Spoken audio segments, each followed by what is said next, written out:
Volume कम कीजिए ना please.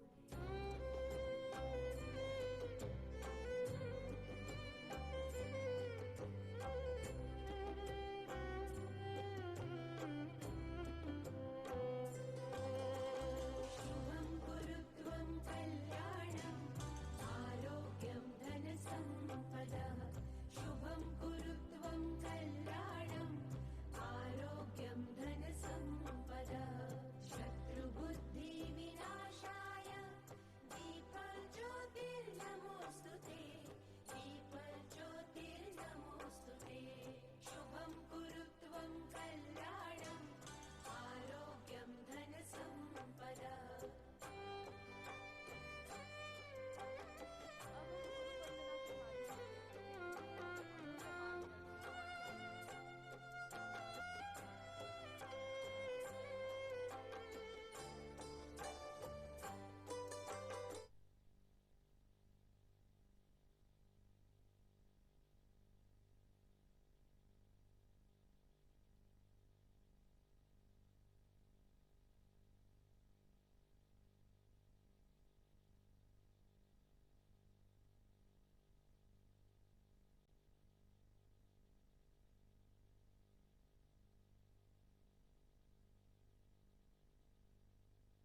morning, everyone. A very warm welcome to all our distinguished guests, respected speakers, delegates, and participants. It is a privilege to welcome you all to Akhand Jyoti, Community Institute of Community Ophthalmology Site for All Conclave 2026. Today's theme is Using Market Intelligence for Enhancing Community Care Dynamics, Rethinking Patient Acquisition in Eye Care System. It is extremely relevant as we work towards improving access, efficiency, and sustainability in eye care delivery systems.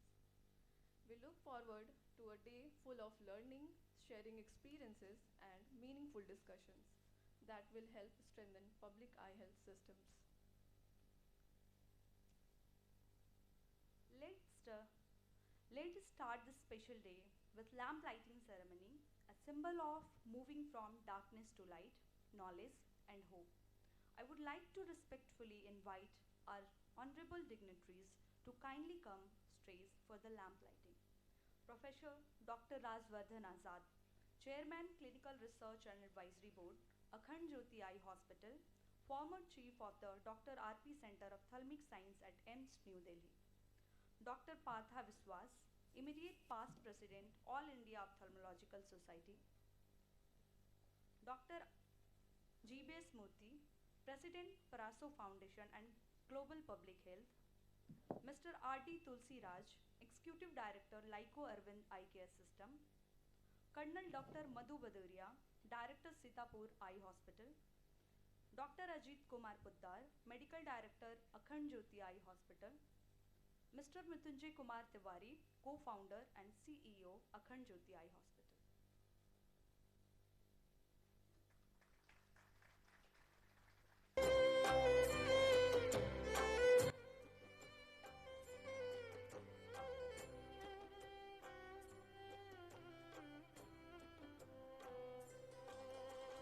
शुभं कुरुत्वं कल्याणम् आरोग्यं धनसम्पदः शुभं कुरुत्वं कल्याणम् आरोग्यं धनसम्पदः शत्रुबुद्धिविनाशाय दीपज्योतिर्नमोऽस्तु ते दीपज्योतिर्नमोऽस्तु ते शुभं कुरुत्वं कल्याणम् आरोग्यं धनसम्पदः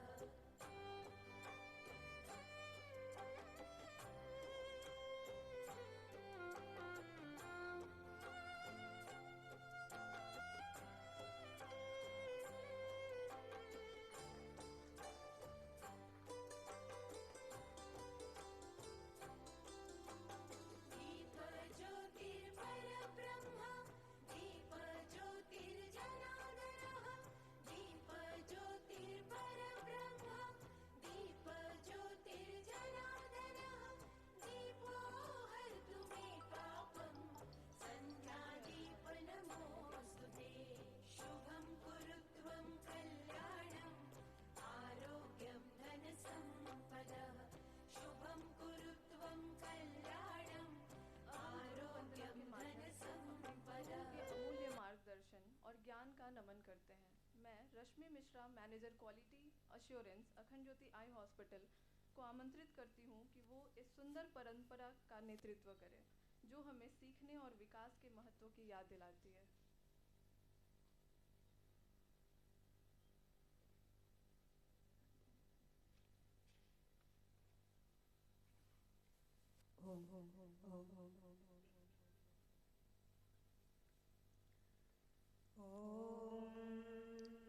ब्रह्मानन्दं परं सुखदं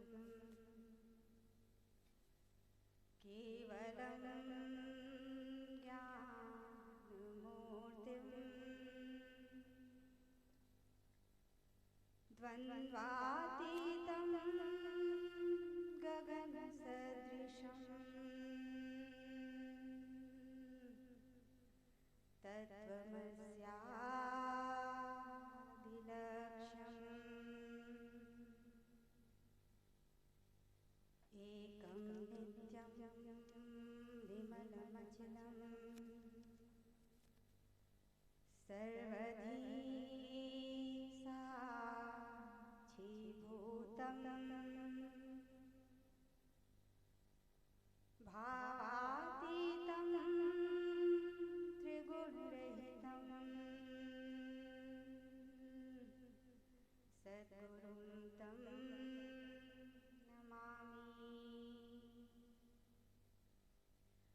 अखंडानंद बोधाय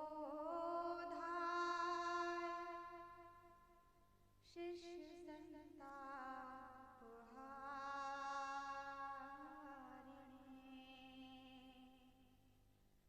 सच्चिदानंद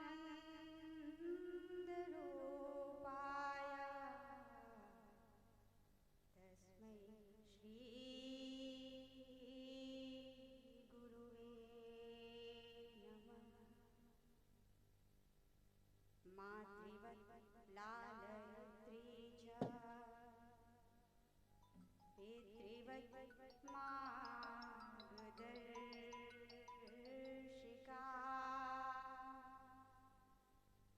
नमोऽस्तु गुरुसत्तायै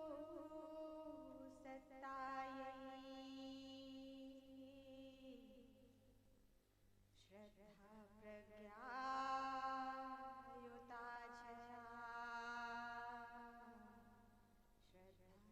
श्रद्धा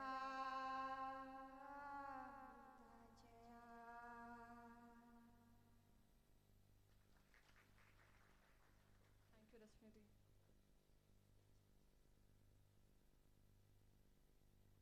अब हम अखंड ज्योति आई हॉस्पिटल की यात्रा पर आधारित एक छोटा सा वीडियो प्रस्तुत करना चाहते हैं।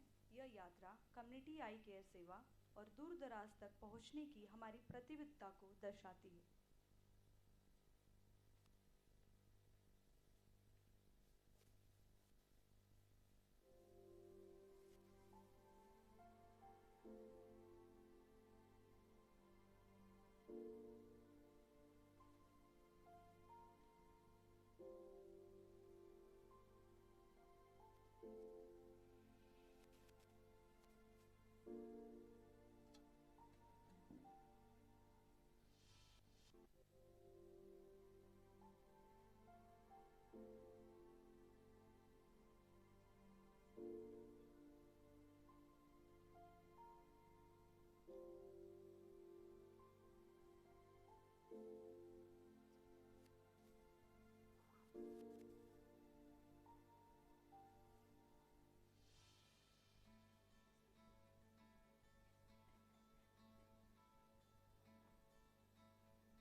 request everyone to keep their phones on a silent mode. Thank you.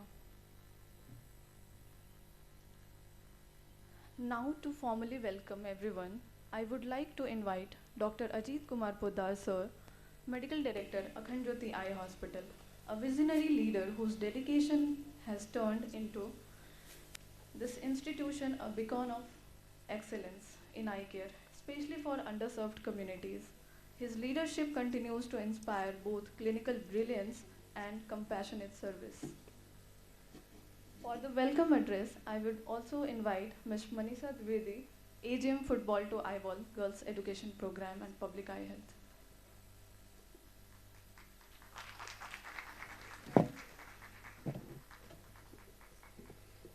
Good morning and warm welcome to all of you.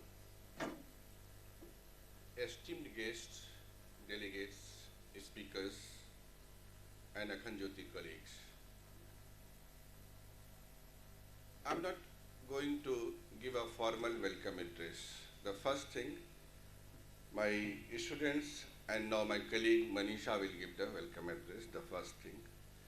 The secondly, I have some emotions attached with this event. Just I would like to share with you. The first thing, for the larger audience, the scientific content has been specifically curated for the benefit of the larger audience, the community and the public eye health. It has been led by our colleague Dr. Sumit, Arnab Sarkar, and supported by Chaya and Manjari and the entire team.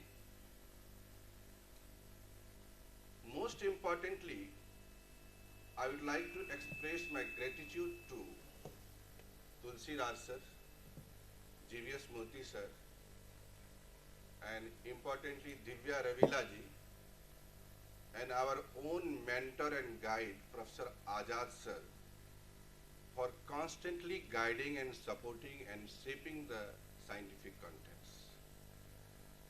Third important thing is, more than the scientific content, among all of you, there are some visionary leaders among us who has transformed and shaped the eye care industries.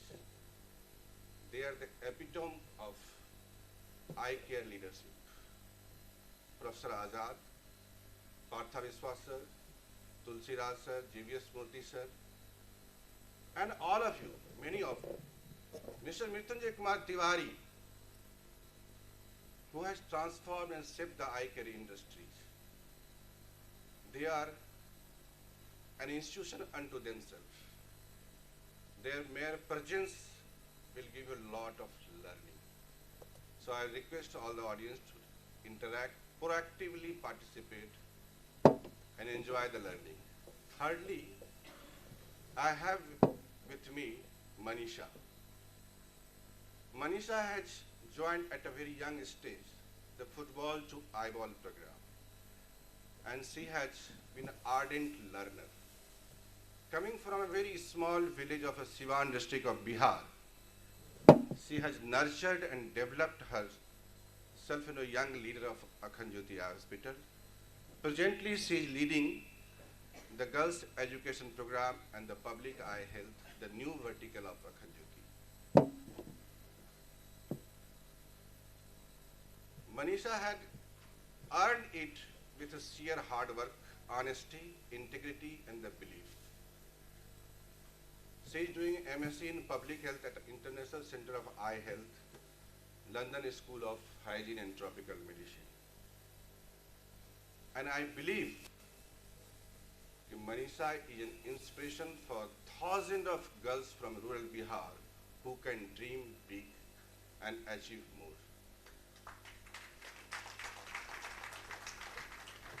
So thank you, and over to you, Manisha. God bless you. Thank you, sir. Namaste. Respected dignitaries, distinguished speakers, honored delegates, colleagues, partners, members of media, and dear friends. A very warm and heartfelt welcome to all of you to Sight for All Conclave 2026. Our public eye health CME being hosted today by Azico Akhand Jyoti Institute of Community Ophthalmology at the Center of Excellence Akhand Jyoti Eye Hospital, Mastichak. It is both a privilege and a joy for me to stand before you this morning and welcome such an eminent gathering of thought leaders, clinicians, public health experts, institution builders, development sector leaders, and friends of eye care from across the country.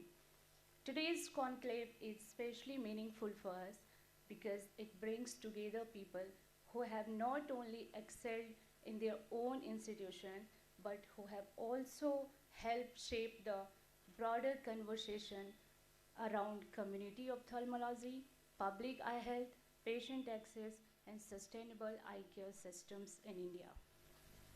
At the outset, I would like to offer our deepest respect and warm welcome to our distinguished dignitaries. We are deeply honored by the presence of Dr. Rajvardhan Azad sir, our mentor and chief guide, and chairman clinical and advisory board, Akhand Jyoti Eye Hospital. We warmly welcome Professor G.V.S. Murthy sir, President, Prasho Foundation. We are privileged to have with us Mr. Tulsi Raj Ravila sir, Director Operations, Arvind Eye Care System and Advisor LICO. A warm welcome to Dr. Partha Viswas ma'am, Immediate Past President AIOS. We are honored by the presence of Dr. Rajesh Saini, CEO Siliguri Greatest Line Eye Hospital. We warmly welcome Colonel Dr. Madhu Badaria, Director and Chief Medical Officer, Sitapur Eye Hospital. It is a privilege to welcome Dr. Rishi Raj Bora, Country Director, Orbis India. A warm welcome to Mr. Kuldeep Singh, Asia Regional Director, Seva Foundation. We are delighted to welcome Dr. Kaushik Murli, President Medical Administration, Quality and Education, Sankara Eye Foundation, India. We extend a warm welcome to Dr. Vibhuti P. Sinha, Chief and Head of the Department, Regional Institute of Ophthalmology, Patna. We are honored to have with us Dr. Praveen Vashisht sir, Professor and Officer in Charge, Community Ophthalmology, Dr. R.P. Center, AIMS. A very warm welcome to Dr. R.R. Sudhi, Head of Preventive Ophthalmology, Sankara Netralaya. And we are pleased to welcome Ms. Shashi Priya, Country Director, Kera Link International. We are also delighted to welcome more than 300 delegates from all over 30 institutions who have joined us today. Your presence has enriched this conclave and reflects the growing importance of building a stronger conversation around public health and community center eye care systems. I would also like to offer a very special welcome to Dr. Ajit Podar sir, Medical Director, Akhand Jyoti Eye Hospital, along with all our doctors and colleagues from Akhand Jyoti who are present here today. A special word of appreciation for Dr. Podar sir, under whose stewardship the organization of the CME has taken shape so beautifully. I am confident that under his leadership, such academic and public health forums at Akhand Jyoti will become even more richer, deeper, and larger in the years to come. I would also like to extend a very special welcome to our inspiration and co-founder, Mr. Mrityunjay Tiwari sir, whose passion, vision, and creativity have shaped Akhand Jyoti into what it is today, and whose courage of thoughts continues to shape what it will be become in coming decade.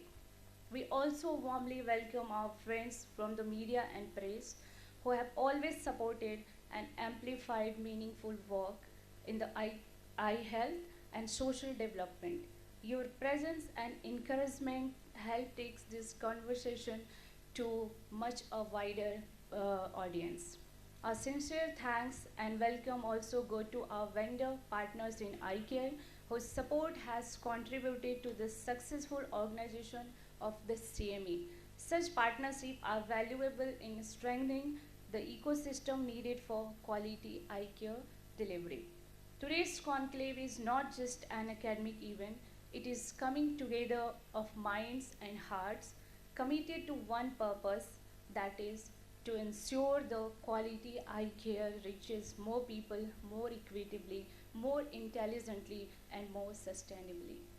At Akhand Jyoti, we believe that the future of eye care will be shaped not only by clinical excellence, but also by how well we understand communities, reduce barriers to access, improve patient acquisition ethically, and build systems that can serve the last mile with both compassion and scale.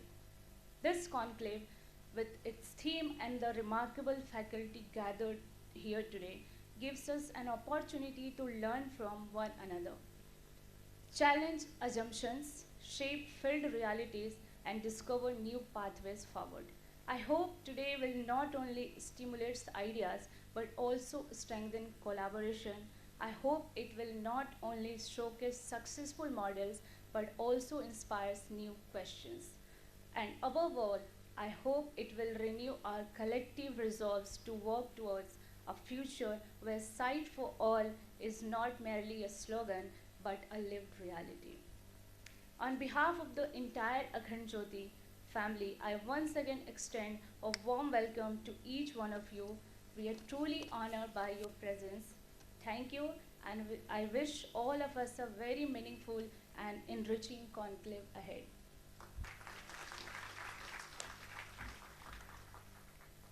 Thank you, sir, and Manisha Di.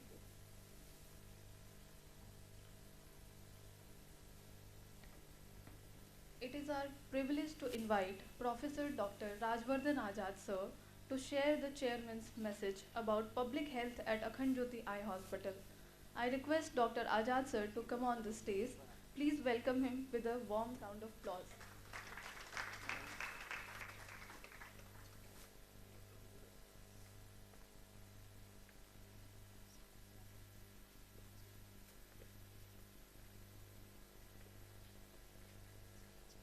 Hindi भी होनी चाहिए अंग्रेजी बोलते बोलते थक गए When I stand here in front of you, I have a feeling of satisfaction. The feeling of satisfaction is, in the long journey of my ophthalmology career, I have reached the ultimate destination of my life. नहीं ठीक है ठीक ठीक There is a satisfaction of academics here. There is a satisfaction of service to the humanity. And there is a satisfaction of meeting all the good people here. And during my journey, I think I have met most of you who are sitting here, starting from GV to Samana to Rajesh to Madhu, of course, Ajit and Mrityunjay Tiwari, the two guys who brought me here, and Partha, my colleague from All India Ophthalmological Society. Atul, you know, he is one of the trustees here, a very, a sensible and a very eminent lawyer in the Supreme Court. Dr. Tulsi is here, whom I must have met so many times. Of course, Murthy, you know, we worked together in RP Center, and we did so many good things.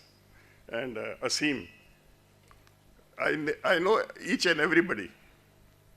And then, of course, the man behind the show, he normally, you know, keeps himself hiding from such meetings and all that, and that is Mrityunjay Tiwari. So, how this Akhand Jyoti Institute of Community Ophthalmology was born. When I came here, I saw there's plenty of material is there. And, you know, a lot of work already being done in the community, and a lot of, care which is being given. And I thought that we should have a kind of a Akhand Jyoti Institute of Eye Health. And to my mind, two things came. Rather, two names came. One was, see, I speak from my heart. I don't want to hide anything from you, neither from myself. So two names came to me. One was Murthy, GVS Murthy, who worked with me. He's a Professor Murthy, but I call him Murthy. And the other one was Praveen Vasisht, because these two guys work with me. If I say guy, don't think that I'm talking in Donald Trump's language. I mean, don't take it that way. So these two guys came. I thought that Praveen Vasisht will have some restrictions because I worked in the government. I'm an advisor to the government of India. I don't want to tell you a long story, but short story is, when I joined as chief, Praveen came to me and he said, sir, we have a problem in the vehicle. We don't have the vehicle because we send our teams. So they go, Praveen, you remember? So they go by, auto. I said, why? He said, sir, we have only 6 cars, 4 cars are not working, only 2 is there. And that is, used by the faculty and the chief. And then he gave me a proposal that, sir, there's some, volunteer organizations are there. They are ready to give us the vehicle. So I said, he said, they are giving 2 vehicles, and they'll give the diesel also for 3 years, and they will give the driver also. I said, what is the problem? Sir, I'm just putting up the proposal. See, if I had to go in the proper way, the official way, I wouldn't have never got this vehicle. I said, I'm not doing any wrong thing because I'm doing for the community and for RP Center. I said, you immediately do it. You bring the proposal to me, next day I cleared it. So what I'm trying to say, I had this thing in my mind, that's why I didn't tell Praveen, and I told GVS, GVS, this is the thing, and you are advisory board, and how we started it. So it was born on 18th October when Ajit and Catherine, they went to Hyderabad and they signed the agreement for Akhand Jyoti Institute of Community Ophthalmology.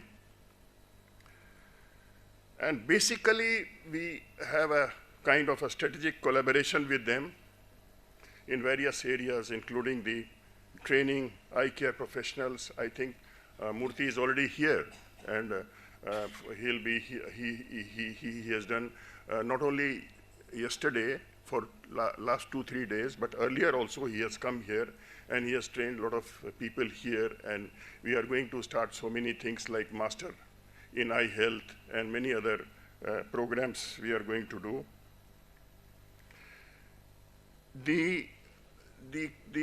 One of the strengths, you must have had seen the video, and in the video you have seen the girl education program and the girl empowerment and all that. So the strength of this place is giving a gender equality, not only gender equality. I always say it is a gender superiority, because the girls or the ladies, they are more superior, not only biologically, but intellectually also. This is my, thinking. No, I'm not going to praise them. But in every house, you must have had realized this. And this is very true. So keeping this in view, this place is really blessed. You have seen these, ye bachchiyon ko dekh rahe hain aap, bachchon ko. So they are the ones who are managing the entire things here. Some is a manager, somebody is in optical side, somebody is in the clinical services, and so on and so forth. You have seen the video.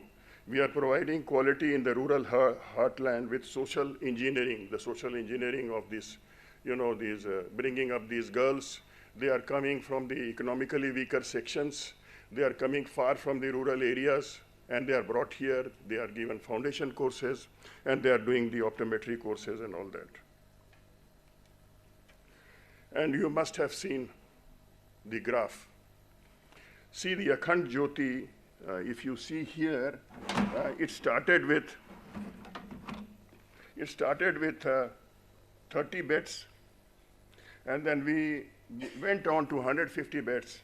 From there, 250, 300, now 1120 beds. And there's another 1,000 is, already coming up. The foundation has already been laid down.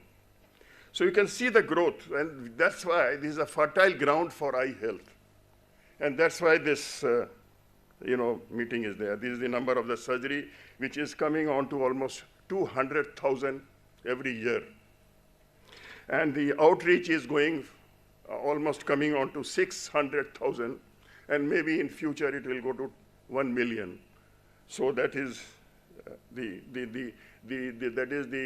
strength of this hospital, this institute, and where this, the community ophthalmology will be. And then the vision centers, you can see. It is also coming on almost to 300,000, and in surgical centers, coming on to 400,000. So it's a big number. It's a lot things can be done here. Not only in community service, even the medicine, telemedicine, even the AI, lot of potential is there. So we are going to, take help from all this facility which is there. As you have already seen, high volume and high quality services provided. The efficiency is to the maximum, but we still have to increase it. The clinical excellence is there in the sense that we have subspecialties. We have the cornea specialty. Now we are doing corneal transplantation. We have the retinal surgeries here. All kind of retinal surgeries is being done here. We have the latest equipment, latest microscope. And then, of course, this is a cross-subsidy model, which is in some other centers also in India. And we have vision centers, and the rural connectivity is there with the transport we are having here, the buses and all other this thing.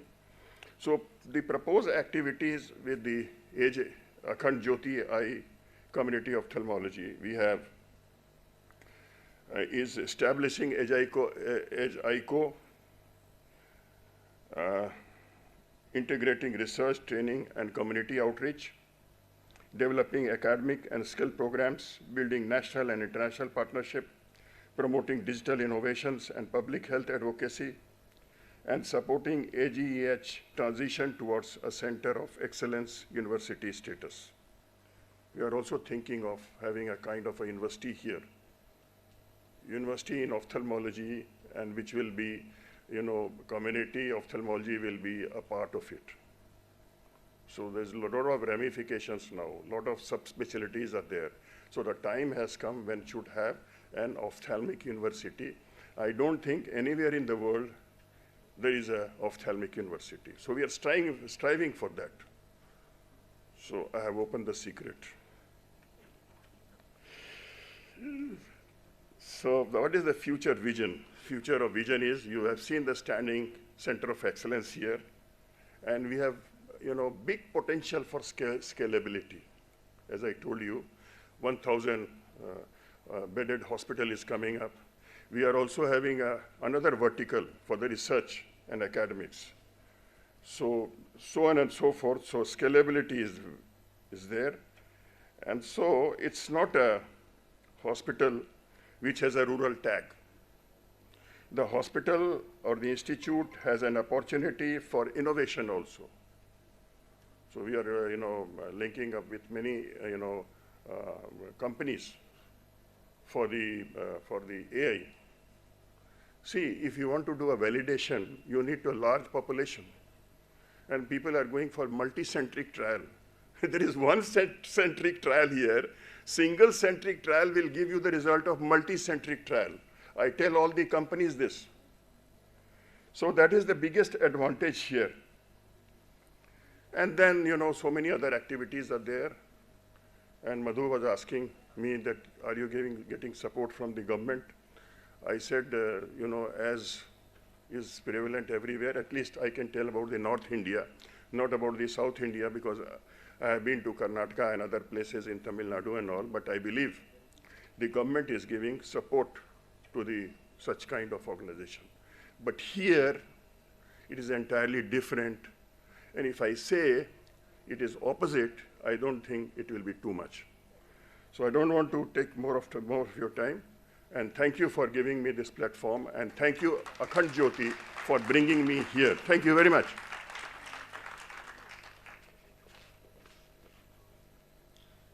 Thank you, sir. Now I invite Dr. Partha Viswas, sir, immediate past president of AIOS. I request you to share your insights on the topic myopia, the epidemic. Sir, please come on the stage.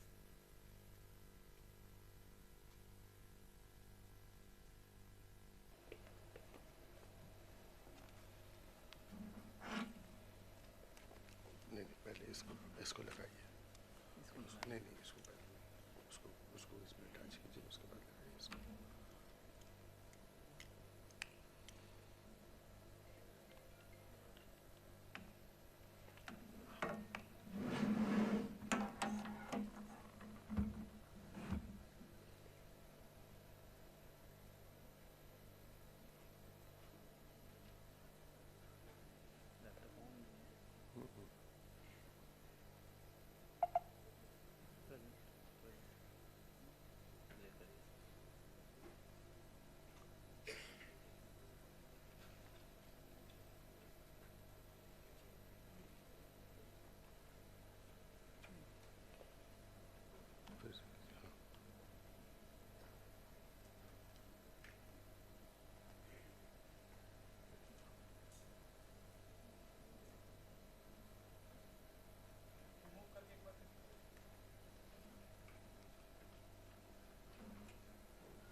आ जाएगा sir, दो second लगता है।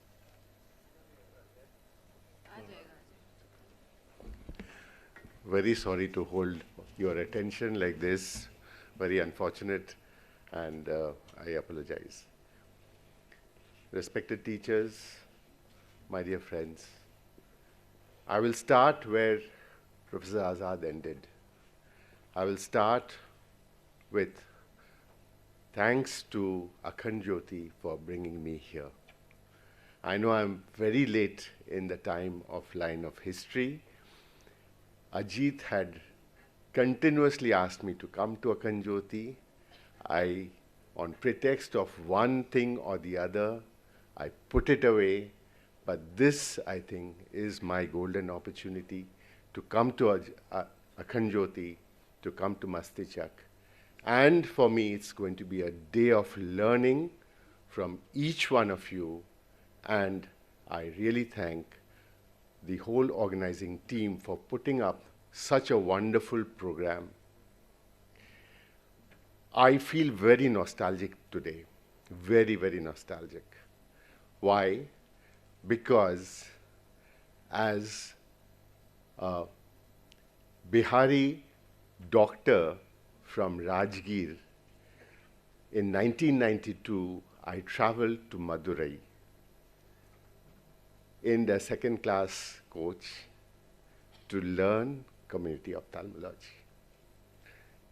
And my teacher, so happy that he's here, and it was Mr. Tulsiraj who taught me community ophthalmology. And the interest in community ophthalmology was sustained, but when I went into clinical practice, I think I forgot community ophthalmology. But then it's a realization took into me in my year of presidency as All India Ophthalmological Society, and I thought I should do something, a nourished dream yet unraveled, and that's what I want to present here today. So myopia epidemic, is it an epidemic? Not really. It is actually now a pandemic. And historically, the myopia number is taking up, and whatever we have had as pandemics all over the world through the years, right from the Spanish influenza to the HIV/AIDS to the COVID-19 and the third plague. But believe me, it's the myopia pandemic, which is expected to reach 5 billion in 2050. That is going to take the world by the storm. Historically, it's a myopia number game. And if you can see that it was right in 2016, in the earlier part of this century, that we had publications that came from China, Taiwan, Korea, which gave an inkling that what is going to happen in the world today. And if you can see that even Singapore, a record number of myopic population of 36%, phenomenal, and the prevalence went on and went on. But why was a step back? It was because of the Western countries did not have that myopic population, which the South Asia Pacific countries had. We had our own study, Murthy et al. And Dandona et al. And that also, especially the APID study, and you can see that, greater than 15 years, and the number at that point of time was nearly 20%. Something that to be noted. And the prevalence goes on and on.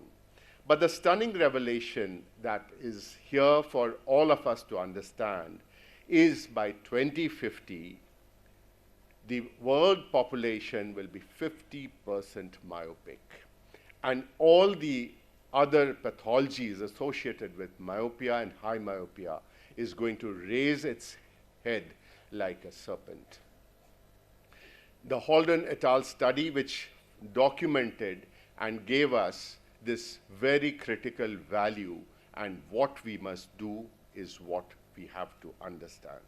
So the predictor of myopia from 2010 to 2020 and 2030, where it's going to reach 40%, and 2040, where it's going to reach over 45%, 2050, it's that 50% number that's going to be there.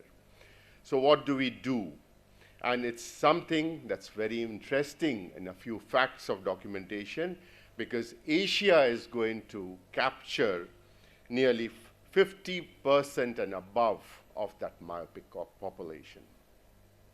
Urban to rural, not much. But again, if you look at the 13 to 19 age group, and there again in 2050, it's going to be nearly double than what is the younger age group. And again, an interesting observation is it's genetics that is playing the game, lifestyle changes that is playing the game, rapid urbanization that is playing the game, reduced outdoor activities, that is playing the game, increased screen time, and increased focus on academics related to the screen and near vision activity. So what do we do now? Therefore, let's flatten this curve and ASAP. A for the advocacy. Number 2 is for the strategy, for the action, and as per pertaining to the global bodies. What about our Indians' perspective? What do we have to do? What are we doing? There is no national data in India. And therefore, we came up with the AIOS-C project. This was the first presidential project in the history of AIOS. And we went on to have a nationwide assessment of the prevalence of refractive error and effective refractive error coverage among school-going children in India. Here I must say that the conception of the idea, the Governing Council of AIOS wholeheartedly supported me here.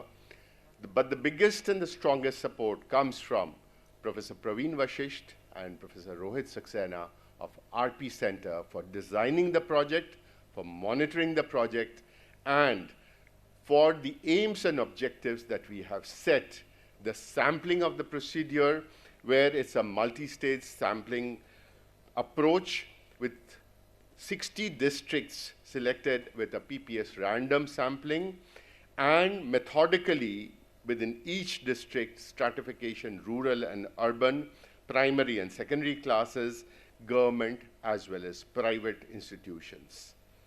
This is the list of the randomly selected districts, and this is how the sampling is to be done in the actual schools, the number of people to be employed, the sampling to be done, and the data immediately to be transferred to the nerve center at RP Center. And these were the survey tools. Look at this data sheet of the interim results. Dr. Praveen Vashisht has very carefully taken it up. And if you can see, and I think here we applaud Bihar having completed it in 2 months' time. And let me tell you that I'm extremely grateful to Akhand Jyoti for having done 3 districts of Bihar. So, Azad sir, Ajit, Mr. Mrityunjay Tiwari sir, and the whole team that was there for having said the Bihar is one of the best. So district-wise, we have the data computed. Whatever the area of the schools covered is the gender distribution, the class distribution, and you can see that it is all a 50 to 50%. The prevalence of visual impairment. Now you can see that there's a huge difference in that curve.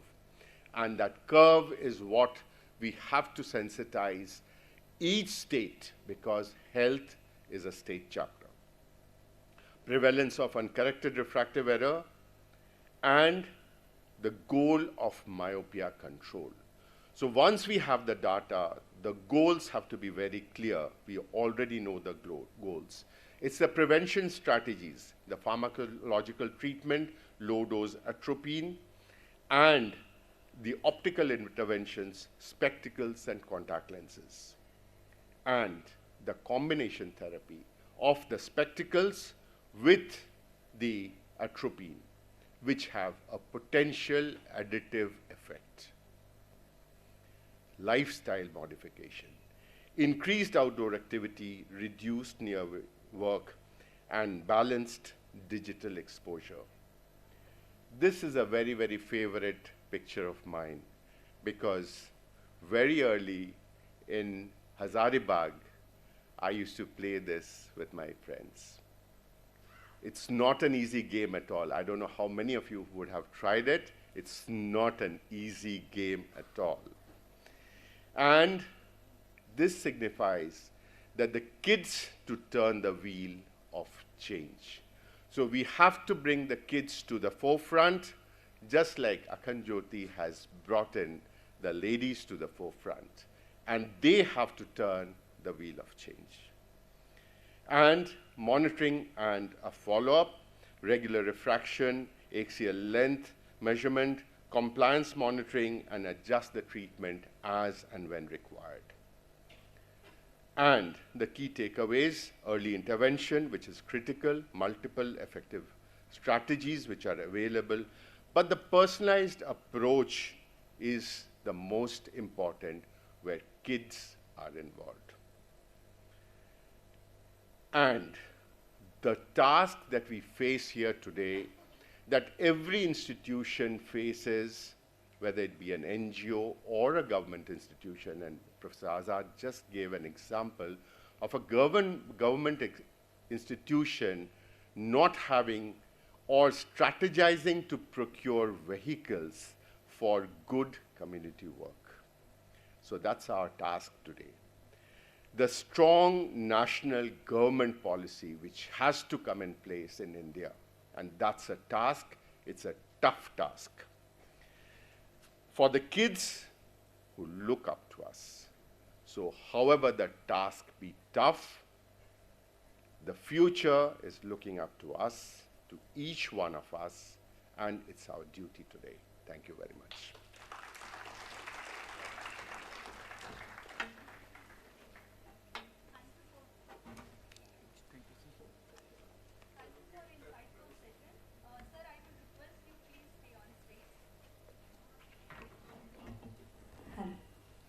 I would like to request our respected Dr. Ajit Kumar Pudda, sir, Medical Director, Akhand Jyoti Eye Hospital, and Mr. Mrityunjay Kumar Tiwari, sir, co-founder and CEO, Akhand Jyoti Eye Hospital, to kindly come forward for the felicitate Dr. Rajvardhan Azad, sir, and Dr. Partha Viswas, sir.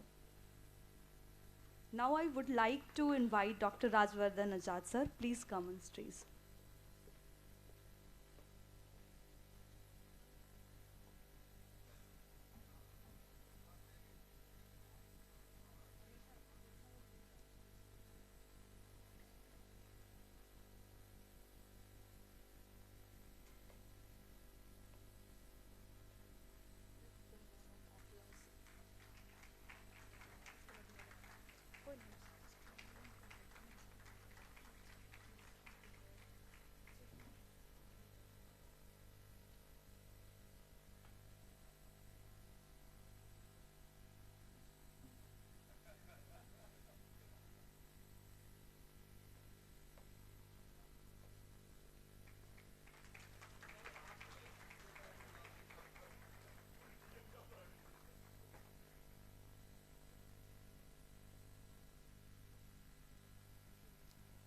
Thank you everyone.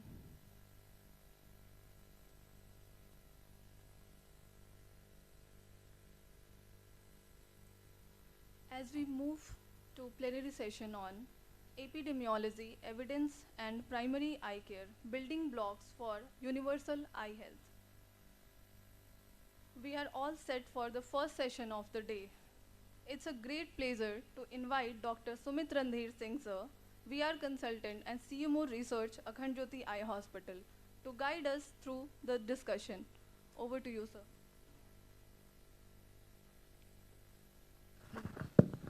Thank you, Manjri. So we'll be moving on to the plenary session 1, and it's my pleasure to invite Professor Anita Ambast from IGIMS RIO to chair this session. I'll also be inviting Professor Amit Raj, Head of Department of Ophthalmology at AIIMS Patna, and Dr. Raghuvansh, Senior Consultant at Akhand Jyoti Eye Hospital.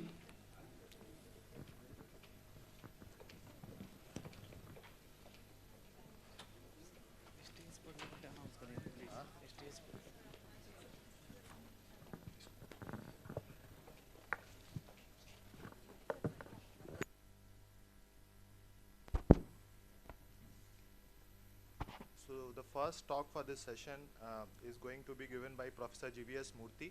He is the president of the Praso Foundation, and we at Akhand Jyoti are very privileged to be in a collaboration with Praso Foundation to help us with the research activities. he'll be speaking about from volume to value, generating evidence for action from high volume eye program. Over to you, sir.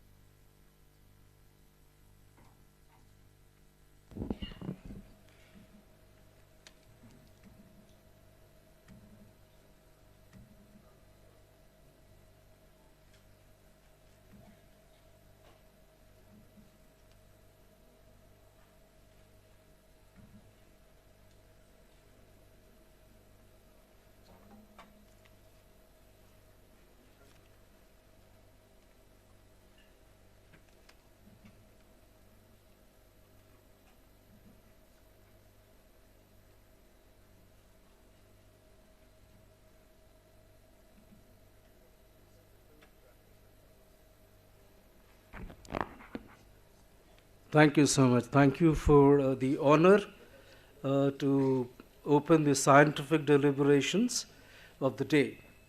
And I think it's in the fitness of things that once you are here in Akhand Jyoti, we need to look at how do we add value by looking beyond the eye. And I think that is a big story that we all need to keep in mind with the work that we do across the country and across the region. How do we move beyond the eye to actually add value to the work that all of you do together?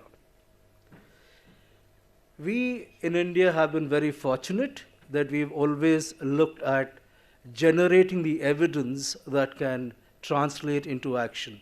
And right from 1956, when the first effort to look at an organized intervention for trachoma came in, to the last RAB which Dr. Praveen and the team from RP Center has shepherded, we have been looking at generating the evidence which can actually transform the lives of the millions in our country.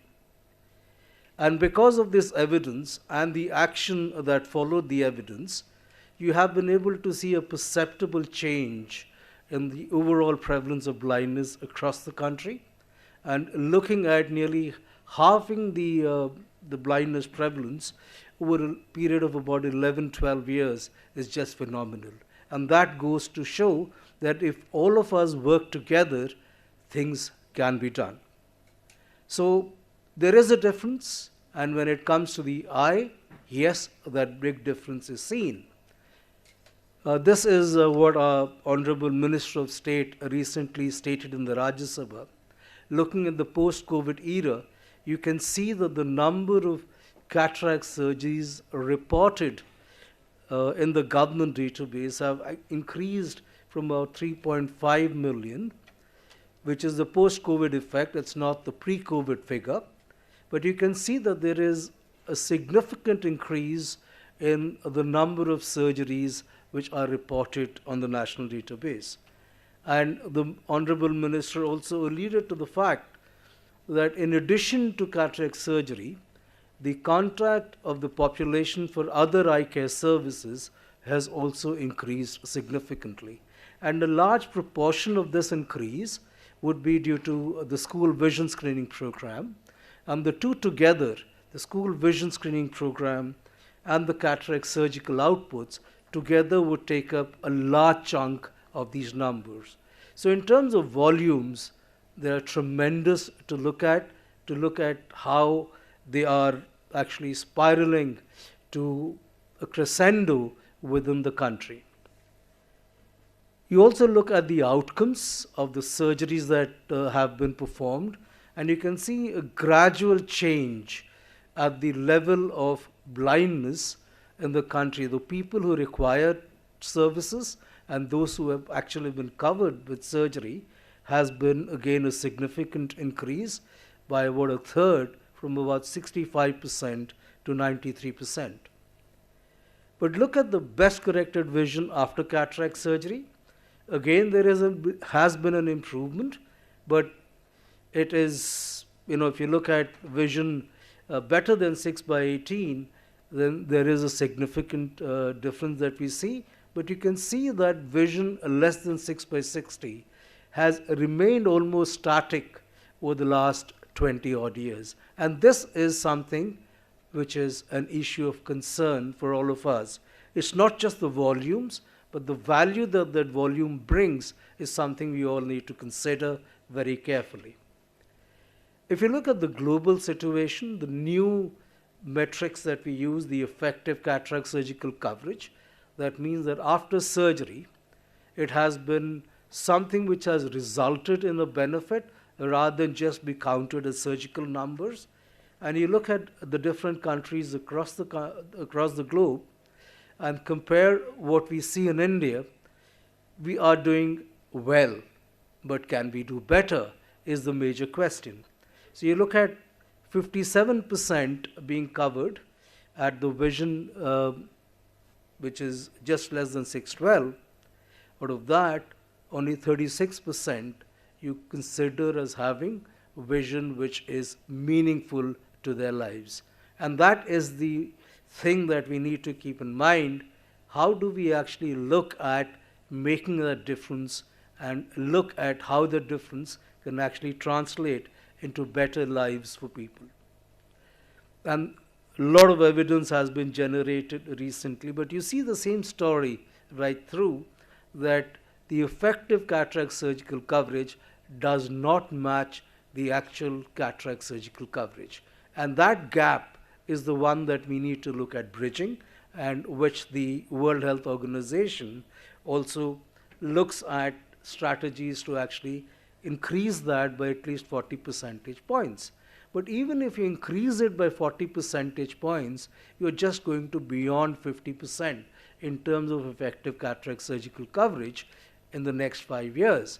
Now that asks us to ponder, does it mean that the remaining 50% are of no value to us? And that is where we need to put our minds together and see how is it we can change that narrative for further improvement.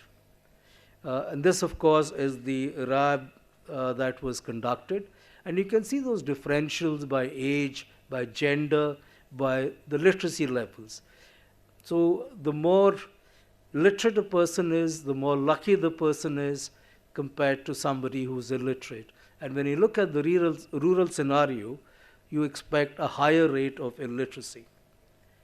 We also see in the same context, in the same study, that there are regional differences across the country. Of course, lumping them together, there are a lot of socioeconomic differentials, but you can see that across the country also there are wide disparities. So not only are age and gender and literacy and where you stay important, but which part of the country you stay in also seems to have a role to play. So that also means that we all together can look at how we can change that scenario. Look at the other important thing, and Dr. Partha looked at that wonderful presentation on myopia. And you look at effective refractive error coverage, it's not just providing the corrective glasses, but correcting them completely is the mantra that we all need to look at. And you find that South Asia just is above sub-Saharan Africa in the global scenario. Of course, there has been a big difference over the period of 2020, and again a number of studies which show that there is a differential between provision of glasses and the provision of glasses which can change the vision to something which can be a productive issue for the person's life. Globally also, you look at comparing our figures, again we are somewhere midway. We are not as close to Mr. Simple intervention of providing near vision correction. There is still a lot of work to be done. So then, after all this, is it just enough to give vision, or are we looking at unlocking the potential after any eye care intervention? And how do you unlock the potential? The Women's Empowerment Program, the Football to Eyeball, that is a social intervention. And that is what eye care needs to do. How do we unlock that potential of looking at the broader perspective rather than just looking at vision? And that makes us look back and say, who is the ultimate person, the end user who benefits from our interventions? Is it to get better surgical expertise? I'm sure the answer is no.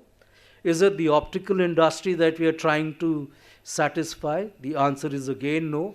Is it the imaging industry? Obviously no.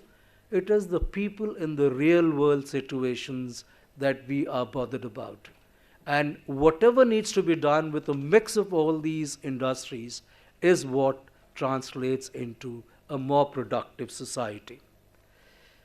So we need to look at the value after an intervention. I'm here looking at cataract surgery as an exemplar to try and nest what can be the value after the surgery, whether it is the granting of full independence to the individual or returning back to the previous work environment where they were engaged.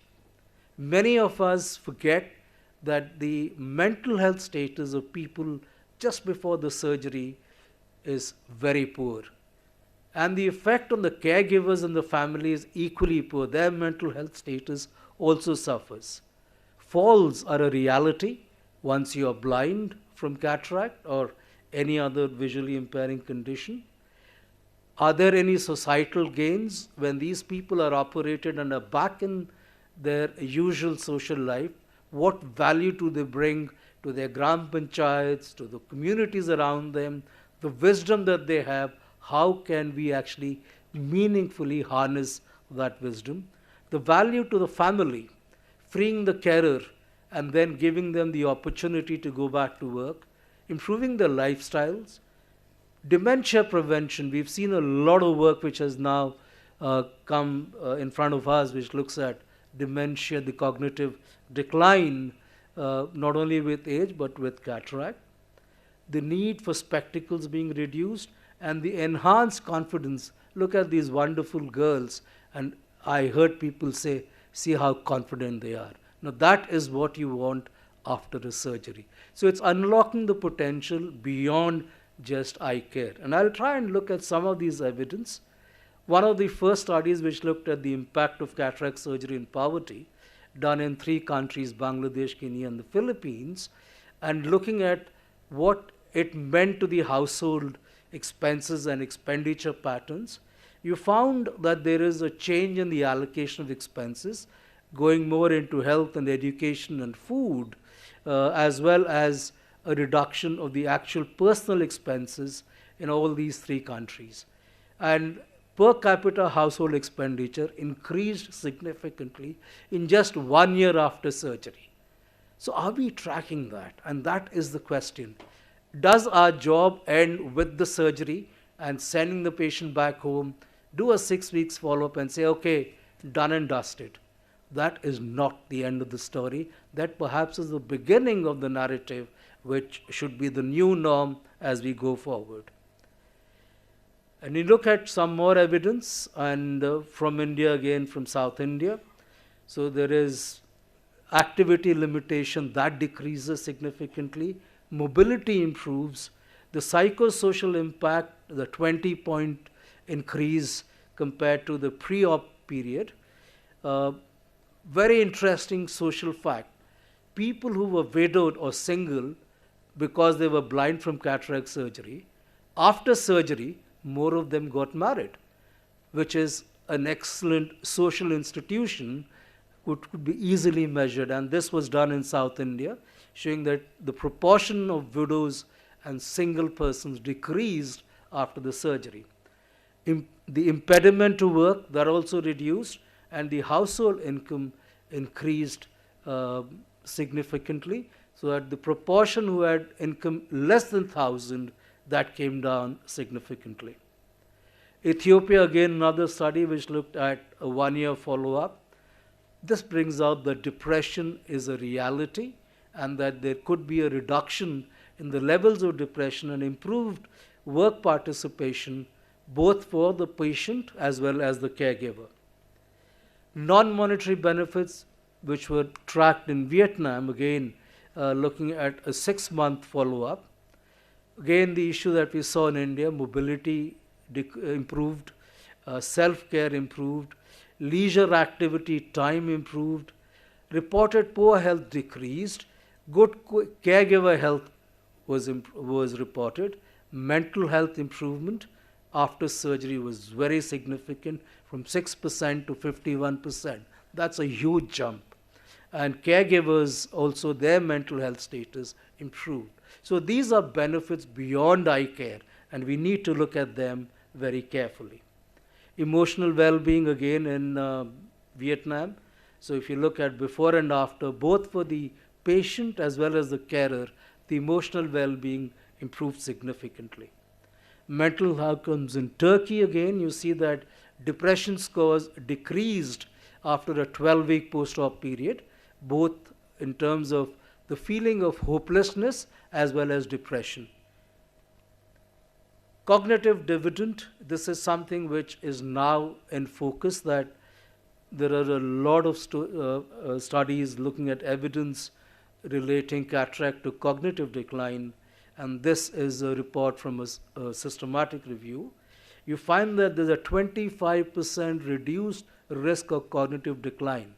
What this means is you're able to keep the person independent as well as intellectually in a very good frame of mind and not being a worry to the rest of the family members.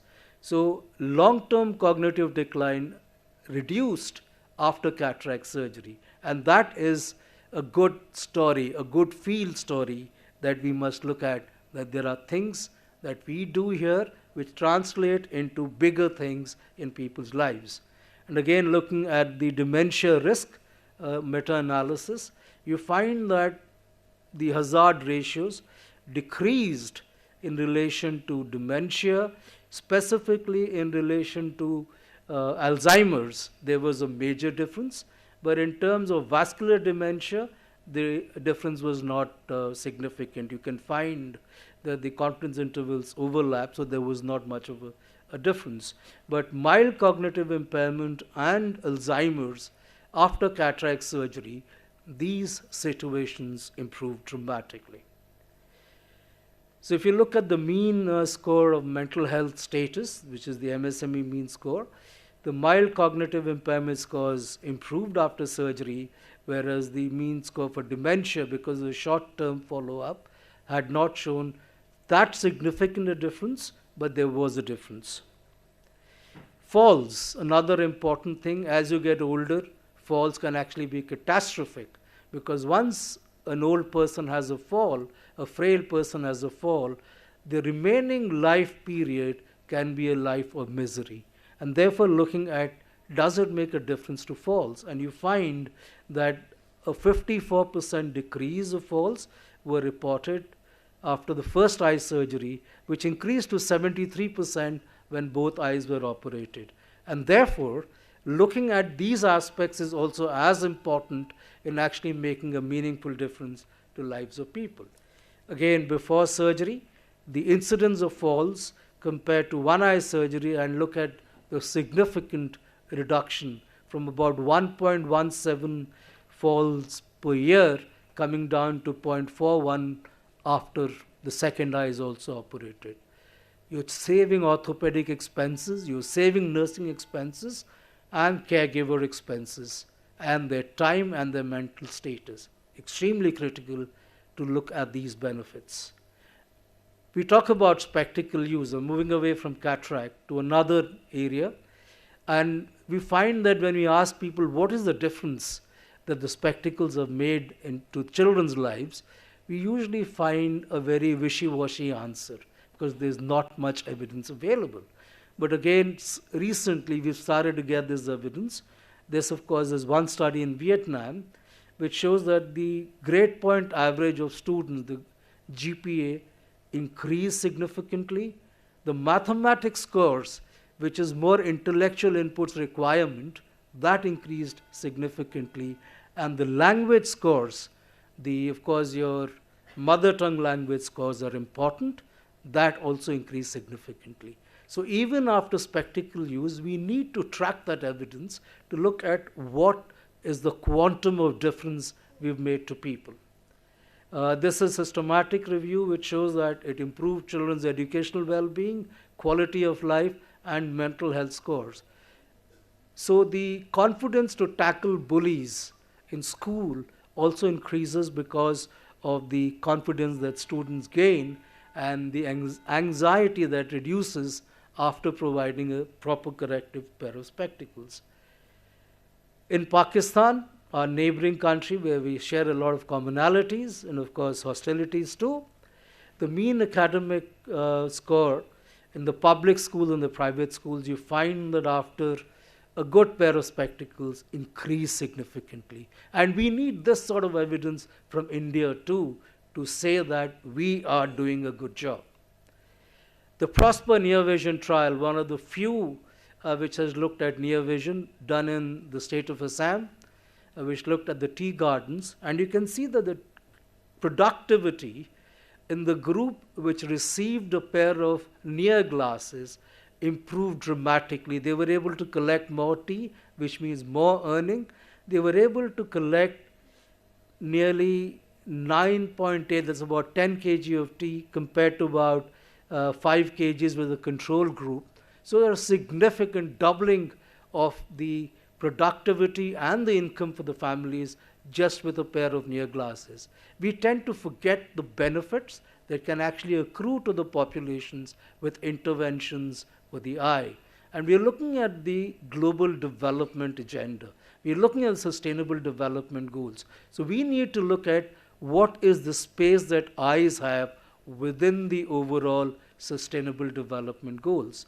The Lancet Global Commission, the report on vision clearly articulates that, and now we have more evidence which says, yes, that is the right way for us to go.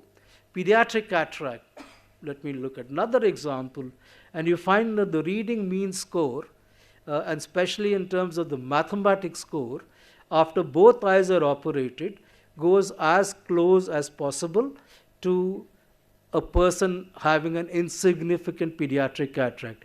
55.6 mean math score in those who have an insignificant pediatric cataract, and comes up to 53% with both eyes operated, whereas with just one eye, it's about 49%. So surgery is one thing, but seeing that that surgery is meaningful is the other thing that we need to look at.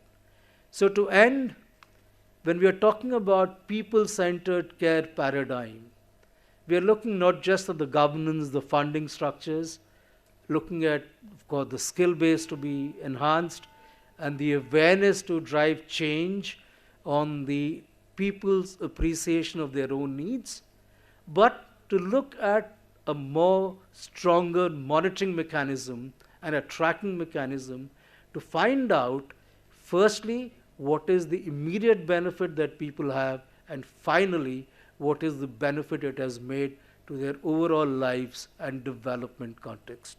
Thank you very much for your attention. Thank you very much, sir, for taking us through the journey from volume to value. Next, we have a pre-recorded presentation from Professor Matthew Burton. He is the Director of International Center for Eye Health at London, UK. Unfortunately, he is not there with us physically, so we'll be playing the video.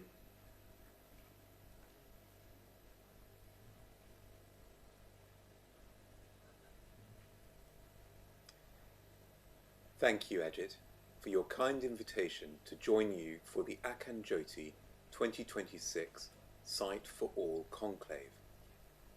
My name is Matthew Burton. I'm the Director of the International Centre for Eye Health at the London School of Hygiene and Tropical Medicine, and I am an Honorary Consultant Ophthalmologist at Moorfields Eye Hospital. Today, I would like to share with you an update on the global and regional data on cataract for 2025 and model trends to the year 2030. The data that I will be talking about was published last month in the Lancet Global Health Journal. Cataract remains the leading cause of blindness globally. For the year 2020, it was estimated that 17 million people were blind from cataract, 39% of all blindness. Cataract is also the second leading cause of moderate and severe vision impairment globally, affecting around a further 83 million people. Recognizing this enormous public health challenge and the unmet need for cataract surgery, in May 2021, the World Health Assembly endorsed two key indicators for eye care: effective refractive error coverage and effective cataract surgical coverage, or ECSC, and set a target for ECSC of a 30 percentage point increase by the year 2030 from the 2020 baseline, while paying careful attention to equitable service delivery. In 2020, WHO convened a working group to develop definitions and methodologies for both new indicators. You can read about these in this report published in 2021.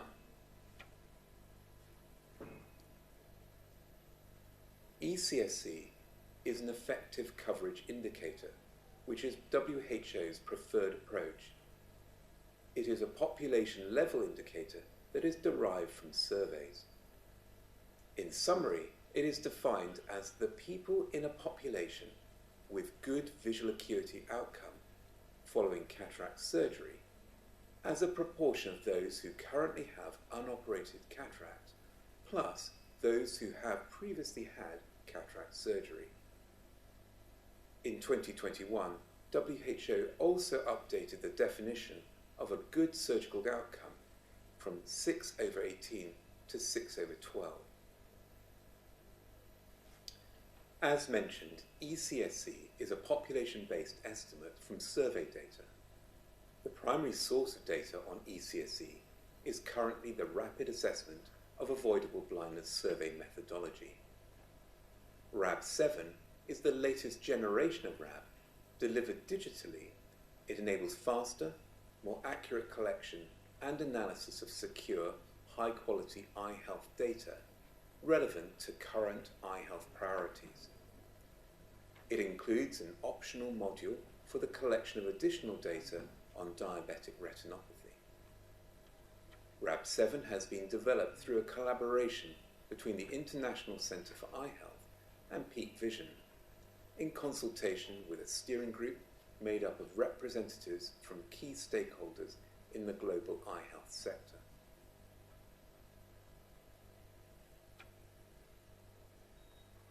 A population-based sample of people is assessed for current cataract or prior surgery. There are three metrics that we typically then calculate in relation to cataract surgery: CSC, or cataract surgical coverage, ESC, and the relative quality gap. Taking this hypothetical sample of 1,000 people, 80 have untreated cataract. 40 have had cataract surgery.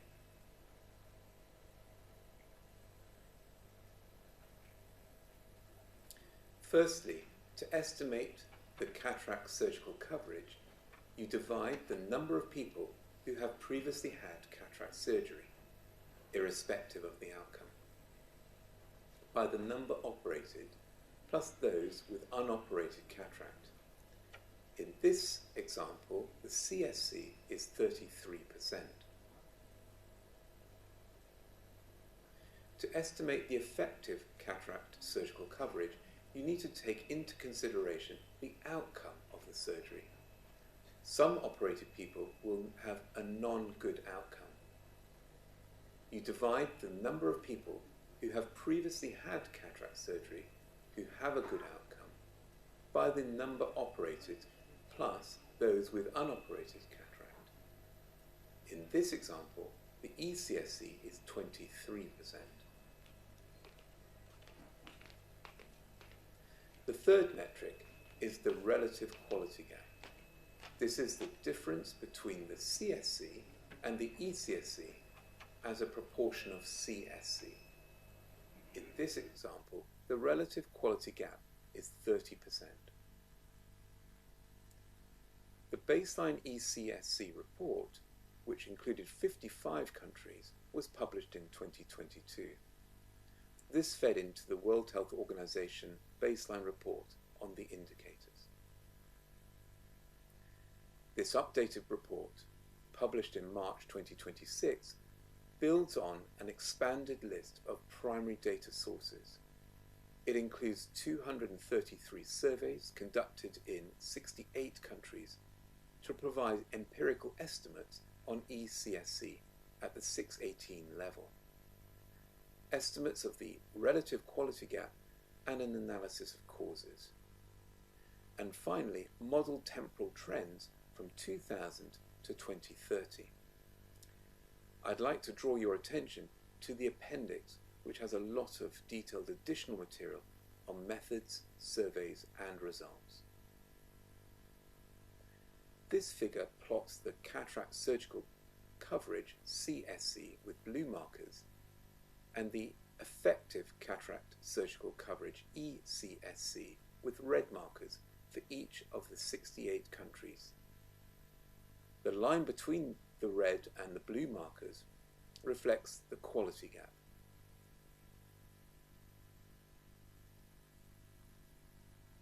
There's a very wide range of values of all three metrics, with ECSC ranging from 2% to 78%.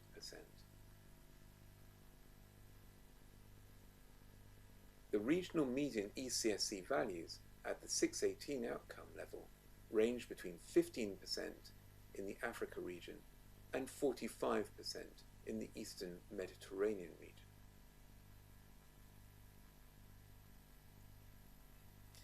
For more recent surveys, we had access to visual acuity data at the 6 to 12 threshold.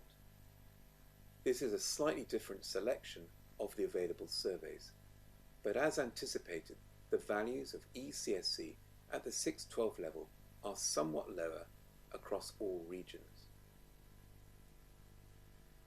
We used data from the 120 RAB surveys that analysed visual acuity at the 6-12 threshold to calculate the overall and regional median percentage contributions of the causes of non-good outcomes in people that had been operated.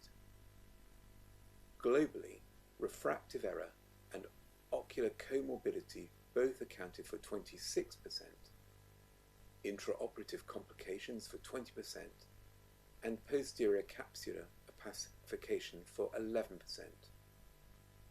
The median percentage point increase in ECSC at 612 that might be achieved by addressing the refractive error was around 4%.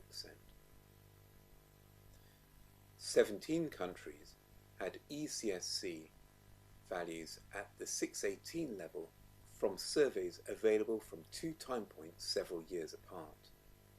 These are shown in this graph. For 9, the 95% confidence intervals do not overlap. The largest percentage point increase in ECSC at 618 was 27% in Qatar between 2009 and 2023, with the exception for the period 2000 to 2030. These figures show the trends by WHO regions. In the current decade, from 2020 to 2030, the modelled increase in ECSC at 618 was 4% in the African region, 8.3% in the Americas region, 6.4% in the Eastern Mediterranean region, 13.7% in the Southeast Asian region, and 18.2% in the Western Pacific region. There is currently insufficient data to do this modelling for the European region. For the year 2025, the model predicted a global ECSC at the 618 level of 48.2%. Between the year 2000 and 2020, there was an estimated 15.6% increase. In the current decade, from 2020 to 2030, we estimated that there would be only an 8.4 percentage point increase globally. This is set against an overall target of a 30 percentage point increase for the current decade. And regionally, effective cataract surgical coverage is increasing much more slowly than the World Health Assembly target of a 30 percentage points increase by the year 2030. Action to increase cataract surgery is urgently needed. Moreover, the relative quality gap remains large in all regions. The data indicate that addressing post-operative residual refractive error is a realistic approach that would boost ECSC. It is important to report reasons for non-good outcomes. I'd particularly like to acknowledge the work of my colleagues at the International Centre for Eye Health. Ian McCormack, Yamna Oucha, David McLeod and Jackie Ramke, and our funders, the Indigo Trust, the Wellcome Trust and the Fred Hollows Foundation. Thank you for listening, and I hope the rest of this conference goes very well. So through this video we learned that cataract still remains the most common cause of visual impairment, and effective cataract surgery outcome is the data point we should be looking at rather than the previous cataract surgery outcomes. So next we have Dr. Rishi Raj Bohra. He is the country director of Orbis International, and he has more than 2 decades of community ophthalmology experience. Over to you, sir. We have a general announcement to make.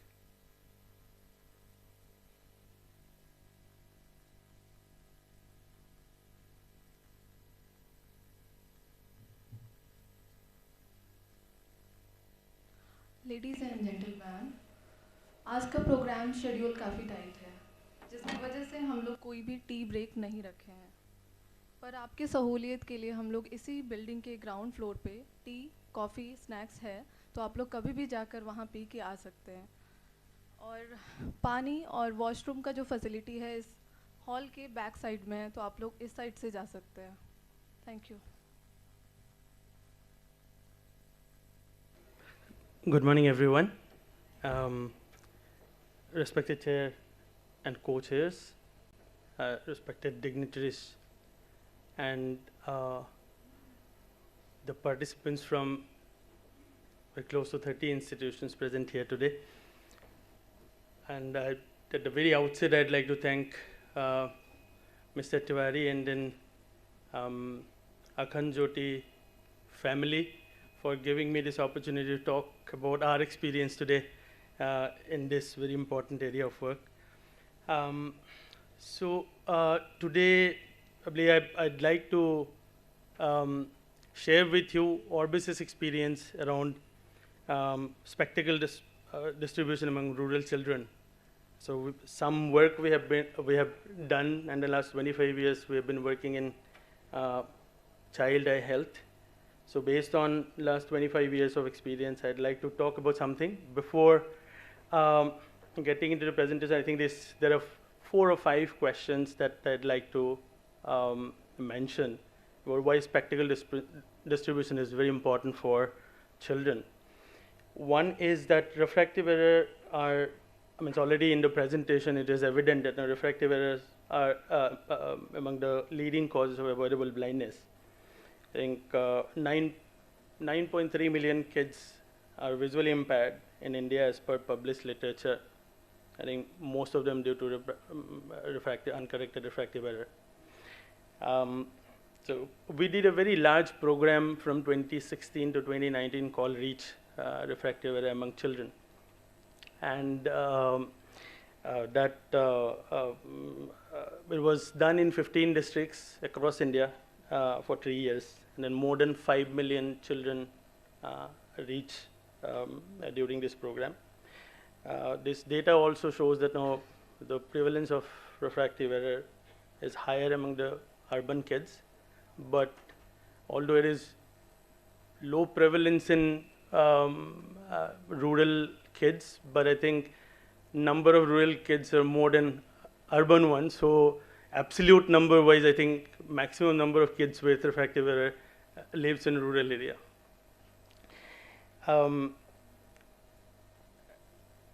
So hence I think although since prevalence is very high in urban and the number is very high in rural area, probably we need to also think about some program which is going to be addressing this particular issue going forward. So that's where we are working on. The other point is direct impact on, say, learning, development, and quality of life. Probably Professor Murthy also mentioned about that now. There are few countries has got evidences how a pair of spectacle improve academic performance, but India as a country, we do not have that evidence till now. And I'm very happy to, I think Kuldeep is not here, happy to share with you that there is a collaboration happening between Orbis and Seva Foundation in order to create this particular evidence for India. So I think in next couple of years' time, we will be able to showcase also what a pair of spectacle can change a child's academic performance. That is going to be out there for reference. The third point around rural children faces lower access and uptake. This is basically due to non-availability of continued service provisions for refraction and optical dispensing in the rural area. And that is also due to non-availability of trained human resource equally available in rural area to serve the rural mass. And then many of the program I always mention about this, that no, most of our programs are, the solution is one pair of spectacles for one time. Probably in children, I don't think that that way we will be able to address refractive error with them. So there should be some continuity of available services for kids, not only in urban areas. Urban area access is a little higher than rural. So whenever we create programs for the rural children in terms of refractive error, at the same time there should be a strong strategy backed in the program design to continuously access to a pair of glasses, even if you provide a free pair of glasses for during the program.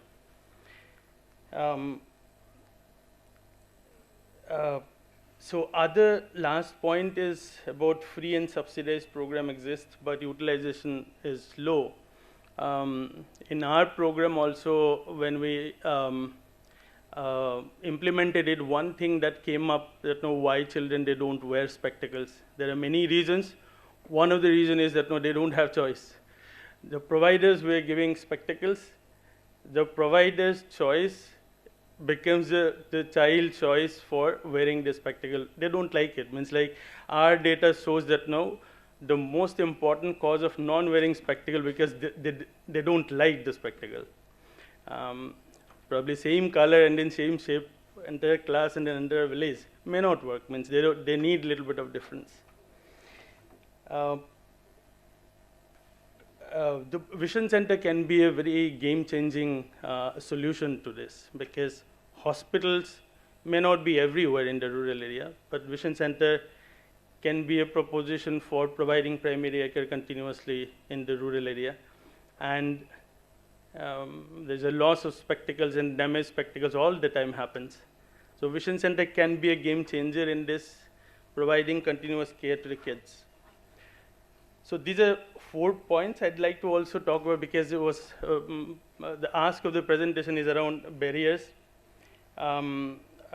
So one barrier that also in our work we got to understand very importantly is that awareness of the rural mass, lack of awareness about facilities, services, major eye conditions.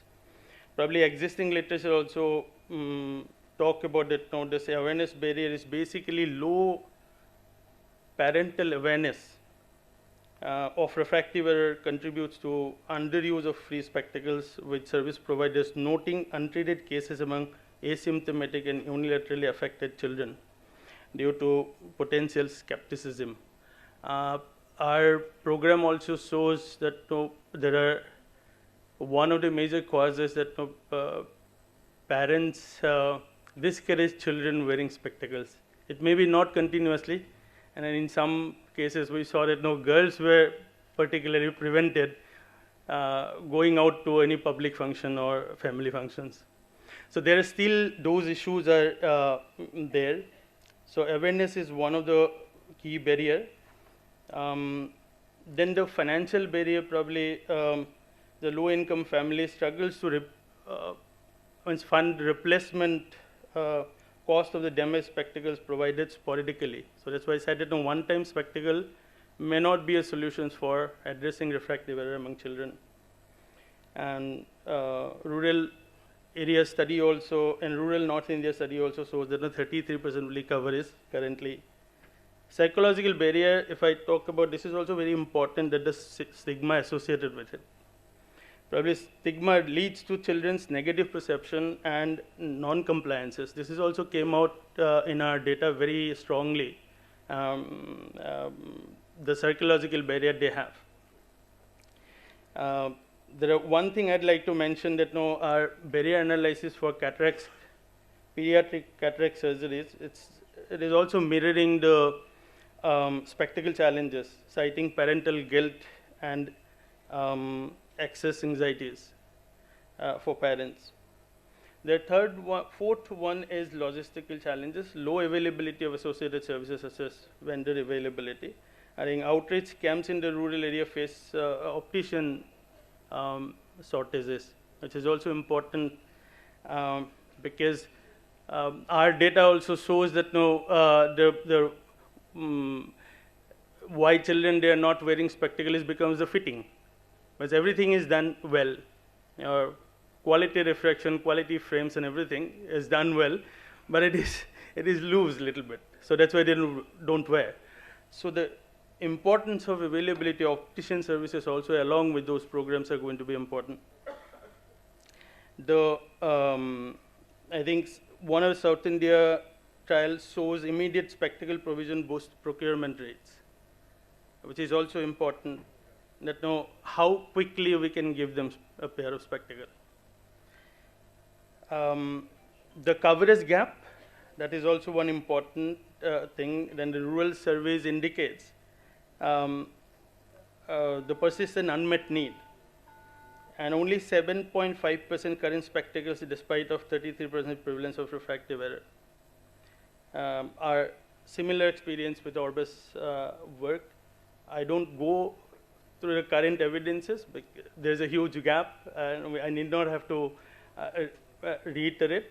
Although school screening has it scales well, means like you can reach out to many people. But I think weak follow-up, lower spectacle compliance, and a limited household engagement. This is very important, that our all school screening program deal with the children, not with the parents or and the household. There's a research can ensure continuum of care. Vision Center, as I said, that is going to be playing a major role. Give the right to choose their own films. Don't choose on behalf of them. Combine screening with the early refraction and then faster dispensing spectacles. This is important. Only doing screening and then referring kids is not going to help. And then resource allocation. All the programs has got allocated resources for one pair of spectacles.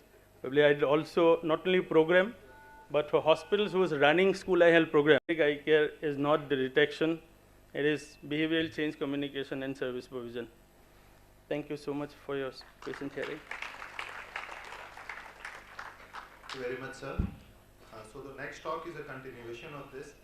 Dr. Asim Seal is the medical director at the Vivekanand Mission Ashram, Netra Niramay Niketan in West Bengal. He'll be speaking about refractive error coverage as a public health priority.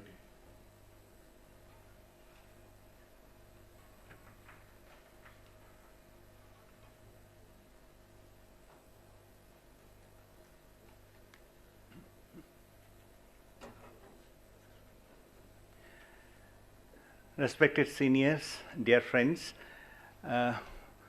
much of my present topic has been covered by my previous speakers as far the data is concerned. So when we talk about effective refractive error correction, WHO identified, the member states of WHO, they identified there is definitely a quality gap. And they included effective refractive error correction as one of the health indicators. And the countries with the baseline effective coverage rate of less than 60% have been encouraged to adopt the national target to 40-point percentage increase in effective refractive error coverage.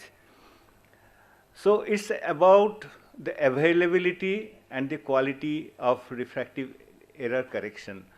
So it was found that we are not able to reach out to people who need it in adequate number, and we are at the same time we are not able to deliver the quality refractive error correction to people. So then comes the concept of the specs. It has some elaboration. I'll be explaining in the next slide. It was endorsed in May 2024. So the expansion of specs is S for service, improvement to access to refractive service, and build the capacity of personnel. Here comes the training, then improve the education of the population, and contain the cost of the spectacle, especially spectacle contact lenses for the correction, and strengthening the surveillance. See, it's a strategic framework that works on this principle of specs. So what is effective refractive correction? Whatever we serve, whatever we deliver, the outcome should be of good quality. So the indicator is visual acuity correction. With correction, visual acuity is 6/12 or better. So that is the target. So what is the magnitude? Already it has been discussed. It's a huge problem. 2.2 billion people have either near or refract distance vision impairment or both. And the people are living longer, so there is likely to be huge increase in the number of people needing presbyopic correction. So again, coming to the attack of myopia, is a global epidemic, already has been presented by Dr. Partho Biswas. And here, that high myopia is not only about giving spectacle or contact lens correction to myopia. It has associations like associated comorbidities like retinal detachment, cataract, and glaucoma. These are the risk factors. So when we are treating myopia, we have to be equally responsible to take care of other comorbidities in myopia. So that is increasing our eye health care burden. And when we talk about the magnitude of refractive error in India, mostly we trust the national survey data of 2019. And if we look at the salient points of the national survey data, when it comes to blindness, refractive error doesn't figure as one of the major causes of blindness. But when we come to visual impairment, then the refractive error accounts for 13.4% of the causes of visual impairment in the country. And when it comes to the absolute number in a huge country like India, it's a big number. Again, when we talk about the blindness in the population ages 0 to 49 years, their refractive error doesn't figure much. But when it comes to visual impairment in that particular age group, refractive error is almost 1/3. So here comes the importance of refractive error. And some publication from in AJO last year in Tamil Nadu, they found that the females had higher prevalence of refractive error. Again, there is a gender issue, and coverage was higher among the urban population and the better educated individuals and the preschool age children and students. And the females and rural populations have higher prevalence for near vision also. And overall, the refractive error correction for near was alarmingly low. So here comes the coverage issue. We are not able to reach out to people. He is not dependent on others. So this picture is very appealing to me. And recently, we are now analyzing the data in our place. We wanted to work with the embroidery workers in South 24 Parganas. And there we found that there is an early onset of presbyopia among young workers. And it's a very precision work, the thread needle work in embroidery. A huge number of population there involved in embroidery worker, and significant gender disparities in the earning and vision care access. Again, the ladies are behind the gentlemen, and average income increase after the intervention of giving glasses was 8.4% post-intervention, and highest impact among older female workers, it was 12.5% increase in the income after giving spectacle. If I show you the picture, the left side picture, you can see the ladies are doing embroidery worker in poorly lit condition with the cradle. So they are taking care of the child, doing embroidery work, and whereas the male members, they are working in a much organized environment. Some of them are having spectacle, well ventilated, well lit room. So this is a eye-opener for us when we work in this field. And when you look at the refractive error services in India, this is very much fragmented. Some services we are doing through school eye health, some through clinics directly, some through the vision centers, and even the optical shops are delivering refractive error services. It's vital that we should integrate all the services, and we have the data how much we are able to cover, and we should set a quality standard. So while planning, we should see that who are the age group where we should target the refractive error services. Mostly the 16 plus age group, they need refractive error services.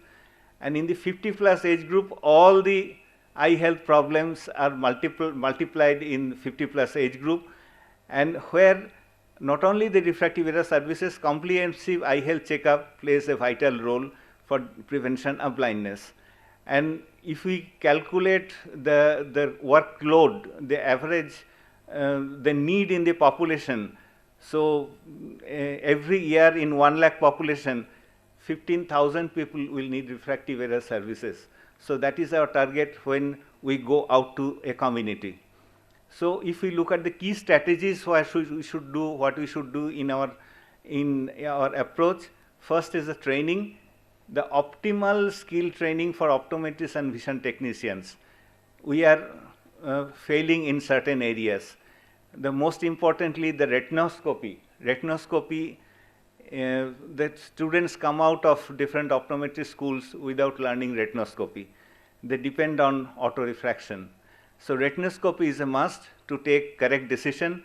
Objective refraction is very essential. And another thing is the comprehensive eye examination, basic comprehensive eye examination skill. At the vision center level, the optometrists and vision technicians, they are not supposed to do the full diagnosis and the treatment. At least they should suspect and refer to higher level. And then engaging parents in school eye health. And in the quality, customized correction is not there for many occupations who actually need, the people who are engaged in the precision work, they need customized correction. And now computer users are increasing. We should look at the progressive presbyopic correction. And now earlier progressive presbyopic correction used to be an expensive thing. Now it is within affordable reach of the people. And here the technique is very important. The opticians should be very careful about taking the measurement, and the refraction should be taken as an opportunity for comprehensive eye examination so that we can prevent blindness.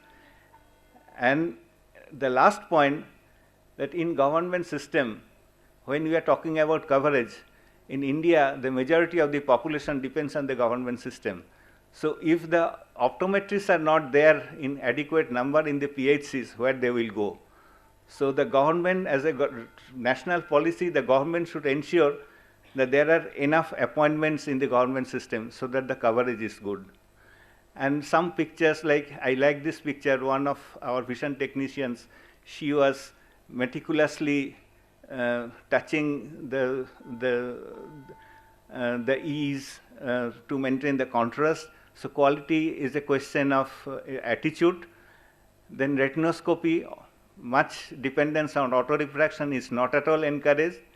And indirect ophthalmoscopy for myopia, even with limited resources, it is possible at the field level.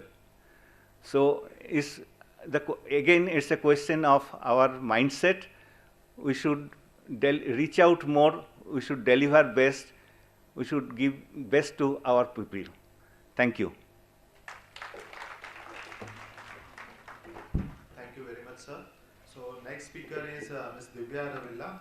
She is the Executive Director at Lions Arvind Institute of Community Ophthalmology at Madurai, Tamil Nadu.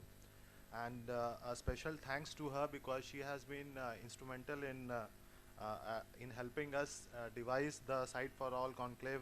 We still remember the initial brainstorming sessions in December and January where we sat for 2 hours discussing what the topics are going to be. So thank you, ma'am. Over to you. Thank you, ma'am. Very happy to be here amongst all of you, and I think several of us have been looking forward to an opportunity to visit Akhand Jyoti, and it has been every day has been, or every moment we're discovering wonderful things about this organization. So thank you for having us here. To jump into today's topic on primary eye care and how really this can be the vehicle for universal eye coverage, and this is something that we've been very thrilled with, the kind of results we're seeing. But before we start, just to step back, what is universal coverage? Just to unpack it very quickly, this framework we find to be very useful to understand this.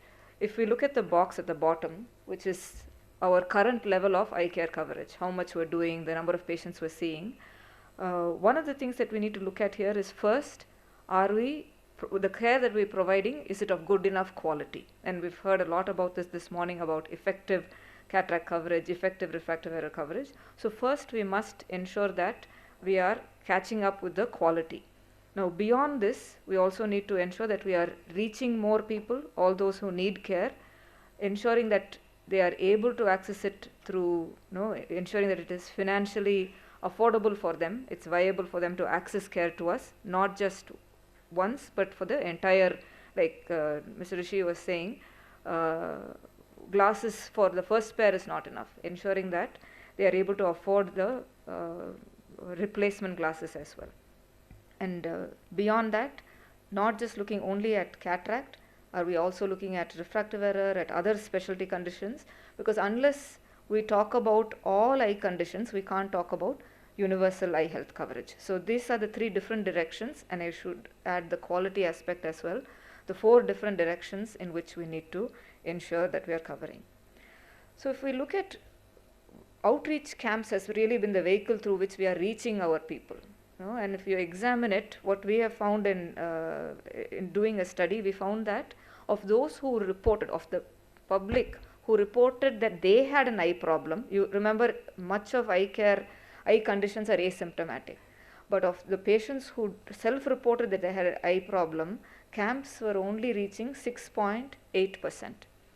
So this was a surprising revelation, but in hindsight, I think we won't be surprised to realize that these camps don't provide care when the patient needs it. They are not there on demand for the patient, and they're really primarily designed for refractive error and cataract. So looking at this, it's really important to have a more permanent presence in the rural area where patients need it. And that is how we find that these vision centers really make a difference. So the vision centers, as long as they are available throughout the day as and when the patients need it, typically an Aravind Vision Center is in a rented house that we take.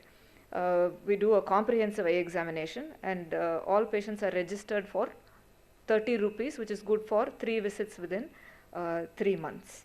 And as you can see, the vision technician there is trained to do a comprehensive eye exam. We're not only looking for cataract or refractive error, it's key that this is a truly comprehensive examination, looking for diabetes, looking for hypertension, which will give you clues about associated eye conditions as well. So they do a thorough anterior segment examination, and if they are suspected to be having any diabetic thing, but also looking for diabetes, and everybody over 40 gets a eye pressure test.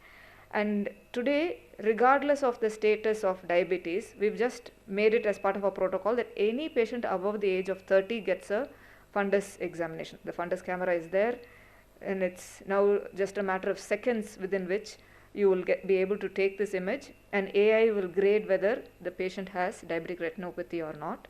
All of this gets immediately uploaded into the electronic medical record. Because it's electronic medical record, the doctor is also able to give a immediate eye exam, immediate consultation. So this is a live teleconsultation that every patient gets. So the doctor gives the final prescription, whether it is for glasses or medicines or referral, and the glasses making them available there. So within about 2 days, readers they can get immediately, but if it is prescription powers, in about 2 to 3 days, they're able to get it. And we still see patients are happy to come back to get it because these centers are rural and close by each vision center. And this is really the slide about universal coverage. What we're seeing is, now if we ask the question, does this vision center really take care of the eye care needs of its population?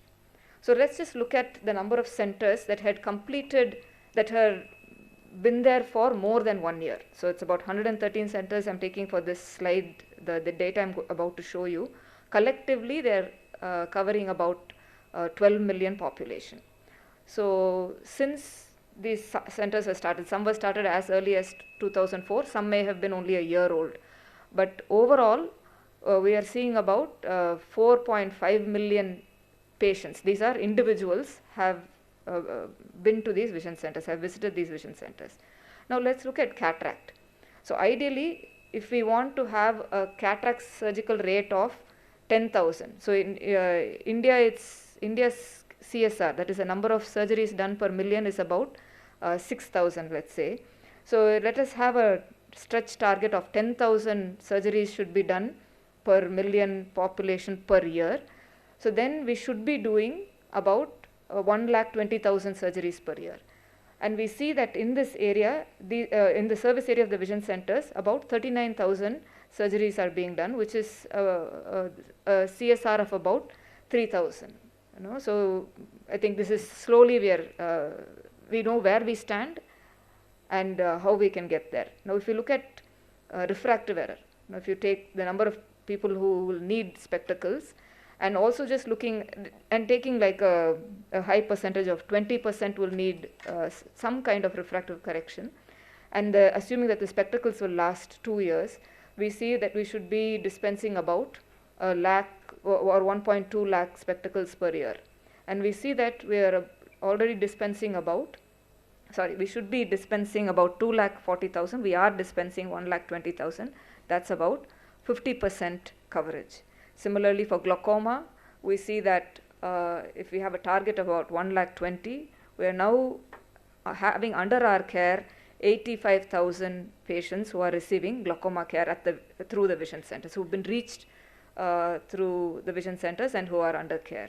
So that's about a 70% coverage. Similarly, for diabetic retinopathy, remember the target will include those who may not have diabetic retinopathy but have diabetes but need to be on regularly, they need to be monitored. So that's another workload, or that's another responsibility of the vision center. Very, very importantly, we see that these vision centers are also able to be the first point of contact for patients who have trauma or any kind of corneal or ocular surface conditions. And you can see these are huge numbers. These are for each center per year, 437 patients present with ocular surface injuries. And this is, imagine if this was not there, if the vision centers were not there, where would these patients go? And we see that many of them turn to traditional healers or home remedies to take care of this, which often leads to worsening conditions. Conditions that may need a keratoplasty can be prevented, and you can treat them with just a simple antibiotic.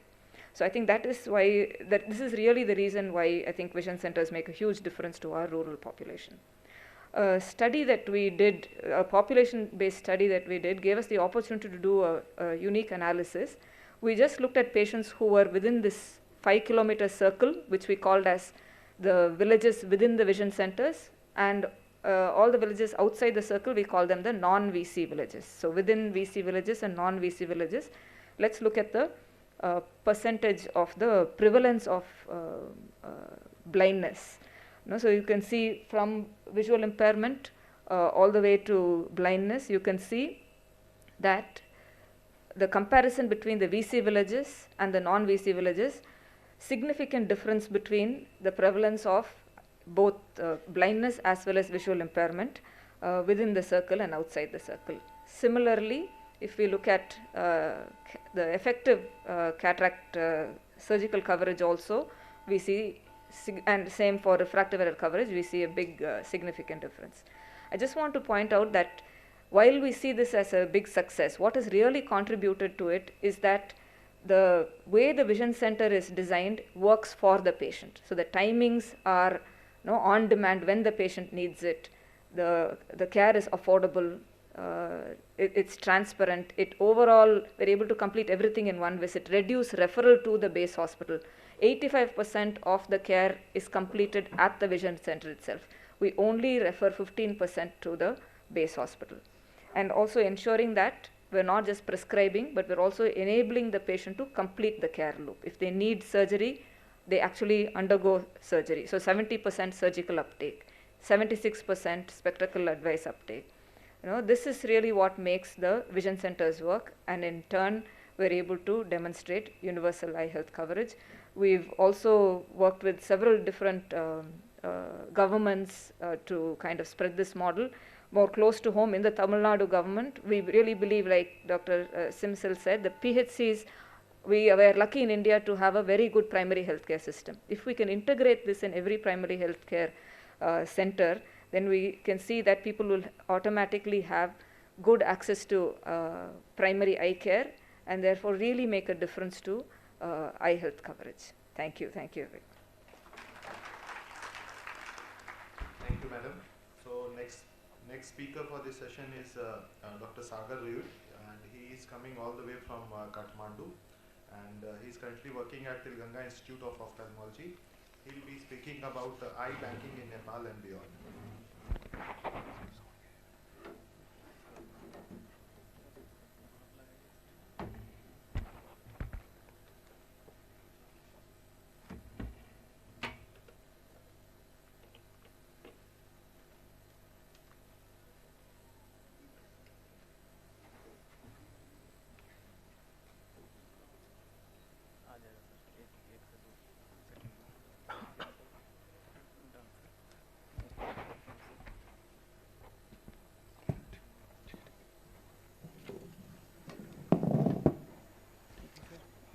First of all, I would like to thank Professor Azad and the entire team of Akhand Jyoti Eye Hospital for having me here. So in places like India and Nepal, where we embrace and are bounded by a very rich culture, tradition, family norms, values, different ethnicity, multilingual languages, and love, at times this acts as barriers, and we need to overcome these barriers for the betterment of humanity. So good morning and namaste to you all. I'll be talking about the story about the journey of eye banking in Nepal, how it started, how it established as one of the state-of-the-art and the world-class eye banking, and where it stands today. So let us first go deep back in history. So in 1981, there was a blindness survey done in Nepal, along with the Ministry of Health and WHO, and the prevalence of blindness was 0.84. The second leading cause of blindness was that of cornea, and it still remains as of today. However, the prevalence of blindness has been reduced to half, that is 0.3, and this has been mainly successful due to the establishment of an in-house intraocular lens factory in Nepal, and establishment of various eye hospitals, a good cataract surgery, and more so important, a good cataract delivery system. So similarly, something had to be done in terms of corneal blindness because the backlog was massive. This was mainly due to agricultural traumas. As always, farming has been the way of life and will always be the way of life in rural places in India and in Nepal. The corneal blindness was secondary to very bad scars succumbing to trachoma, to nutritional deficiencies such as vitamin A deficiencies, congenital blindness, and very bad infections. So we established the Nepal Eye Bank way back in 1994. This, till date, remains the one and only eye bank, and it is a non-profitable and a community-based organization. And we had the late Crown Prince inaugurated the Nepal Eye Bank almost 30 years back. So this was the way of how public awareness was done. We would call somebody of a big stature, come and inaugurate, who the public, the general public believed in, had faith in, and respected. So the vision of the Nepal Eye Bank was to eliminate corneal blindness by right time transplantation in Nepal and beyond. So the term right time transplantation means that you retrieve corneas within almost 8 to 12 hours. We only use corneas that have been harvested between those time. And in a study done by the Nepal Eye Bank, the mean death to excision time was just 6.8 hours. So we have one of the best qualities of corneal tissues in the world. The mission was to establish a national center for eye banking, which met the international standard quality.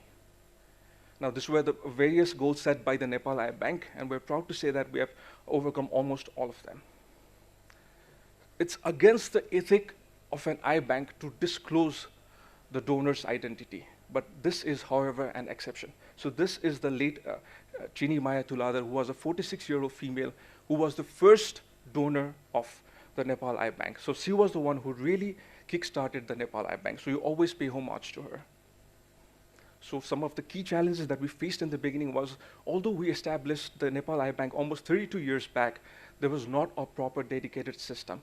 There were no laws, there were no legislature, totally only solely depending on the eye banking strategy. We depended highly on voluntary donation calls. So we had eye bank technicians who used to sleep on the floor next to the landline phones, waking for almost 24/7 just to receive a call that there was a donor nearby. And times were not as easy as now. There was very limited community awareness. So in the first 4 years, we imported corneal tissues from the US. It had to come trans-Pacifically all through the Pacific Ocean, through Hong Kong, and finally to Nepal. So by the time it came to Nepal, it was too late, and the qualities of the corneal tissues were always questionable. So we had to do something. So there was a massive paradigm shift. So this is the holy Pashupatinath temple. And it is said that a Hindu devotee must visit this temple once in their lifetime. So right next to it, there's the holy Bagmati river, which eventually merges to the Ganga river. And just next to the river, the west of the temple, you can see there are 16 open firewood pyres that are ready for the last rites of the deceased people to take place on. So this is the place where people's lives ends. But Tilanga saw things differently. We saw that this is not only the place where the people's life ends, but also it is the beginning of someone else's life. We saw so many people just being burned and the last rites being performed, and so many corneas being wasted along with them. So we came up with an idea that how we could persuade the people who had the last rites to retrieve corneas. So we persuaded the holy priest, who at that time was regarded as a high-status job just for the crematorium. And people used to listen to him, follow his instructions. So we persuaded him, and we told him the importance of corneal transplantation. But there was always a massive no. So when you have a good intent, the luck always follows you, and destiny awaits. So one day, there was a corneal transplantation taking place. And the beautiful thing is the Telangana Institute of Ophthalmology is just 2 minutes walk from the crematorium. So we gently asked the holy priest to come and visit Telangana Institute of Ophthalmology and have a look at the surgery. So from time before, we always do a live surgery. We always show the patient and their next to keens what the surgery is all about. And this has been carried out till date, be it the massive outreach eye camps or in the hospital. We always let the patient see what the surgery is all about. And by doing this, the patients are confident. Because there was always a social taboo thinking that while retrieving corneas, you take out the whole eye. And once the whole eye is taken out, in the next life, you are born blind. Or even when you go to heaven, you cannot see at all. So we had to break those social norms. So we had the holy priest come and visit the center. We showed him a corneal transplantation, and he came back the next day to see the post-op results. And we didn't have to say much because the priest was taken aback. He understood each and everything about corneal donation, how it could impact the patient's lives. So upon going back to the crematorium, he became the person who instructed the next of kins of people about eye donation. So this is the crematorium-based corneal retrieval program at the Pashupatinath temple, also known as the temple eye banking.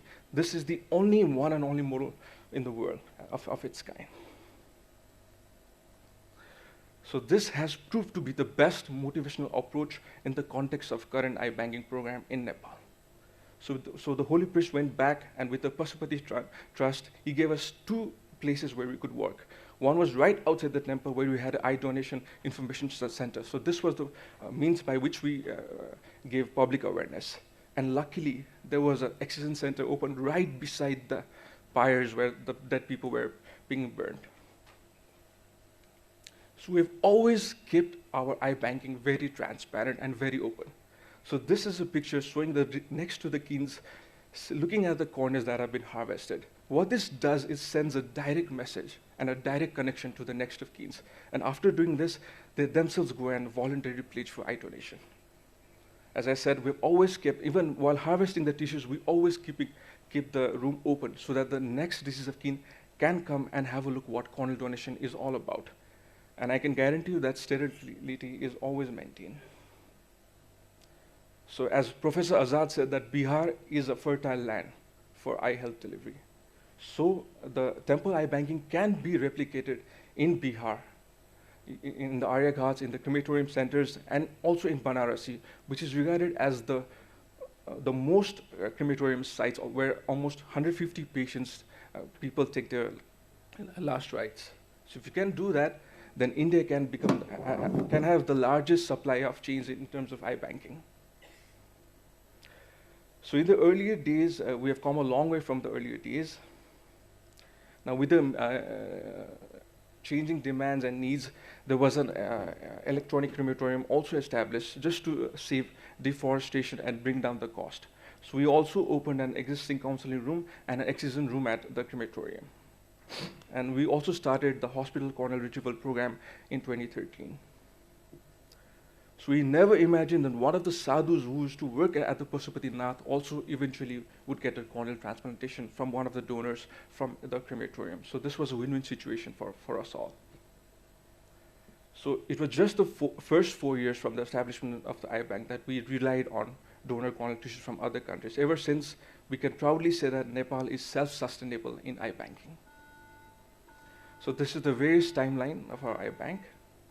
And these are the various countries that we export the corneal tissues. More than export, we use the term sharing corneas on a humanitarian basis. Now last, I would like to just show you a video from a patient's perspective. So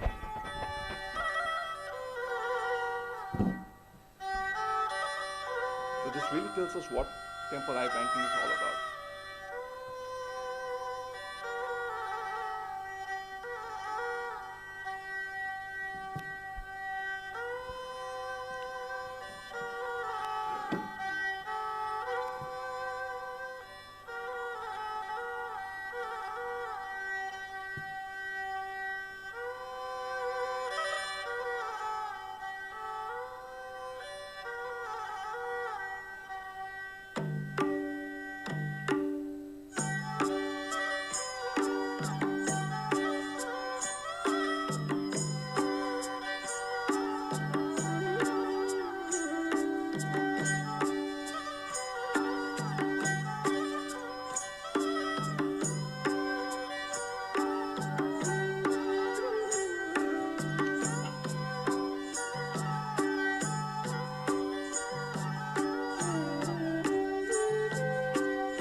So this is the power of eye donation. So let us all join hands to give this wonderful gift of sight. Thank you.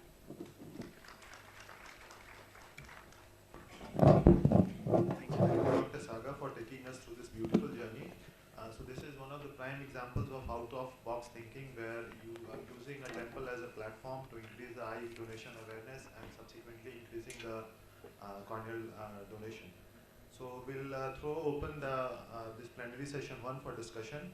So my question to the chair and the co-chair, we are fortunate to have Dr. Anisha Ambast, Dr. Amit Raj and Dr. Raghuvansh with us. All three are part of high volume centers. So the question will be like, how do we define value in a high volume setting? Whether it's a clinical outcome or it's a cost effectiveness or the patient reported outcomes.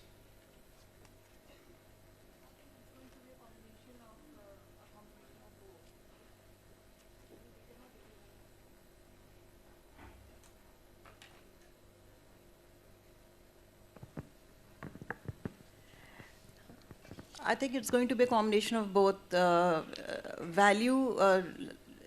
We have been hearing this, that we have to add value to the volume. We have taken care of cataract-related blindness by increasing the cataract surgical rate, and as we saw with Praveen sir in the RAB survey also, it was many of the outcomes where didn't have a vision of like 618, which was the which is what we were looking at. So I think it's, and if you have very good outcomes, but if you're not following it up with volumes, then also it doesn't serve the purpose. So at our place, we try to balance between the two because we don't have that strong outreach. So maybe the volumes will not match up till here. But we do try we do have a lot of referrals, and we do try our best in terms of matching volume with value in cataract surgery. I think Dr. Amit would probably like to add.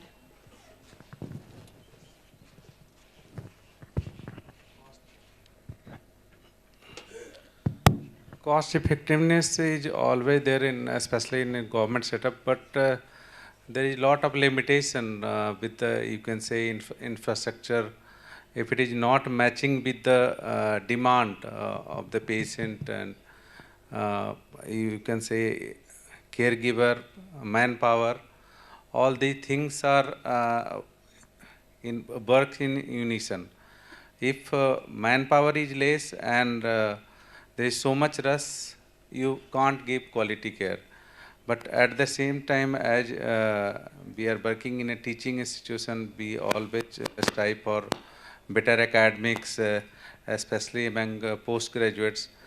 We have teaching program for optometrists also. So we try to assimilate all the things and try to give whatever, what could be the best from an institution. But at the same time, coming to the community care, we are at the, you can say, short of that due to manpower. We can't go to the peripheral part, periphery to know the, you can say, the exact prevalence of different type of disorders, cataract, refractive error, or other cause of blindness. But maybe we are contributing with some research study, especially based on the community care.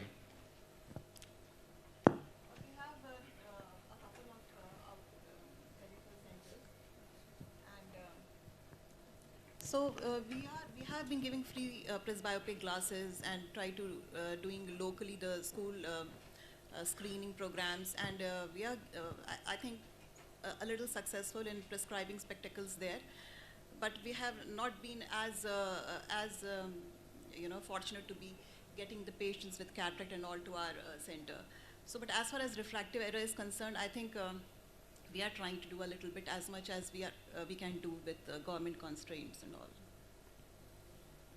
So as Ms. Divya already showed, like how a primary vision center situated in a rural setting in Tamil Nadu can be helpful. So is it feasible for a government setting to have those kind of centers to increase the referral? How do you think? Is it difficult or? I think nothing is difficult if the government desires, and this is something I have been wishing for since long, and after a lot of perseverance, we've got 2 centers running. And so it's, things are not really in your hand as things are here. There's a whole system to work with. But we have been pushing towards that, and we have a reasonably good peripheral center at Mane. But of course, we would like to have many more vision centers, and that is really how you can work across reducing avoidable causes of blindness, getting good referrals, getting the refraction done at those places. But if the government wants, nothing is impossible. The government has been, distributing presbyopic glasses through its PHCs, which is easier. But to give prescription glasses to children, I think there are some constraints out there. Last question to Raghuvan sir. Sir, what do you think is the biggest obstacle in refractive error coverage, whether it's the screening, dispensing of glasses, or it's the follow-up with the patients? I think it's a screen. Thank you, sir. With this, we end the plenary session 1. I'll hand over the mic to Manjari. I'd like to thank all the speakers. It was a very nice session and a very good day of starting the deliberations. Thank you, everyone. Thank you, Dr. Ramya. Thank you. Thank you. Thank you, everyone. Now, I would like to request our respected Dr. Rajvardhan Ajaj.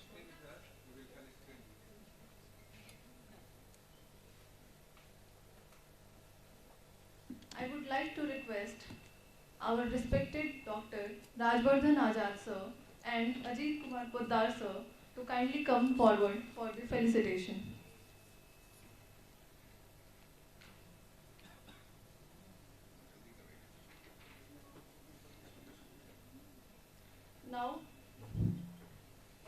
Now I would like to invite Dr. Jeevis Murthy sir to come on the stage.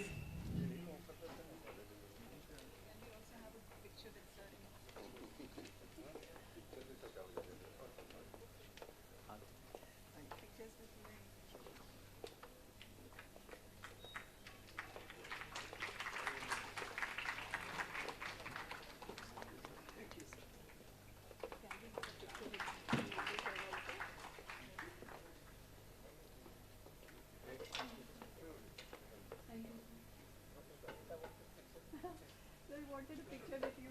Oh, sure. Sir,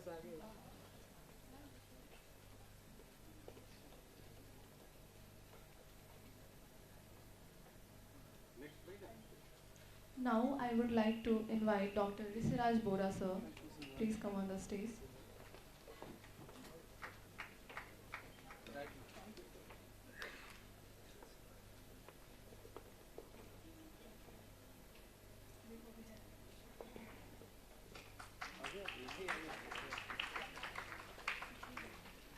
I would like to invite Dr. Asim Sil sir. Please come on the stage.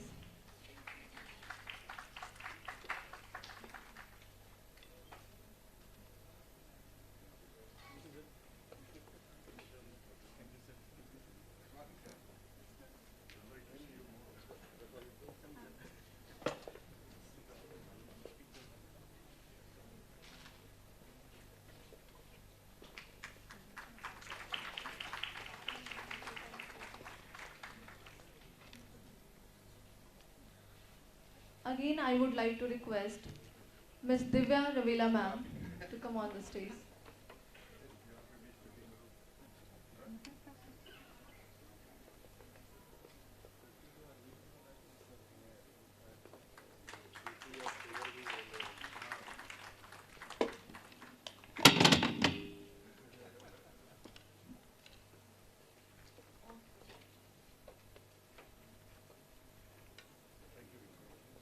I would like to request Dr. Sagar Rohit sir, please come on the stage.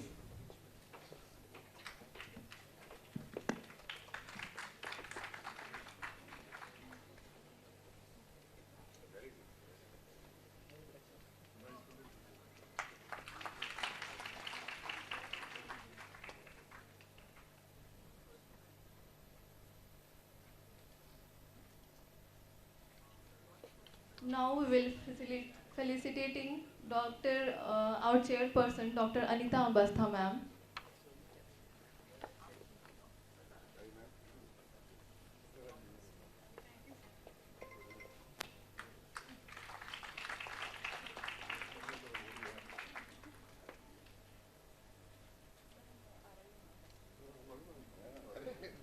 And co-chair, Dr. Amit Raj sir and Dr. Raghuvan sir.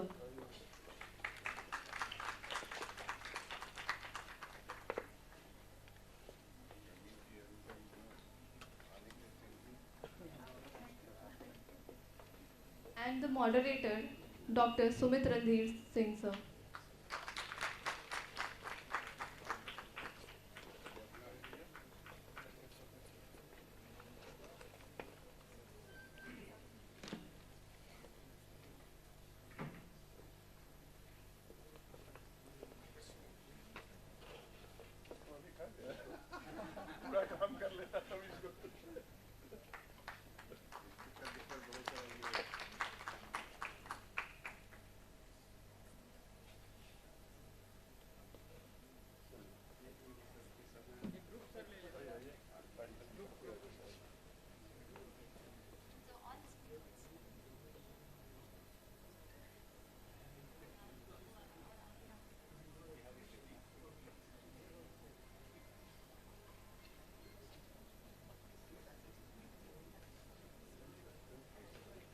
Thank you everyone.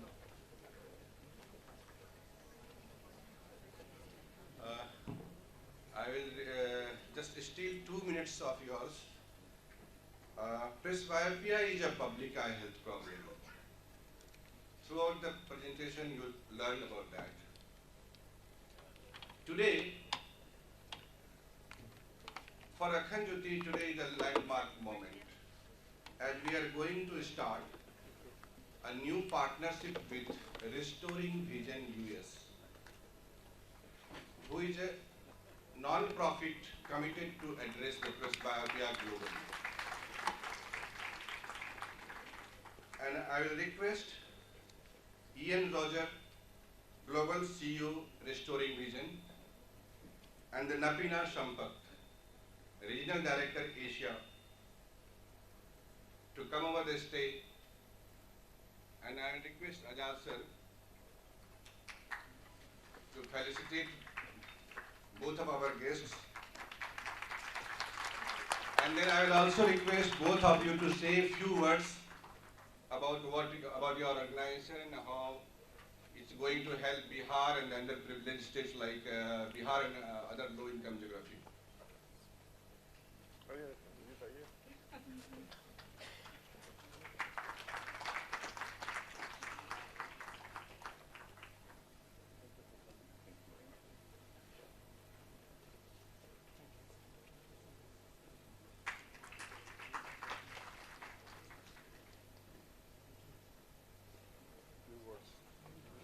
Yes, yes.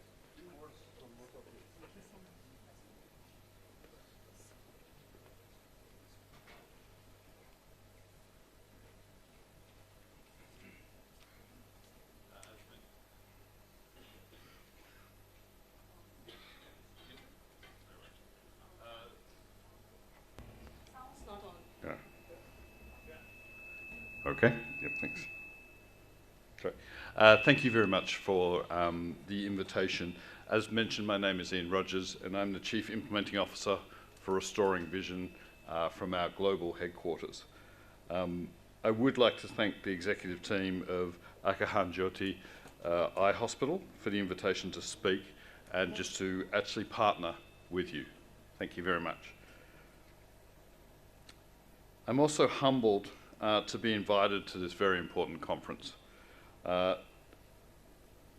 Equally, to come up on stage and considering all of the significant work that's being done and the level of professionalism that we've seen on stage today, it's extraordinarily humbling to be up here. I'm also humbled during my trip to India because due to the level of scale of eye care need and the level of responsibility that you all hold and cherish in your hearts cannot be underestimated.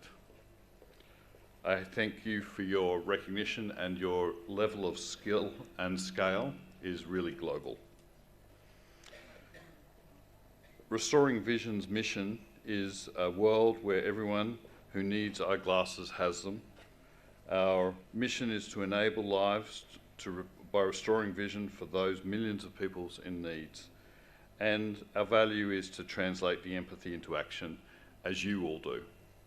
To do good with integrity and be fiercely committed, which I see here today amongst all of you. Restoring Vision is a global not-for-profit tackling the vision crisis head-on.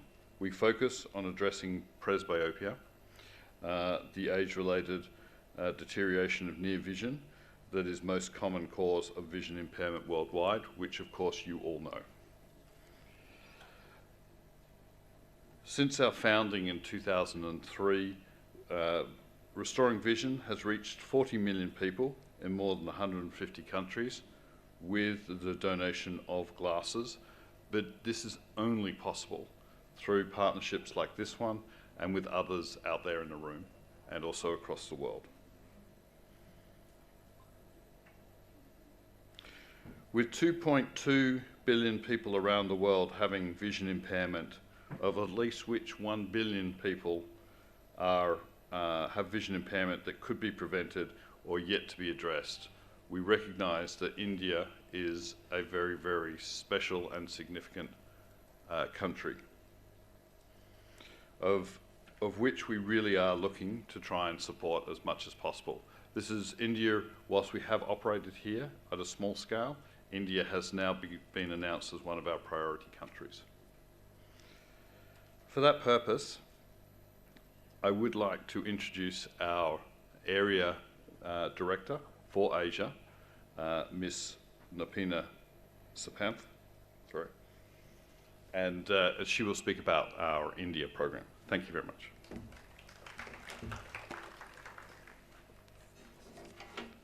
Thank you so much for your insights, sir. Thank you. Good morning. It's a privilege to be here in Mastichak.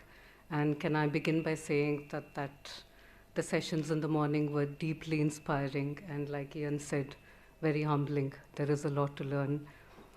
Our work at Restoring Vision is in the area of addressing presbyopia, as Ian mentioned. From the standpoint of the conclave and the work that Akhand Jyoti has been doing, we know that correcting presbyopia is as much about providing confidence, about improving quality of life, and ensuring greater independence to aging adults, as it is probably about clinical protocols and good quality data reporting. I think this is especially relevant as we age as a country. Today, our median age is still at about 29 years, but that is set to change by 2050. We will be an aging nation. And what is unfortunate is that presbyopia sometimes is actually the first instance when somebody is actually getting screened, which means that people have to wait till the time they're 40 years old to actually even be examined. And while that's good probably for our work, it's not something for us to take pride in, unfortunately. But the opportunity is this. The opportunity is that presbyopia is therefore potentially the opportunity to nudge people into health-seeking behavior, as we have learned from Tulsi sir. And so that by the time glaucoma develops or cataract grows, our people know where to seek help and when to seek help. They learn to recognize conditions themselves, and they're able to seek the help that they require. I think more importantly, we would have built the trust required to ensure adoption.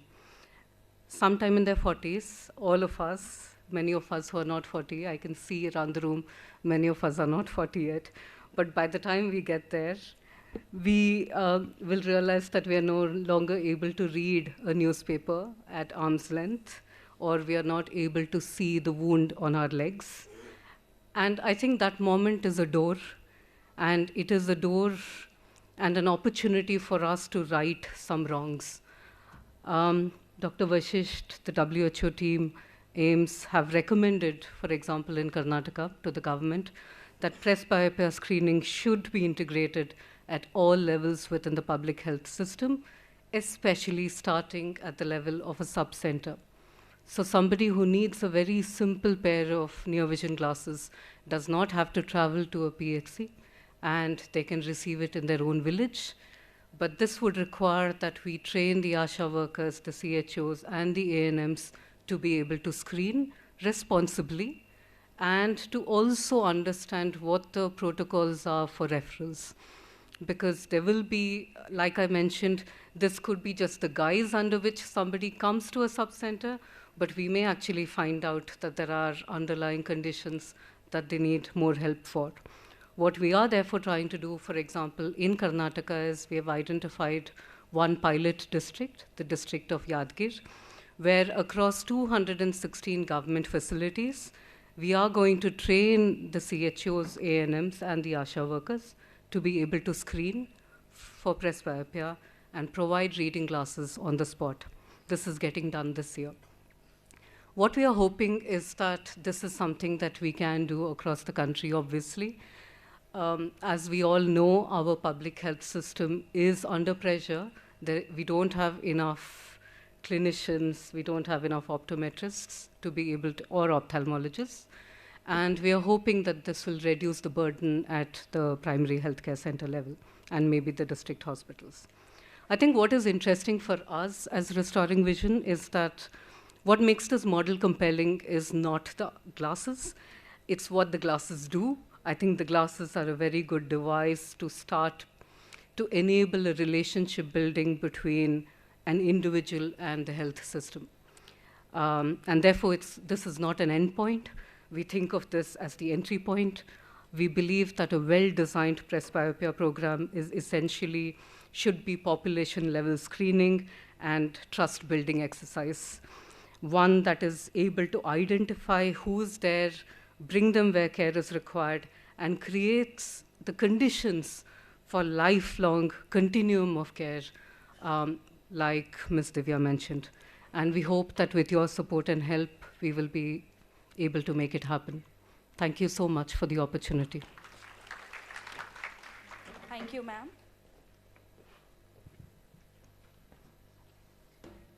After this session, we are going to start the panel discussion on sustaining public eye health, impact at scale, role of data system in eye hospital. It's great pleasure invite to moderator of this panel discussion, Mr. Ganesh Babu Laiko and Mr. Pratish Srivastav, Chief Manager Program at Akhand Jyoti Eye Hospital. Over to you, sir.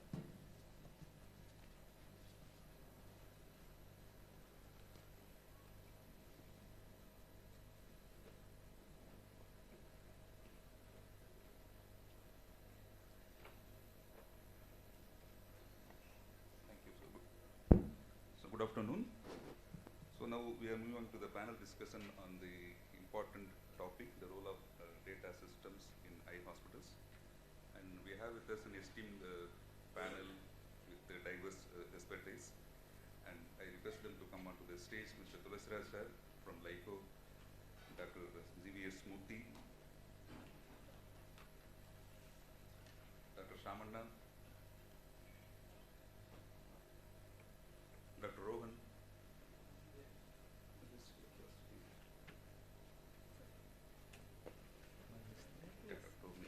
Dr. Vibhuti, not seeing.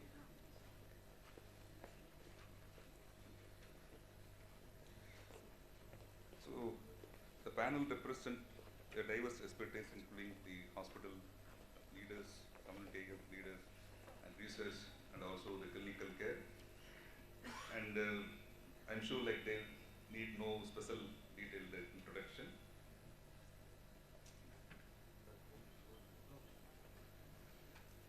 So given the limited time, so I will begin with the questions. And first I would like to invite Mr. Ardit Lusra sir, who has vast experience in eye care, like more than 4 decades of eye care, managing eye care, and also guiding various eye hospitals for their improvement and also for their effective outcomes.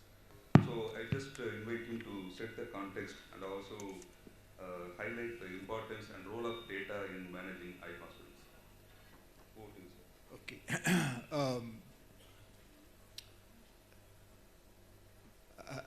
I think multiple things have happened in the current context. The use of data or evidence always has been of paramount importance. But then till the last decade or so, it has always been quite an onerous task to kind of access data, because it always used to be in paper form. So just accessing data used to be a big challenge. That has changed now, in the sense that we have the technology to kind of overcome that particular problem. And then whenever we need to make a decision, we always need to know where we are, what's happening now, and that's not been easy. It's one had to purely depend upon someone's individual knowledge or perception about things, and which often leads to a wrong or a compromised insight, leading to compromised decisions. So having hard data becomes extremely critical in terms of doing things right. And then in my own personal experience, I have recognized that when you're able to address a challenge or an issue with evidence rather than individual perception, you also kind of, because when it comes to policy and decisions, one of the biggest problems that people at senior level would recognize is the individual perception, which really would also translate to individual ego. I think like this.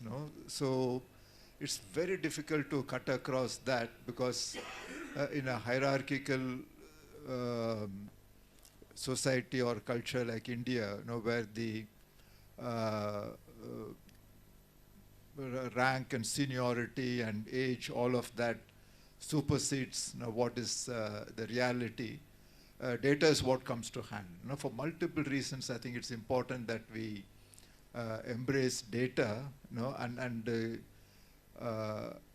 use it to the extent possible. And I think one of the biggest shifts that need to happen in this context is mindset, because I think many people put importance on technology, and technology by itself doesn't shift the needle on managing by evidence.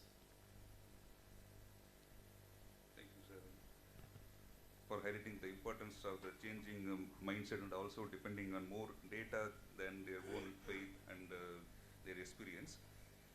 So do you have any specific examples, like how a hospital can use for identifying the opportunities and growth using the data instead of just using them for the performance monitoring? I won't go into specific examples, but I think at a conceptual level, I think today we need to understand that we are in an era where change is not only constant but very rapid.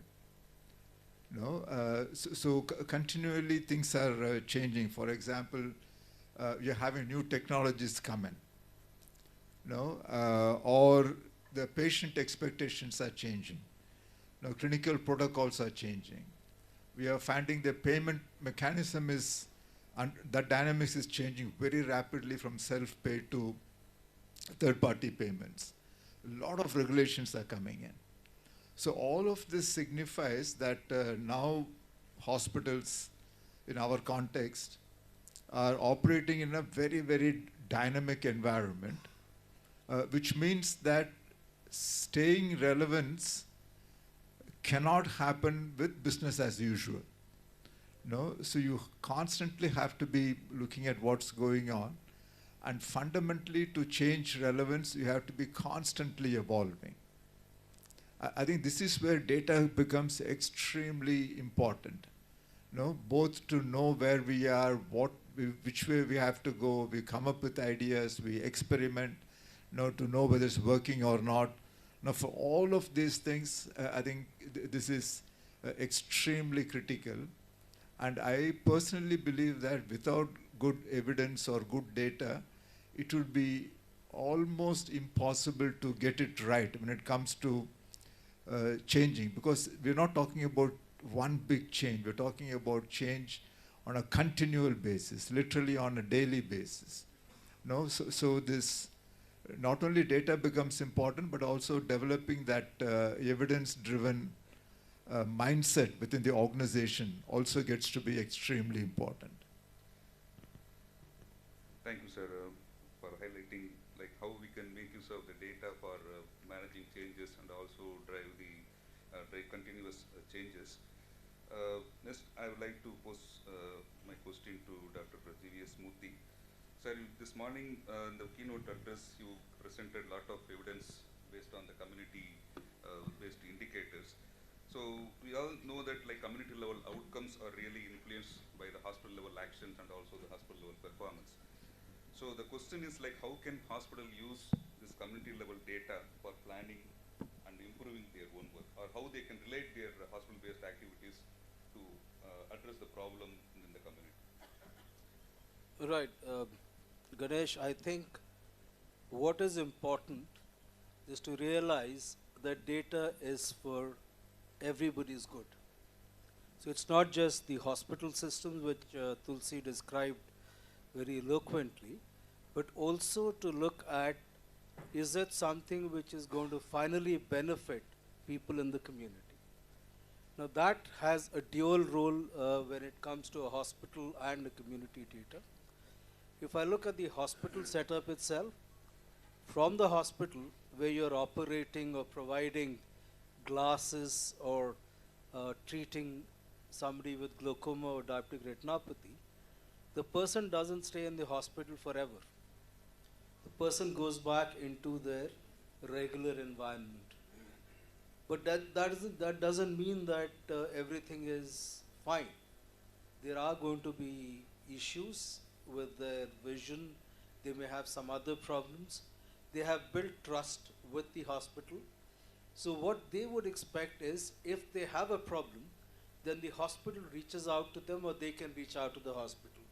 So a bidirectional flow of information and action can only be possible if you have a proper data system which the hospital uses for the community good. So that is one aspect which is important.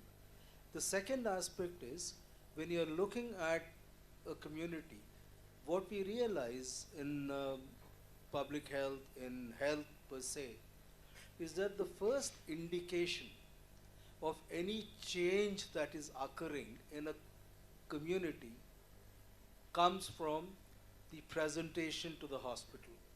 So for example, the most recent example that we have is COVID. So it's when people came to attention at the hospital, then the realization stuck that this is COVID and this is going to be a major problem.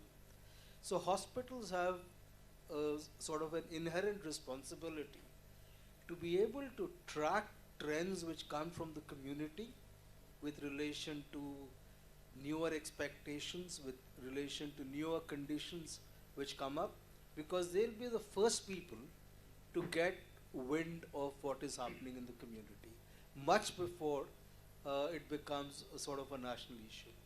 So hospitals have that inherent responsibility to try and pick up the trends. It could be like Tulsi mentioned, a new innovation that you have at the hospital level. When it is rolled out, is it actually benefiting people? So those are those trends which need to be picked up. And that is why that interface between the hospital and community in terms of data is so critical. Thank you, sir. How we can make use of the data from the community, or how it reflects the community problem in the hospital, how we handle, so how it matters. It is clearly highlighted by Dr. Murthy, sir. So I just want to move on to the next one, like particularly says the hospital data. There is another important source of data is research, evidence from the research. So I would like to invite Dr. Samana, who is doing a lot of research activities tonight, and understanding. So how the research evidence be effectively translated into hospital actions, particularly hospital practices to improve the outcomes, and also if you can give some specific examples, that would be. Thank you very much, Mr. Ganesh and senior colleagues here and Rohan.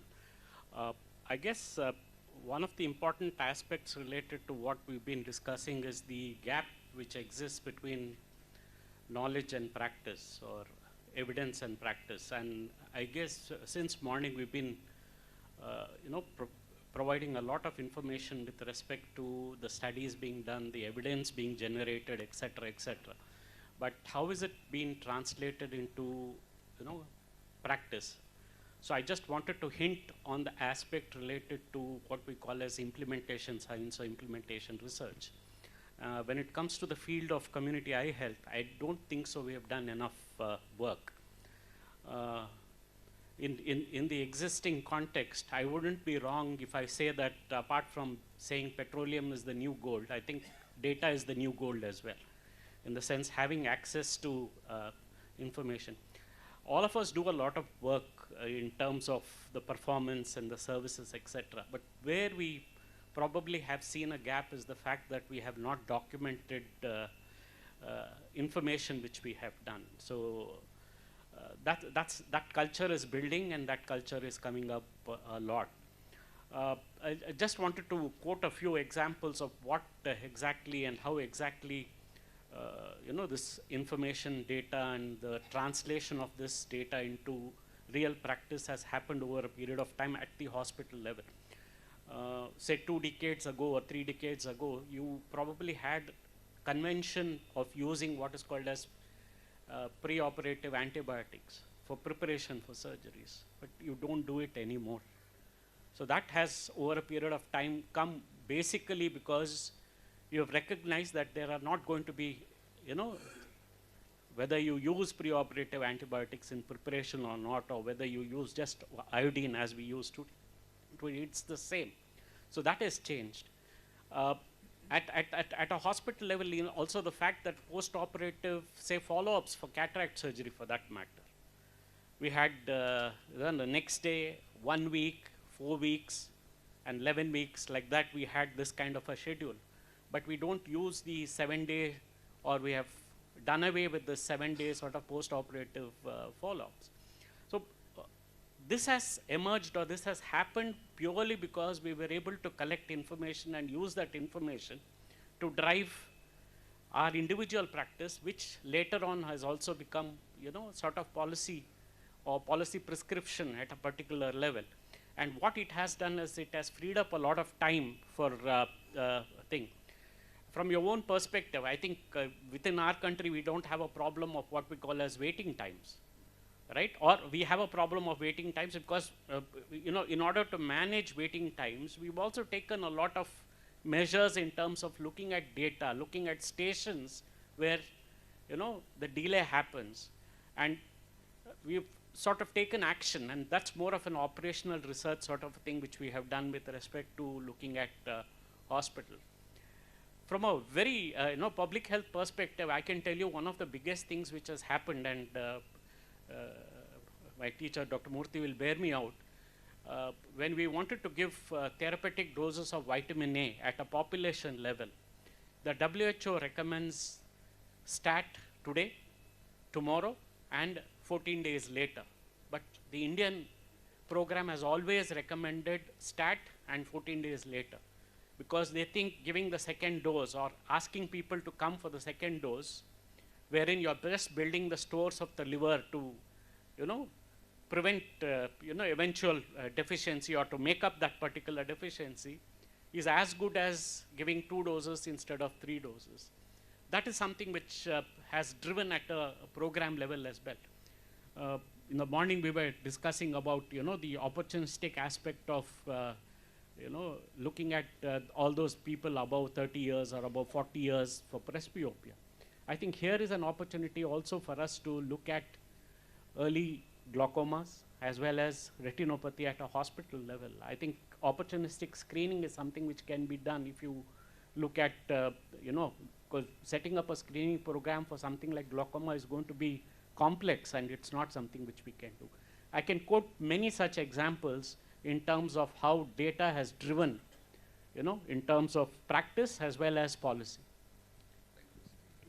Can I give 2 examples?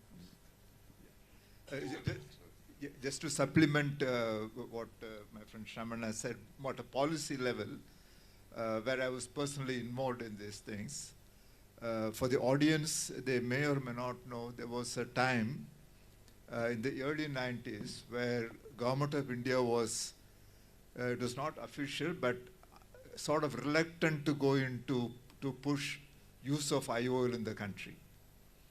Because the cost was at $100 and unaffordable, and there was a learning curve, equipment, and there were all kinds of reasons, with cost being the biggest barrier. So there was this, it was not a regulation or a rule, but something unwritten that we don't support this. And international NGOs also were in the same bucket. WHO also was sort of promoting that. And around that time, I don't know if Murthy recalls, we had done a population-based study in Sivaganga and in Alwar district, in Rajasthan.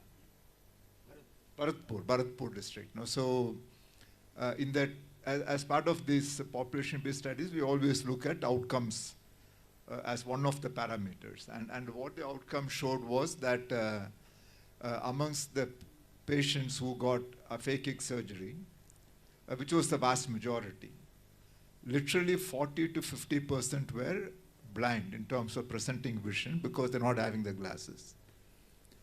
In Tamil Nadu area, Sivaganga area, we had already started implanting lenses at that time, and about 40% of them had a implant. And then in those group, the blindness was less than 5%. Regardless of whether it's government or private or whoever did it, it's just the technique itself had a big difference. So I happened to be at the health secretary Sujata Rao's office, and I showed her that publication, and then she was literally horrified that is our program leading to blindness, so then I think they went around the time the World Bank project was getting set, and this became a centerpiece of the World Bank's initiative. That was one major policy shift that happened purely because of data. The second one was, as the World Bank funding was winding down, for some reason the ministry requested us to develop the 11th five-year plan, I think. So the World Bank funding was around, I don't recall, maybe it was translating to maybe 100 crores or 150 crores per year. Overall spread across 7 years, across. So it was a certain amount.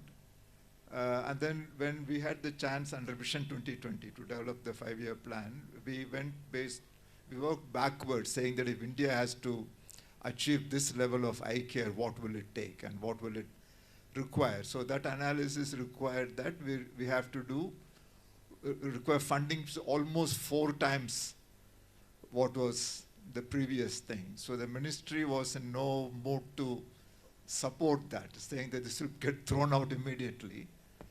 But then we got their permission to go approach Planning Commission. Montek Singh Alwalia was the head there. He gave us some time. So again, we used data very well with them. We kind of basically showed for the last 10 years or so, how the ministry met all the targets and used all the funds. And then we said, now to go to the next level, this is what needs to be done, and this is the money that is required. And because we always had this Indo-China competition, I had also put in some data relating to how much far ahead we are compared to China and how we can leapfrog with the. So with that kind of a data push and giving evidence that the funding is given, actions can follow. So that actually helped us to, in fact, the commission approved the proposal as it was in principle. So, and then that translated to about 2,100 crores or something like that, which the ministry then finally toned it down a little bit. But I think these two are very good examples of how you can shift the needle in a big way, using data. Yeah. Sir, you want to add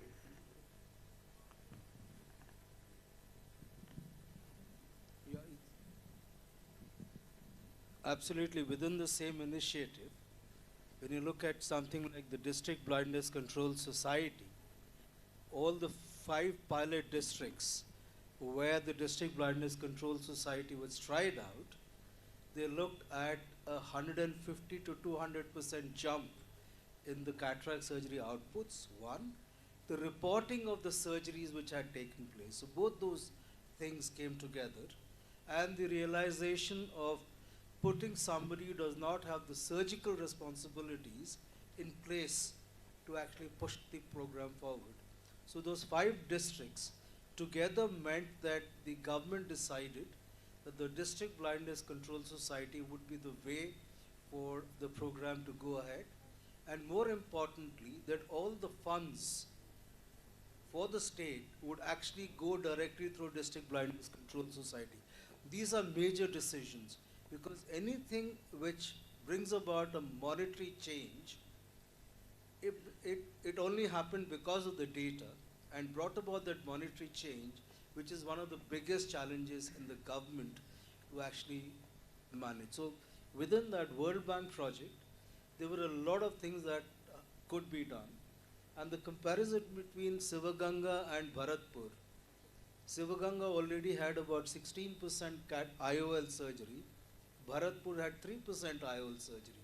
There's a massive difference in the benefit of the surgeries because of the comparison of data between these two locations. So yes, data can have it can be a major game changer on how the finances go, how a program can be implemented. Thank you, sir, for sharing your real experience on how you use the research evidence for influencing the policy as well as the hospital level actions. Now let us shift the focus to our clinician, Dr. Rohan. So we all know clinicians mostly want to spend time with their patient, but they are always focused on the patient care.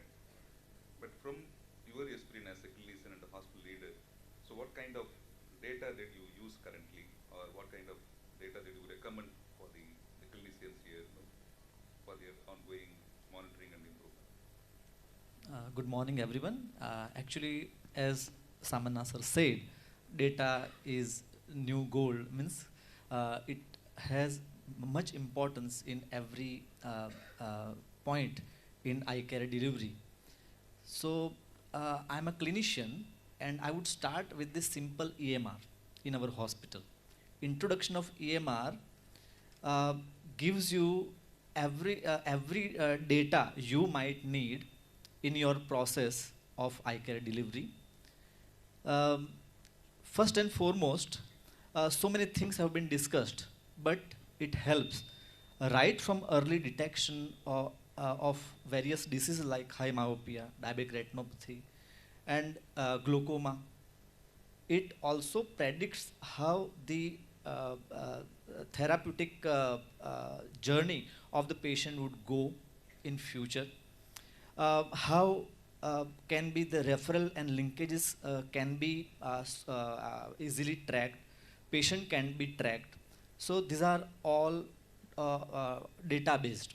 So this is going to help any clinician, whether they are in private setting or NGO setting or government setting.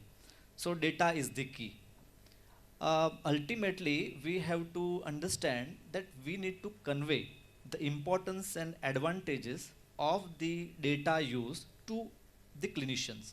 So making them interested in using the data tools, various data tools.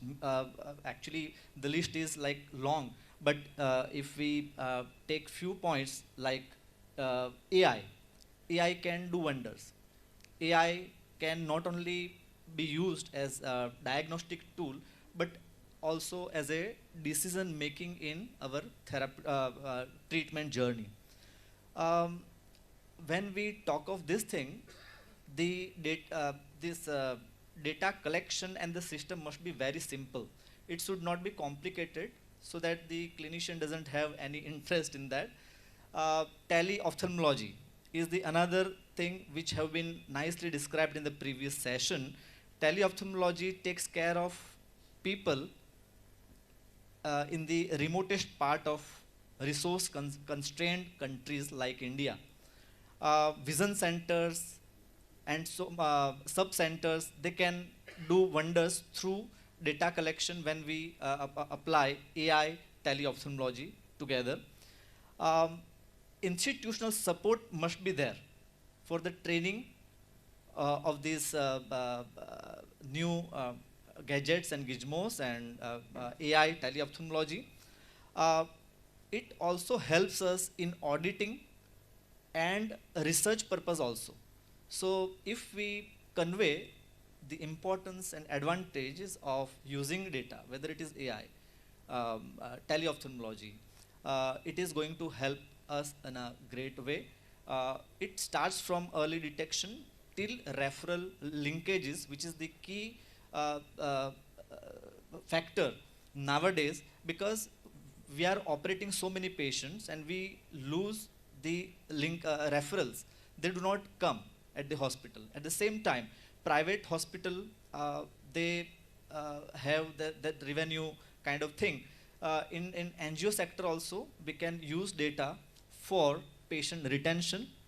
Also, we can track how many patients are coming once we screened at the outreach area. So data helps in bigger way, but challenges are like resource, we have a limited resource, infrastructure, and moreover, the most of the clinician, as I'm clinician myself, say that the case overload is there.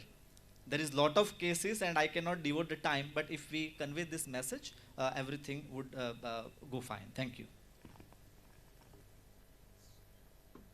So thanks. I think you already highlighted many points like how we can use the data in the clinical care. But I think in the hospital setup, no, we need multiple people used in order to build the, in order to effectively utilize the data. So for that, we need to build the culture of using the data. So maybe if you can add just 1 or 2 points quickly before we hand over to Dr. Murthy, sir.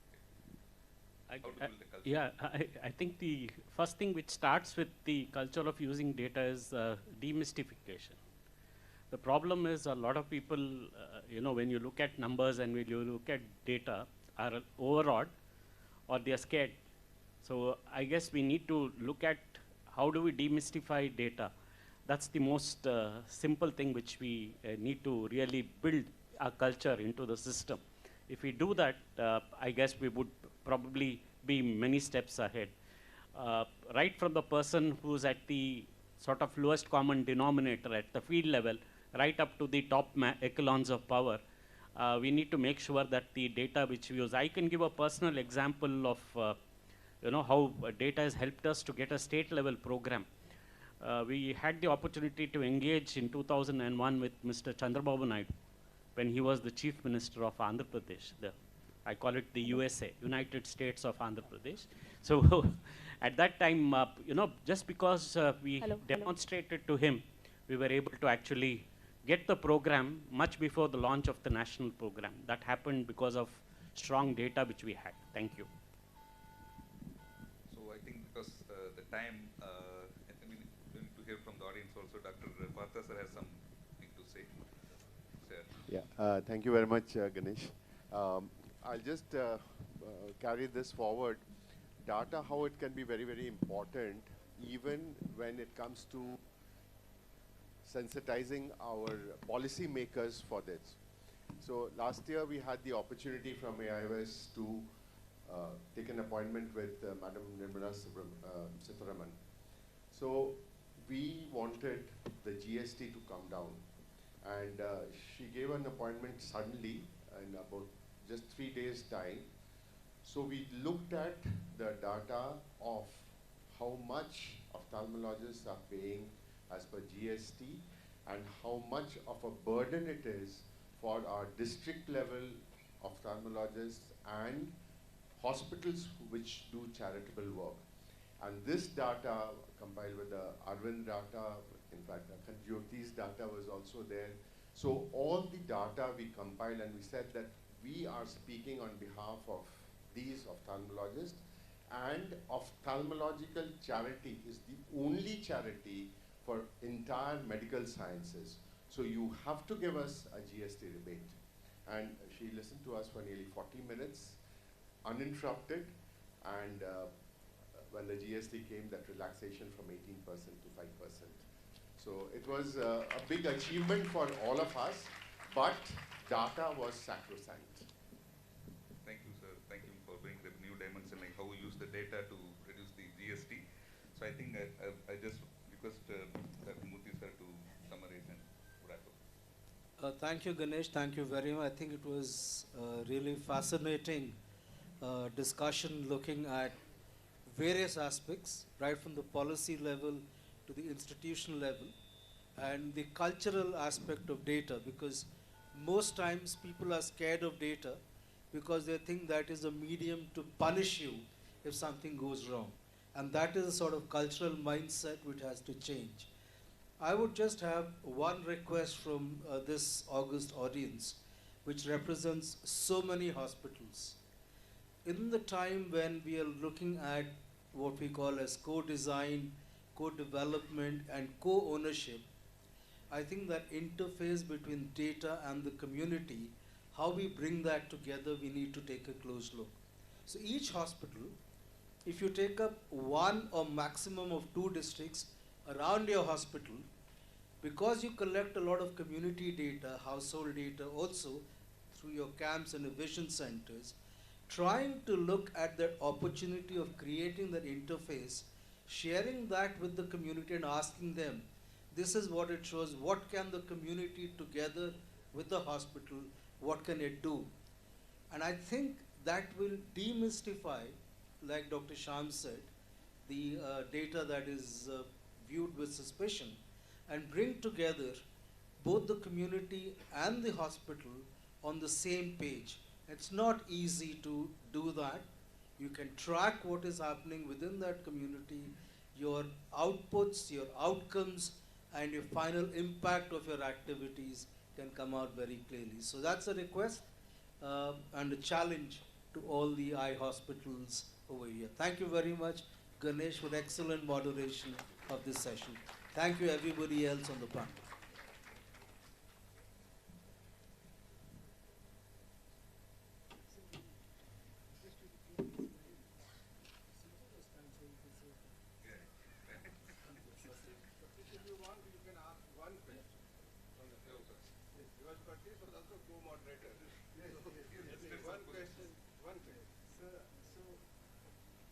Thank you for a very wonderful session, sir, very enriching.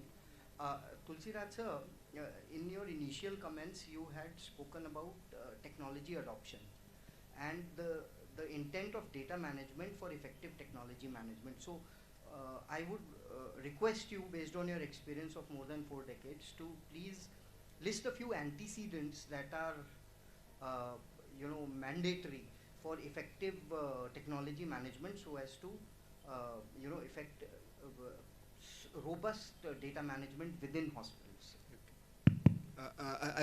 I'll give a little more of a generic answer than of how technology can be helpful, because data like air or light is there everywhere, but to make sense of it, I think you require a certain intellect or certain capabilities and things like that. So which was a big differentiator. If somebody had the wherewithal to kind of visualize, conceptualize what it can be, ask the right questions. So then they came up a little better than others. But now technology can be a very great equalizer, in the sense things like AI can make incredible sense of data, which otherwise it would have required the most person with the most experience and intellect to do it. So that's how I think the technology that is emerging now, two things are happening. One, I think everything is becoming digital. That means data becomes very accessible. If it's in paper, it is not accessible. Second is that to make sense and get insights, now the data can help a lot. It can tell you from where the patients are coming, not coming, the trends in so many things which otherwise would require really, really experienced individual, based on their experience. Now that has become a great equalizer. Thank you. Thank you very much.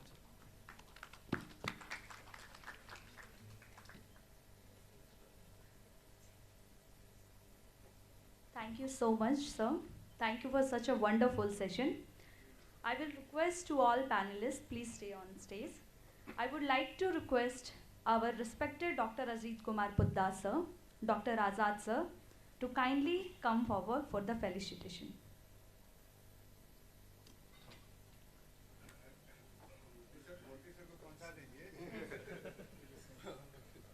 I will request Dr. B.R. Samanna sir, please come forward.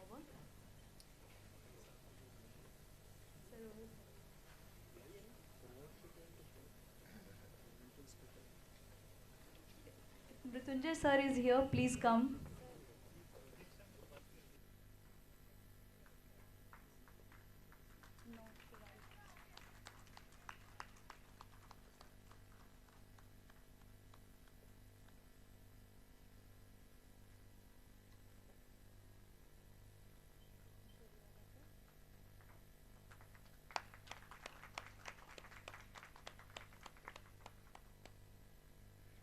I will request Rohan Cheriwala sir, please come forward.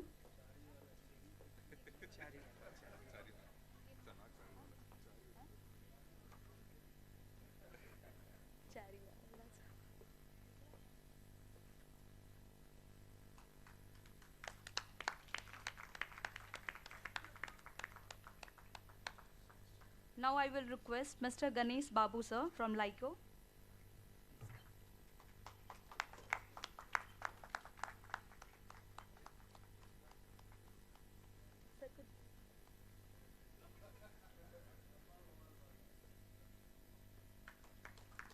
Now I will request Mr. Prateek Srivastava sir, Akhand Jyoti Eye Hospital.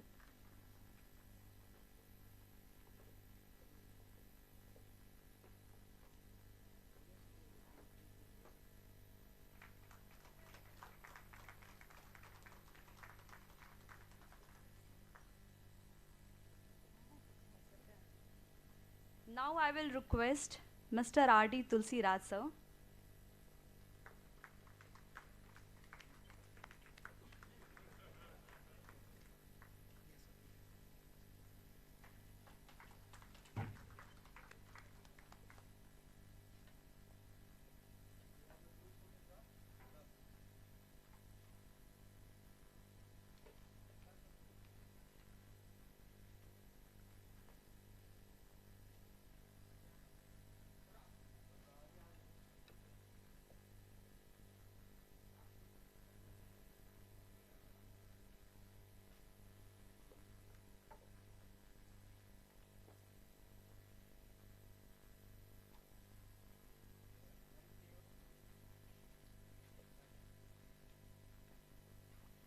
Thank you everyone. We move forward for another plenary session, Clinical Excellence to Population Impact, Cataract and Comprehensive Care at Scale. It's great pleasure to invite Dr. Ujjwal Jha sir, HOD of Cornea Department, Akhand Jyoti Eye Hospital, to guide us through the discussion of session. Over to you, sir. Good afternoon, everyone. So I'll be taking you through in this second plenary session that will cover cataract and comprehensive eye care at scale. And to start this, I would like to invite the chair, Dr. Ranjana Kumar. Please come on the stage, ma'am. Dr. Ranjana Kumar, ma'am, is a graduate and postgraduate from PMCH Patna and has been practicing in Patna for about 20 years. She is currently the director at Brightside Eye Hospital, and she's an expert in cataract and refractive surgery and glaucoma. She's also served as the editor of Bihar Ophthalmological Society Journal iQuest, and currently she's the treasurer of the society and heads the state chapter of WS as well. So welcome to this conclave, ma'am. Next, I would like to invite the co-chair, Dr. Tarunum Fatima ma'am. She's a senior consultant in pediatric and squint services at Akhand Jyoti Eye Hospital. And she has done her post-graduation and graduation from GNMC Aligarh and her fellowship from Shaw Charitable Eye Hospital, Delhi. In fact, basically, she's our savior in pediatric surgeries, and especially for my department for all the pediatric cases. So welcome to the conclave, ma'am. Next, I would like to invite Dr. Sheetal Upase to please come on the stage. She's also the co-chair. She's a senior consultant at Akhand Jyoti Eye Hospital, and she's known for her large volume cataract surgeries, wonderful cataract SICS and phaco surgeon. Please come over to the stage, ma'am.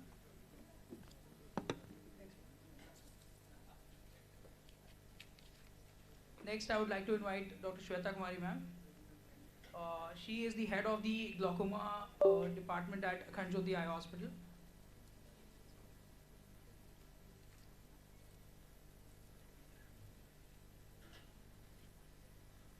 So,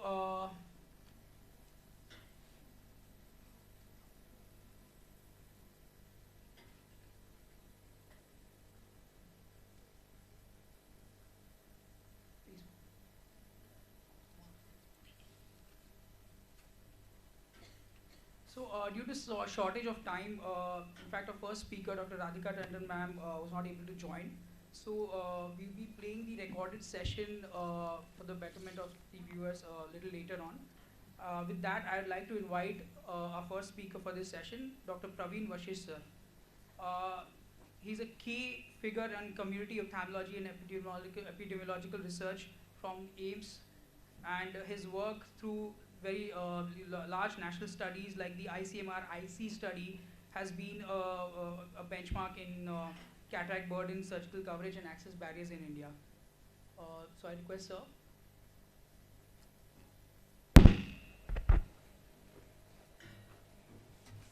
Thank you. This is my first visit in Akhand Jyoti, and I sincerely thank you and entire team for inviting me here, and also sincere thanks to Ajaz sir that I'm also part of advisory body here. In fact, in this session, I plan to cover about measuring effective cataract surgical coverage, the patient level outcomes across the cataract care pathway. I think most of the things has already been covered by Professor G.V.S. Murthy and Matthew Burton, but I would like to give from my angle. In fact, for cataract monitoring, we have been using three key indicators: that cataract surgical rate, the cataract surgical coverage, and cataract surgical outcomes. Cataract surgical rate is taken as a national level indicators, where Government of India is collecting data on total number of cataract surgeries conducted, and it gives the total number of cataract surgeries per million population per year. India has nearly a cataract surgical rate of around 7,000 surgeries per million population. We are doing nearly 10 million surgeries in a year now. And this wide range is there. In Gujarat, the cataract surgical rate currently is probably more than 16,000 surgeries per million population, where in northeast region it is even less than 1,000 surgeries per million population. We don't know what number is actually required to eliminate blindness, because in Gujarat, we did the last survey. Nearly 50% of blindness is due to cataract in Gujarat. That means 16,000 is not enough.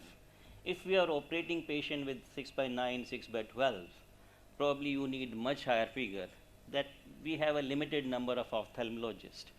So the people with visual acuity less than 6/63/60 may remain blind, and blindness will not eliminate.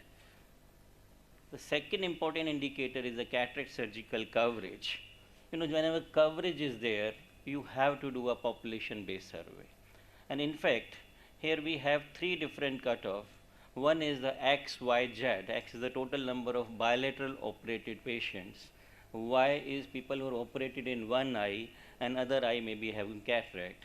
And Z is the backlog, people who have cataract and it can be assessed based on various level, less than 3 by 60 cutoff with cataract, less than 6 by 60 cutoff with cataract, or less than 6 by 18 cutoff. This coverage, cataract surgical coverage, is defined as the total number of people operated out of the total number of people who need cataract surgery. That means it is XY divided by X plus Y plus Z. In fact, we assess cataract surgical coverage as part of the national survey. And what we were happy that at 3 by 60 cutoff, we are getting cataract surgical coverage of 93.2%. It's something very good. Hardly 6% of people with cataract blindness are not being operated. And for other level, for 6 by 60, it was 89%. And for less than 6 by 18, it was 74% was the coverage. At that time, we even did not think about looking for coverage of less than 6 by 12 level. We did it later on. We found that 57.8% surgeries have been covered for 6 by 12 cutoff. But there are some issues with cataract surgical coverage. That means it ignores the quality of surgery. Even if the person is blind after cataract surgery, it will be shown as coverage. Person may be still visually impaired after cataract surgery. That may be because of the ocular comorbidities. That may be because the refraction services have been not provided after cataract surgery. And there may be some long-term, short-term, post-operative complications also, like PCO and PBK. In fact, in the last national survey, it was really disturbing for us. The third leading cause of blindness was the cataract surgical complications, responsible for nearly 7.2% of blindness. And in fact, we identified the various percentage, etc. As I mentioned, that the visual outcome after cataract surgery better than 6 by 12, which is WHO indicator, is that even if you are taking a presenting visual acuity, it should be more than 80%. If you are taking best corrected, it should be more than 90%. What we are getting it at 57.8%. And poor visual outcome. The WHO cutoff should be less than 5%. What we got in last survey is 10.9%. And we assess the reason for that. Among the key reasons were mainly 41% was ocular comorbidities, then operative complications, long-term complication like PCO, and also refractive error. In fact, we did not look for the visual acuity less than 6 by 12, which was there in around 42%. Probably there we may find refractive error is the most important cause of visual impairment after cataract surgery. Now we got another global indicator as per the WHO, at the World Health Assembly. They endorse that people-centric eye care, and there are two key indicators have been identified as a universal eye health coverage indicator by 2030. This is effective refractive coverage and effective cataract surgical coverage. And these two indicators, they not only give information about accessibility and availability, but they also talk about quality of cataract surgery. It is defined as the proportion of people who have received cataract surgery and also have a resultant good quality outcome. And here the good quality outcome has been changed. Previously it was 6 by 18, but now it is 6 by 12 or better vision. And it is out of the total number who are operated. So we have a clear-cut indicator for good quality cataract surgery. Here the cataract surgical coverage indicator changed to effective cataract surgical coverage, where we have numerator as A and B. A is part of X. X is the total people operated in both eyes, and A is part of those surgeries which has resultant better quality, better than 6 by 12. B is part of Y. Again, B inform those surgeries which have visual acuity better than 6 by 12. And Z is the unmet need, the same indicator, that's total number of people who still need surgeries. We again went into our data, national survey data. Luckily, we have information in that RAP survey, and we assess the effective cataract surgical coverage for India. It was 36.2%. So you can see the change. One side we are saying 93.2%. Now we are saying the effective cataract surgical coverage for a cutoff of 6 by 12 is just 36.2%. And it's a huge variation in the entire country, ranging from 55% in West Delhi to as low as 9.5% in Odisha. This is the range. In Bihar, we did in 2 districts, in Vaishali and in Sitamarhi. In Sitamarhi, it was 30%, in Vaishali, it was 28.4%. So low effective cataract surgical coverage is there in our country. So I have not seen still in any survey in the country, we've been part of so many surveys, highest I have seen 66%. Effective cataract surgical coverage in India is highest is 66%. The WHO target is there should be 30% increase in effective coverage. So if you use these figures, 30% is whatever is the number, you add 30. It is not 30%, you add 30 into that one. So it will be 36.2%, and our target for 2030 is 66.2%. So we have kept a target which we have not seen in any of the districts so far, even the best districts in our country. The major problem, the National Program for Control of Blindness, is there is no information in the national program guidelines about effective cataract surgical coverage. We are doing nearly 30% of cataract surgery, the global surgeries, still no information about effective cataract surgical coverage. The visual impairment cutoff, we still talk about less than 6/18. In fact, in my meeting, one of the additional secretary of the country, I requested him that can we keep 6/12 as cutoff. Then he asked me approximately what number of surgeries will be required in our country if we take 6/12 as cutoff. We estimated we require 4 crore surgeries per year. 40 million surgeries per year are approximately required if we change our cutoff from 6/18 visually impaired to 6/12 in any eye. So it is an important, like whether we are capable of conducting 40 million surgeries per year. Currently it is 10 million surgeries. So there's huge gap. On one side we have cataract surgical coverage of 57.3%. The coverage gap is 42.7%. That means 42.7% people are there in community who are still visually impaired, less than 6/12 in the country, and they are not getting cataract surgeries. The effective cataract surgical coverage is 36.2% in our country, and the absolute quality gap, that is gap for cataract surgical coverage and effective cataract surgical coverage, is 21.1% in our country. So these are number of operated individuals who are operated, but their visual outcome is not better than equal to 6/12. And this is another relative gap. I think Matthew talk about this thing. If the relative quality gap is cataract surgical coverage minus effective cataract surgical coverage divided by cataract surgical coverage, it is 36%. So our aim is both the things, to actually talk about the coverage gap as well as quality gap. If we see various challenges for coverage gap, the first key challenge is the access barrier. At the community level, patients are not reaching to hospital. That may be because of lack of awareness, that may be difficulties in enabling access, their fear, etc. They are not coming to hospital for their problem, for their vision problem. Then second component is people who have reached to the hospital. Then what are the challenges? One is the advice gap. People are not recommending them for surgery even if they need surgery. For example, in my vision center, we have kept a cutoff of 6/18. So for us, 6/12 to 6/18, we will tell them there is no need for surgery right now. This may be happening in other government institute, many centers also. Then even some people are not able to diagnose. The optometrists, even non-optometrists are there in community, and they are referring them. Probably they are not even maybe able to correctly diagnose cataracts. The third is the compliance gap. You have been informed that you have to go for surgery. Still people are not going to hospital for surgery, maybe various reasons. Maybe they feel that it is not affordable, or other reasons. Third important reason is people lost to follow up. As we just discussed about the data management, the people are not coming for follow up. In spite of our best practice in our outreach programs, hardly 60 to 70% patient they come for follow up. I think the same situation may be there for other institutes also. And there is insufficient documentation, paper documentation, not even it is entered on your computers. So these are the reasons for coverage gap. When we talk about quality gaps, it is the suboptimal visual outcomes, maybe because, well, as I just discussed, because of the pre-existing comorbidities, other diseases in eye.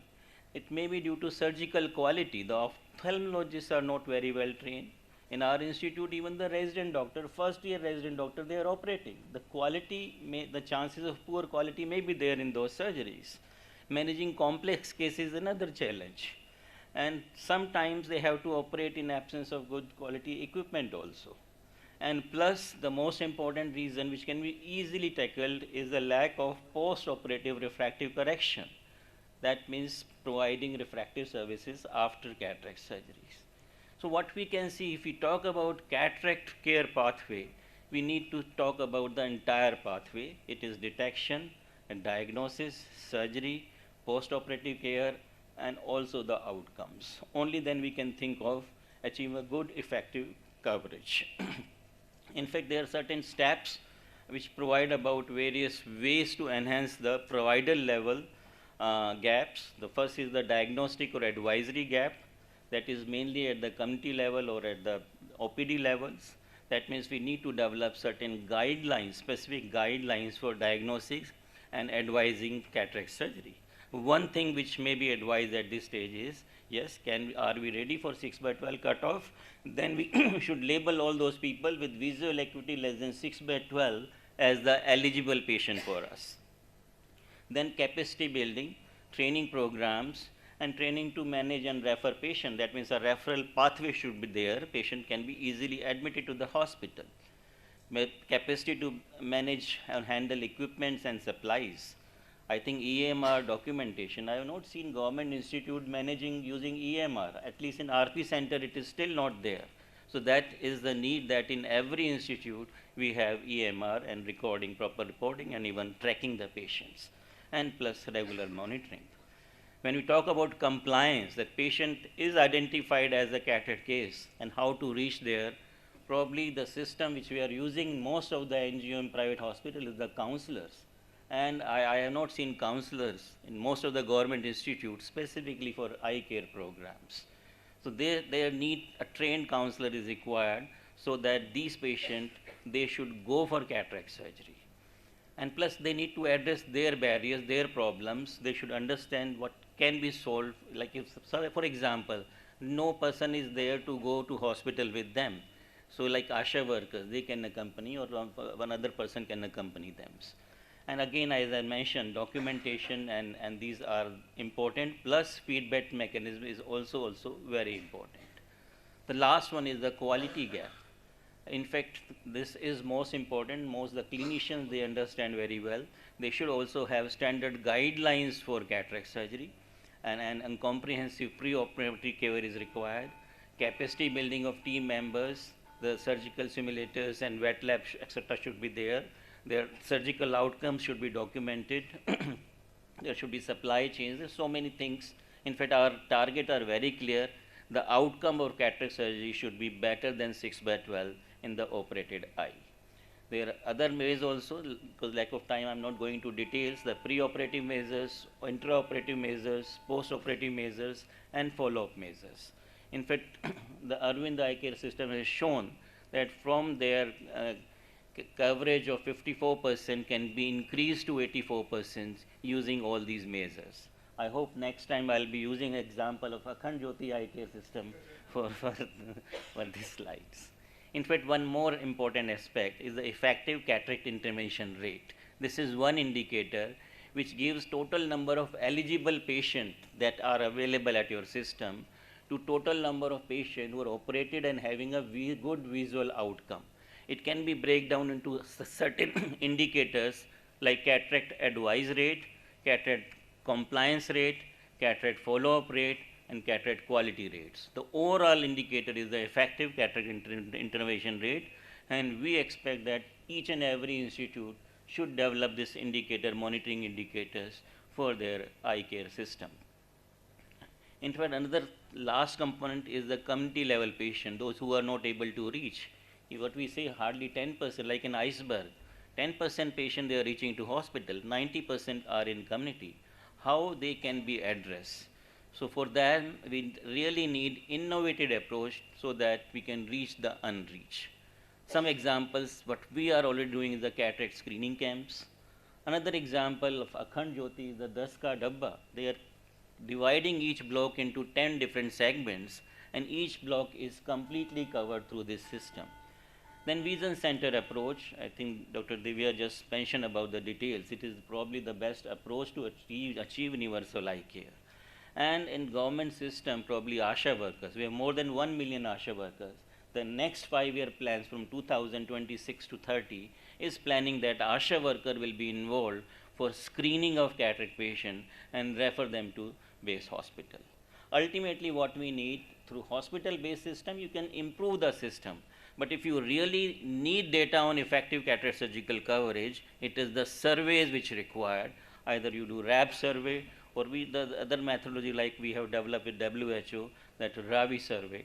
We need such kind of surveys. So just to summarize, effective cataract surgical is a key indicator to assess universal eye health. The current level in India is 36.2%. We need to achieve to 66.2%. National level guidelines are essentially required if we want to achieve effective cataract surgical coverage. All the eligible patient, in fact, the cataract surgical intervention, the target which I have suggested is the one, so that we can think of converting all eligible patient to operated patient with good visual outcome. Thank you very much. Thank you. Thank you for that insightful talk, sir. Next, I would like to invite our Medical Director, Dr. Ajit Podasar, for his talk, and he will be sharing his lived experience in scaling patient-centric eye care. Good morning, everyone. While most of you must have been bogged with the mathematics and the data, how it is to listen some stories. I will be sharing some of the lived experiences of the last 22 years with Akhand Jyoti. So, innovation for patient acquisition in eye care. I chose this topic instead of some conventional talk because it comes from the frontline team members of Akhand Jyoti. While they are working in the field, an outreach team, a ward counselor, a team refractionist, surgeons in the operation theatre, sometimes they do a lot of experimentation for the betterment of the patient, for the better acquisition, for enhancing the acquisition. Some of it works, some of it fails. And when some of it works and it can be scalable, it can be sustainable, we tend to call it innovation. So we will be seeing in a couple of slides the three things. How do we see the acquisition? How do we see the innovations? And how do we see the strength of frontline workers? So acquisition is about closing the care loop. It's not about getting the patients into the system. It's just one spectrum of eye care. It's an entire system of the journey, right from the generating the awareness, creating the trust, to the service delivery, to the follow-up and the entire continuum of care. If there is any friction, any breach in this entire journey, patient is not going to come to the hospital. If even a patient is aware, access is difficult, affordability is not clear, the patient services are not compromised, then patient is they are not going to come into the system. So it's important, if any friction in your system, in your entire journey, we need some innovative solutions. And that we call innovation, and innovation is not always some kind of invention. It's not some kind of a technological or scientific breakthrough. It's always practical. It's always operational in a healthcare setting. Innovation is often a better process, a better field model, a better scheduling mechanism, a better use of assets or a capacity utilization, and overall a better patient experience. So innovation is all about adding some new value in your service by redesigning or execution. So how does the frontline knowledge matters? we believe the people closest to the work are often closest to the solution. They are in the field, they know why the patient suffers, why there is a dropouts, why there is delay, why there are some issues. And often the breakthrough idea comes from them, the outreach team, the counselor, the vision center staffs. And if we don't know how to capture the intelligence, we lose growth opportunity. And this is the time, this is where the role of a senior leader comes. How do they use their intelligence? How they translate into the innovations? So innovation from every frontline staffs, if their idea works, or if it's then we ask three questions. Does it reduce patient frictions? Does it improve conversion? Or it brings any kind of a qualitative outcome? Can it, and most importantly, can it be replicated at a scale? If the answer is yes, then this idea can be translated into innovations. And basically, this is what it helps us from the demand side as well as capacity side. So it's not about the demand generation, it's also about the demand's absorption. So how do we do that? So first thing that we must know what is the workflow and find the pain points. What are the pain points? Any delay, drops out, any inconvenience to the patient, any compromise in the quality, underutilization of your capacity. And then we need to prioritize the opportunity. How does it, what is the magnitude of impact? How it is aligning with your mission. And then it's important, even if you recognize some kind of a solution, it's important to how do you govern it, who does it monitor it, who is owning it. You have to set the accountability, and once it is scalable, then you have to spread it and celebrate. So the first example is Dimag ki batti jalao. This is a structured idea box movement for institutional problem solving. The purpose is that you cannot solve the problem sitting in the air-conditioned room. How can we capture idea across Akhand Jyoti, across teams? Everyone are entitled to speak their ideas, and if they come up with the ideas, if it appears to be brilliant, if it appears to be replicable, if it appears to be implementable, that can be done.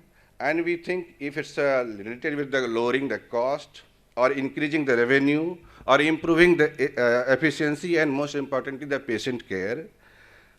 So we collect the idea from the all, and most of the time, majority of the idea has come from the person sitting in the fence, at the fence. So they are more introduced to the problem rather than the senior leaders. So before an institution can innovate at a scale, it must create a mechanism to hear its own idea, its own brilliance. The second thing is Das Ka Dabba. So Das Ka Dabba, this innovation comes from our outreach team. So it's not about getting the camp randomly. So if you do it in a 10-kilometer box, you do the deep scanning in this community, and you tend to figure out all those patients who are in the need. So initially, when there was a huge backlog of blindness, so it was important to identify the patients who are bilaterally blind and refer them for surgery. So it helps us better targeting of neglected patient, higher share of bilateral blind cases, reducing the blindness backlog, and stronger mission-aligned acquisition. Patient acquisition is not about the volume, it's also about how precisely you discover the right kind of a patient. Third example is planned appointment system. Normally you do the camp and you bring the patient on the same day. But what we do, we give the dates. We give the appointments of 3 to 15 days, depending upon the availability of our bed, infrastructure, the HR capacity. And this helps us in smoother patient flow, more uniform capacity use, higher throughput, and enhanced patient experiences. Acquisition without planning creates congestion. Planned acquisition creates scale. And fourth, most importantly, that we really have done for the last 10 years, because initially we had started with 10 beds and we used to operate about 60 surgery. So how do we use that? Why? This is why the idea of the holding area concept comes. We believe in two things, the critical versus ideal. In a healthcare setting, you should strive to reach to the ideal, but you should at least comply with the critical things. For example, in operation theater, the modular and laminar OT is an ideal thing, but zoning in the OT or a proper CSSD is a critical thing. In the same way, the pre-operative stage of the patients, we believe, are less critical than post-operative patients. So all the pre-operative patients are kept in the holding area, and the post-operative patient, it's a more critical because now the integrity of the tissue is opened, so they are kept in the proper ward. So this is how, for example, if you have 100 surgery, you need 200 beds, but we operate 200 cases in 200 beds. That's how we do it at its scale. And our vision center model. So the door is, we know the vision center is for the primary care, it's the providing services at the doorstep. But we should also remember the vision center is your first touch point for the patient. And why should the patient who doesn't have access should compromise with the quality of the services? So what we do, we make our all vision center give a premium, kind of a premium look and feel, and we integrate with the technology, teleophthalmology, and we also think of the financial viability. So in the rest of the things, the optical, referral, and follow-up systems are the same. So in our vision center, 1,000 free and 120 paid referrals in a year, 650 spectacles are dispensed, and we are self-sufficient in 1 year, and in 2 years we generate around 2 lakh surplus from a one vision center.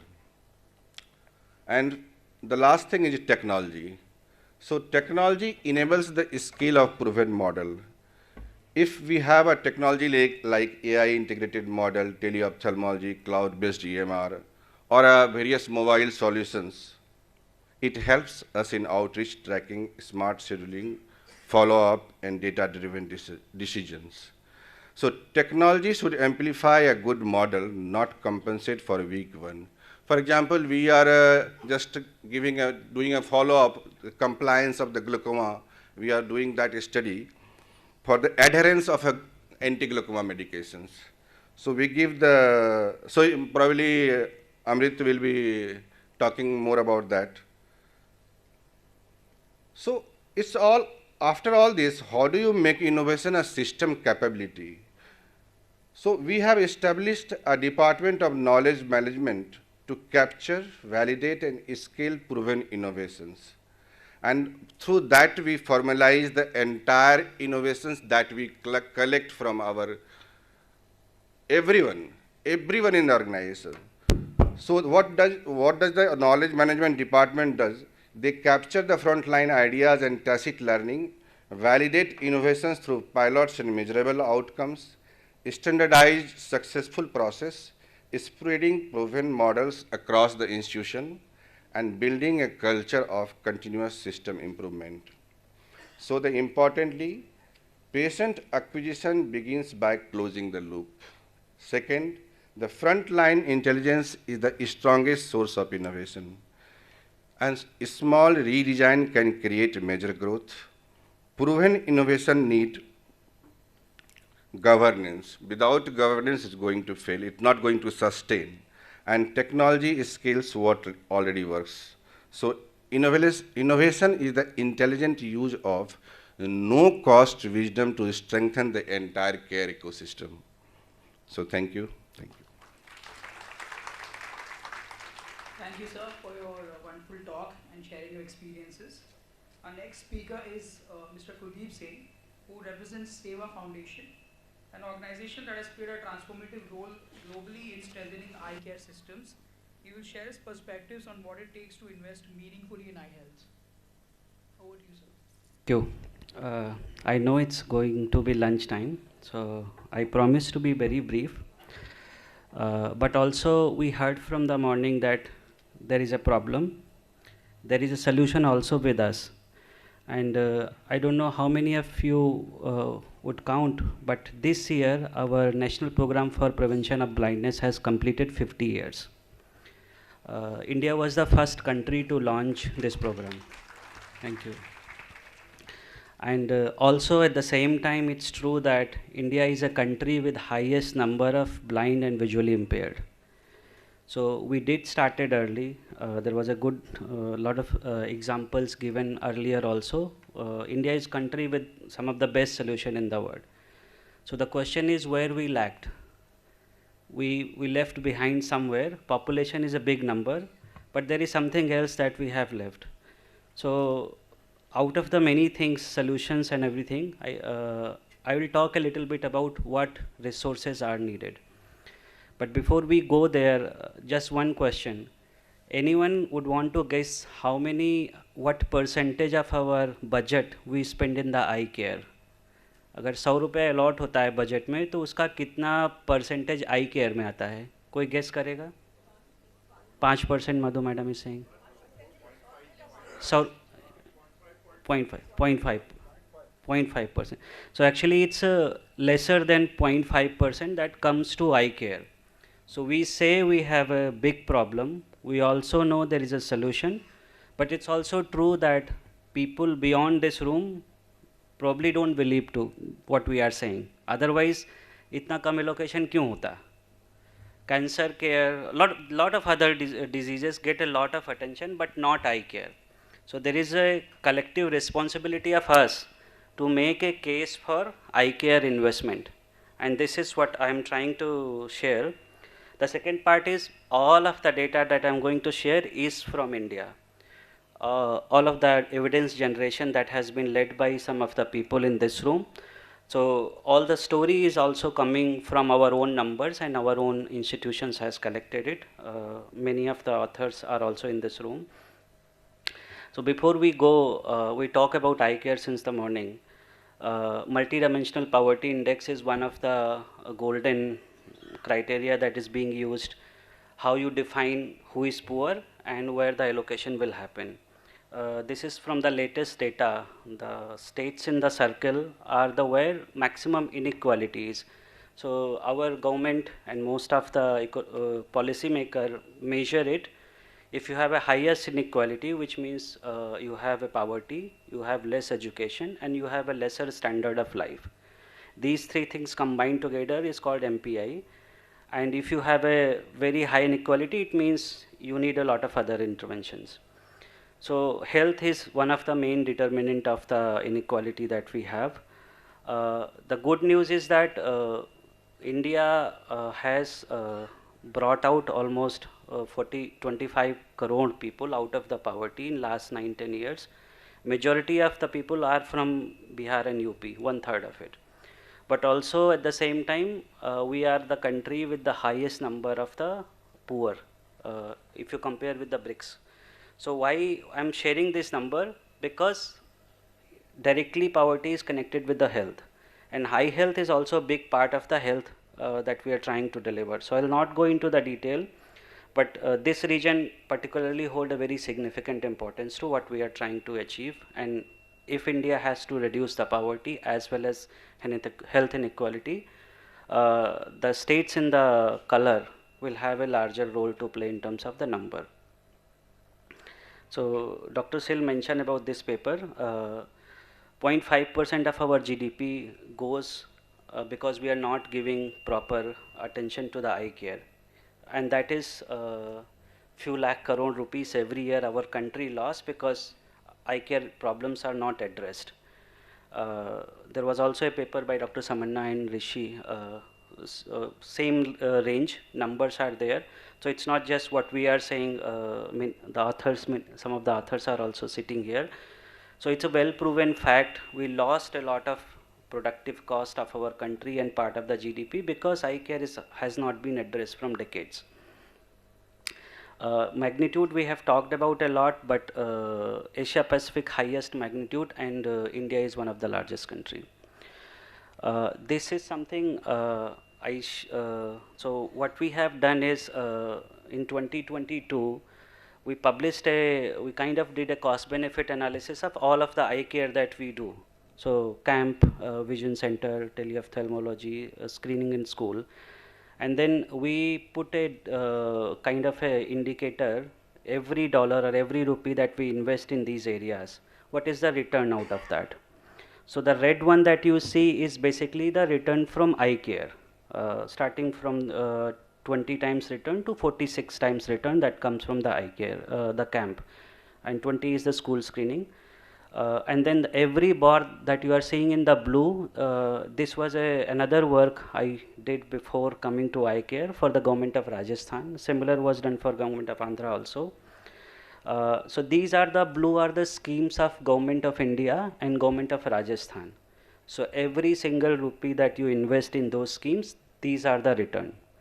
So if you see the majority of the schemes that government put money, I'm not saying they are less important. What I'm trying to say is eye care is having a very clear evidence that we have a higher return on investment on every intervention that within the eye care that we have talked since the morning. Cataract surgery, eye care, school screening, camp, teleophthalmology, all those things. So there is a value of saying this data and putting it out there. Of course, if you put the computerization and all those things, they will have much higher return on investment.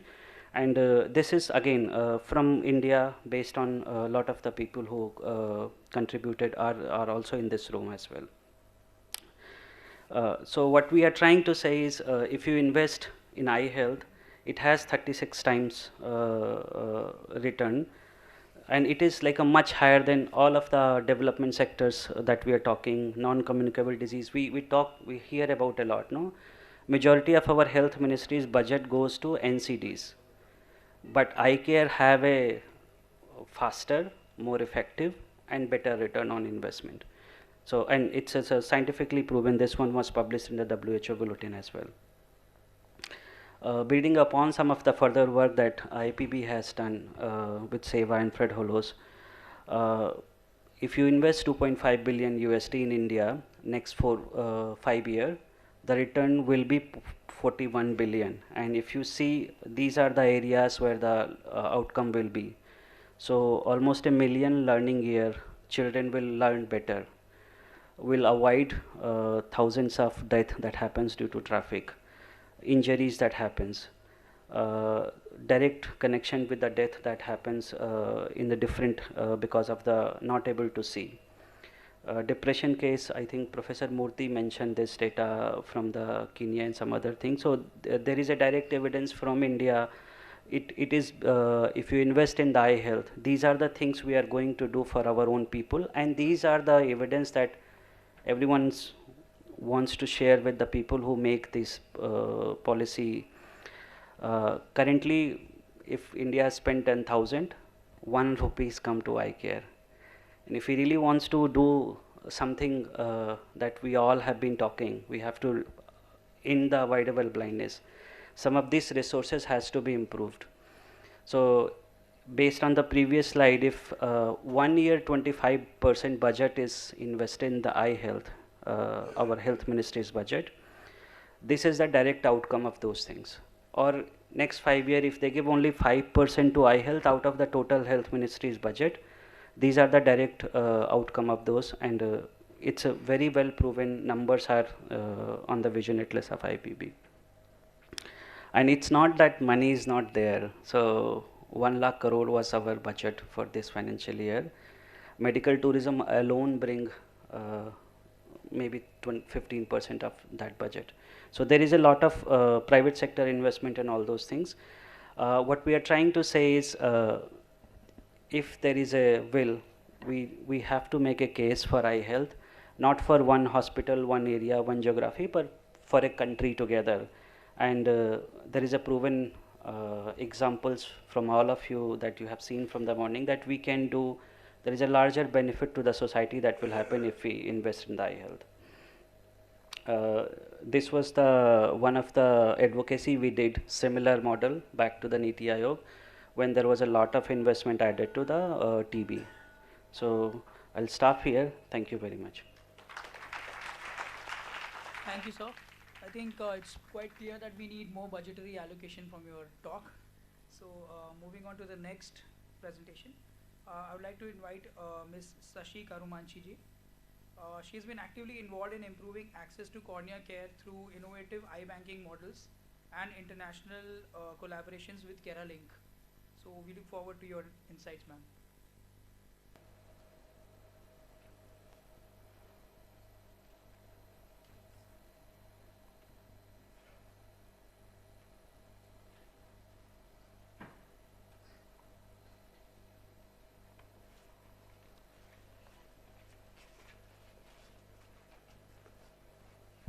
Thank you, everyone. Thank you to the Akhand Jyoti team for inviting me to be part of this conclave. Just a clarification, we are just starting to work in cornea care. So we are learning a lot as we've just started our journey. So we are more like a child growing up. So I'm here to share briefly about a few things that we are learning, or we have learned so far from the work that we have started performing or started supporting from last year, 2024 to 2025 onwards. In terms of my focus is very much on the corneal blindness, like I introduced. There are statistics that shows about that talks about what is the prevalence of blindness due to corneal opacity, corneal blindness. So one of the articles that talks about 1.3 million, estimates at least 1.3 million bilateral corneal blindness cases are there in India, which means when it talks about bilateral, there is also unilateral blindness, and unlike cataract and other problems, cornea is little unique in the sense there's a huge number of blindness due to, in monocular blindness. I mean, bilateral is easy, in a way it's easy to address, but when it comes to monocular blindness, like relating to corneal blindness, it becomes a little difficult when it comes to encouraging people to come for care or go through the care process. One, cornea as corneal infections or corneal problems as such is difficult to address once it becomes mature, and when it becomes difficult, the compliance to the care over time becomes also difficult. So that's one key issue when you compare corneal blindness or corneal infections, treating corneal infections with cataract and refractive error, for example. And compounding that, we are also aware that less than 30% of the keratoplasties are actually performed. Then what is the need? Again, of those performed, keratoplasties performed, what I understand is at least 60% are fail from results in the failed grafts, which requires regrafting, which means patients who undergo keratoplasty have to come again, go through the process and undergo keratoplasty and then again follow through. So all these makes it complex, and there's been a lot of effort taken over the years, especially in India with eye banking, where a lot of efforts were taken to strengthen eye banking, for example. First of all, to get the good tissues in place. And so to that extent, we have succeeded quite a lot. Now the failure rates are coming down, while the estimated need seems to be increasing. There is an estimated need, they say at least 100,000 keratoplasty should be done in India.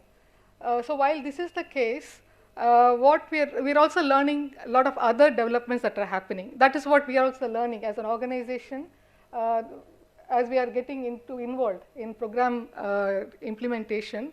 This is something we want to base our programs based on the new insights that we are getting. For example, the problem occurs where the problem becomes intensified when the presentation is late. Now, so the critical factor for corneal care is early presentation. So there are articles that talks about, when early presentation is there, the need for keratoplasty also almost goes nil. While it is late presentation, the need for keratoplasty is at least 50% of the patients presenting require keratoplasty. And second, the cost of care also becomes higher. And the compliance, the whole care becomes very expensive. So this is one. At least these two articles that are published clearly talks about early intervention early detection and intervention is the best approach. And secondly, there's also another study done at Arvind Madurai a few years ago, 2013-14, where there was a study done taking a cluster, like two clusters, one control and one study, where one study group had field workers and the control group didn't have field workers. So the outcome of that study was the incidence of corneal infections or corneal injuries were same in both clusters, but then the referral to the compliance to the referral was higher in the study group, where there were field workers actively identifying and referring the people who were having problems. So this is one of the studies that clearly explains or solidified the idea of the role of the community-based referral from the community level. That makes a big difference. And so the corneal aberrations found were more in the control. Referred were more from the study group. And there is also recent effort that was done. What I've learned from is Sitapur Eye Hospital in collaboration with Cure Blindness. There is effort done where at least initially three blocks were covered in Uttar Pradesh. So there is a study also by Deloitte where it talks about the effectiveness of early intervention. They say in that particular experience of 3 blocks, at least 97% of the people who were found with corneal aberrations, were treated there itself. So which means they didn't have to go to the secondary center or vision center. So the study basically talks about the efficiency of the program that was intervened. So it's more about, these two experiences also talks about, it's about what point we have to intervene to be effective. And then as we are going through this, we also started doing some work in partnership with Shroff Charity Eye Hospital in Delhi. But our partnership was mainly with one of the secondary hospital, which is about 200 kilometers north of Delhi. So what the approach that we did was, at community level, Shroff already had a field worker group called Adya workers, basically like ASHA workers we have been hearing. So Shroff recruited field workers exclusively to take care of eye care work. And their role was mainly to do door-to-door screening and refer people with any eye problem to the vision center or secondary center and take things forward from there. So that is one. And second is at the primary level, they have at least in this particular hospital has 15 vision centers. So the Shroff Hospital introduced teleconsultations. And they don't do teleconsultations for all patients seen in the vision center, but they take only the patients who require ophthalmologist's opinion. It's predominantly the specialty conditions. And then they do teleconsultations, and the teleconsultation is done primarily by the fellows who like for example, if it's cornea related problem, the teleconsultation will be by the corneal, cornea fellow or mostly cornea fellows. And then diagnose and refer is the function. And third is the secondary hospital. So predominantly keratoplasties have been the realm of tertiary care. So here the idea was, can we take the keratoplasties to the secondary care, so the intervention can happen quicker and faster. So the third component at the secondary level, the focus was building capacity of the hospital to perform keratoplasties and create and also to diagnose. So the secondary centers were set up with this particular Saharanpur had the hospital set up the microbiology lab, because for cornea services microbiology is very critical, basic function. And then and we all know it's very difficult to have a microbiology trained personnel in the rural settings. So they trained the AOP, one of the AOPs in the hospital, to do the basic microbiology tests and do the test. And for example, if they take the smears, the slides, then they have the digital microscope through which the images are taken and sent to the tertiary care center for the diagnosis, for the accurate diagnosis. So in addition to this, they were focused on, in addition to building surgical capacity through a fellowship program, there was also, they've started conducting one-day workshop. Like for example, in this center, every ophthalmologist and fellow were all exposed to identifying corneal related issues and diagnose and properly advise. So to that extent, they were trained and take care of basic conditions. And so as part of this, every year they are covering a set of villages, and for example, last year 180 villages were covered, and at least 4,500 people were screened. And and they refer patients, and of those referred, there is only 50% of the referral happens. So this is one of the areas of the concerns that is there. But at least having these workers, the reach is achieved. At least reach is there. And second, and this also a recent paper from Aravind, where the vision centers around Aravind Madurai were studied, which clearly demonstrates at least 85% or 86% of the conditions could be treated handled at the vision center, without having to be sent to the hospital. So again, here, if a vision center, primary care care is provided well, it means to that extent, patients can be intervened and managed. They don't have to wait for them to go to secondary care or not go at all. So when we look at this data, when compare this data with the vision centers of Saharanpur, it is not there yet, the level of efficiency and effectiveness that we could see from the Aravind Vision Centers. But one good thing is at least 10% of the patients undergo teleconsultations. And because of this specific teleconsultation by the cornea fellows, the diagnosis and referral is mainly for the people who really require to be sent to the base hospital. So that is one thing. And secondly, there is also 90% of the referral compliance is there.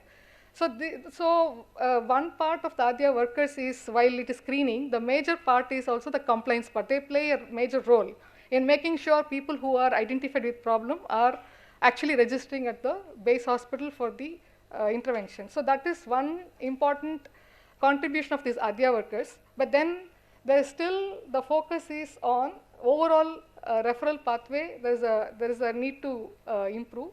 And today there is no much data available on, like for example, in Aravind, the vision centers, it was clearly saying at least 6% of the outpatient visits were related to corneal conditions, eye injuries. But here we are still learning, looking at the data we are learning. We don't have the data yet for this, and that is something we are studying. And when it comes to secondary level, because of this composite approach, like at least the keratoplasties have improved. Before this intervention, there were few keratoplasties were done, and it was based on whenever the doctor was going, the consultant was going. But with this intervention, the keratoplasties are also growing. At this point, it is growing because there is also need. So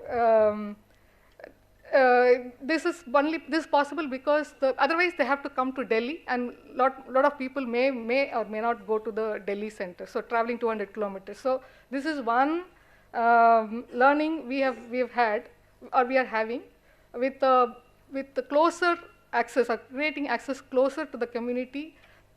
The compliance is higher. So now what we want to do is based on all this what we have learned.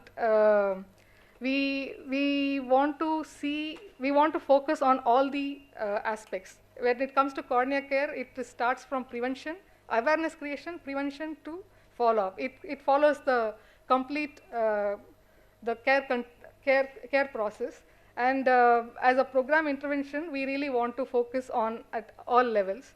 And our goal is mainly to do less of, in the program interventions that we do, our focus, our plan or our aim is to do as less as possible the keratoplasties, which means focus on early detection and intervention.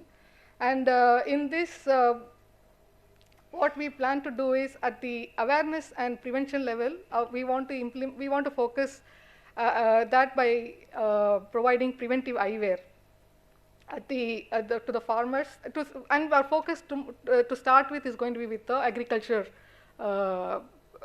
personnel, people who are working in agriculture, and we are going to start having pilots from this year.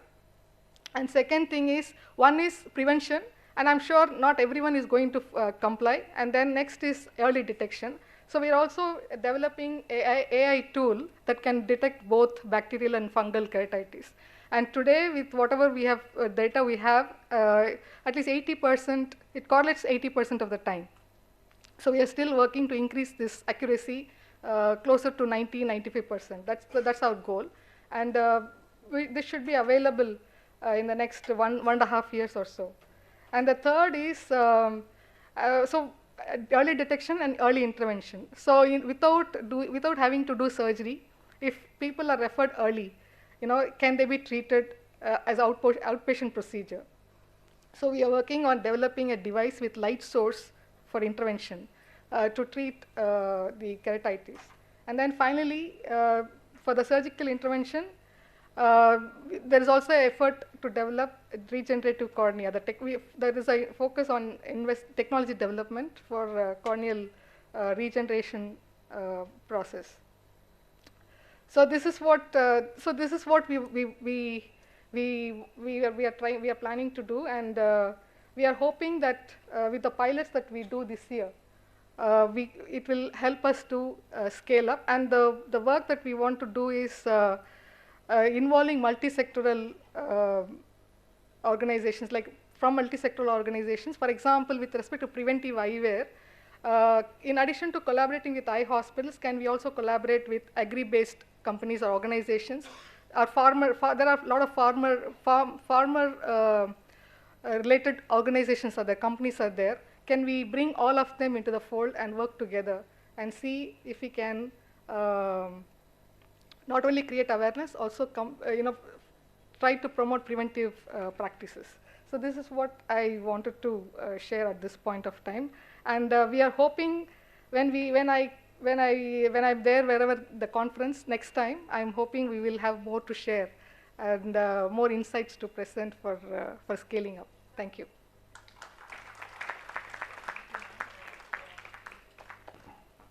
Thank you for highlighting the importance of early prevention and the role of vision centers. Our last speaker for this session is Dr. Padma Paul from CMC Vellore, and she will bring her perspective on people-centric versus cataract-centric approach.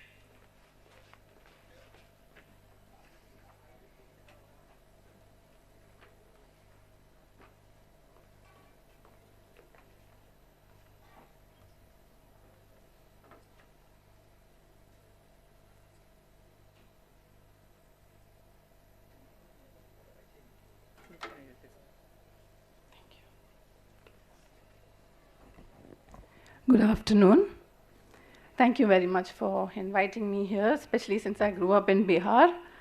But it's very humbling to present our humble experience in front of all my teachers and leaders here. I want to start with a story. We run a mobile antenatal clinic in the most inaccessible Javadi tribal area of Tamil Nadu. In one of these clinics during raging COVID, our professor found a cataract blind lady who was term pregnant with a 6-year-old daughter living alone. They convinced her to come back in the same vehicle. She underwent the first eye surgery and in the next few days delivered her baby. She could see, she ran away, and we had to get our health aides and counselors to bring her back, and the second eye was done. So integrated people-centered eye care promises a continuum of healthcare interventions within and across sectors where people are participants and beneficiaries across all levels of care and across promotion all the way to rehab. The CMC model has such an infrastructure that spans from primary care all the way to quaternary care. And how do we integrate with this? We have trained community-level health workers in all the facilities. We also shadow the nurse-run and the doctor-run mobile clinics that they run for their NCDs. We have vision centers which work in their areas. And we have integrated vision centers in their secondary hospitals. And we also do consultant-level screening in our tertiary and quaternary care hospitals. So this is how the pyramid overlays onto the healthcare system. The community health department works in 2 rural areas, 1 tribal and 1 urban area. The public health nurses are trained at the College of Nursing and Community Health. The bigger ones that you see are the integrated vision centers in the secondary hospitals. We train the grassroots level workers not to examine, but to find out perceived visual disability using the WHO questionnaire, which has proved to be quite specific. And we have added questions on persons with diabetes mellitus so that they can motivate them to come for screening. The good news is that with their referrals, no blind person was missed when we did a validation. The training of health workers happens across all facilities. There are different kinds of cadres bringing their own strengths. They help us with community mobilization, health education. They are the bridges to all our stakeholders meetings, which includes the panchayat leader, the teachers, the elders in the community. And as other people have had the same experience, like Dr. Praveen was presenting today, they have brought huge value to our system. Similarly, Dr. Murthy in his Diamond Jubilee Trust project had said that working alongside NCD clinics hugely impacts diabetic retinopathy screening. So we add this on not to just the facility-based NCD clinics, but also to the mobile NCD clinics that are run both by doctors and nurses. We also run peripheral DR screening camps in their areas so that we can increase the number of patients who are screened, which is run by the optometrist. We provide health education at every point of contact.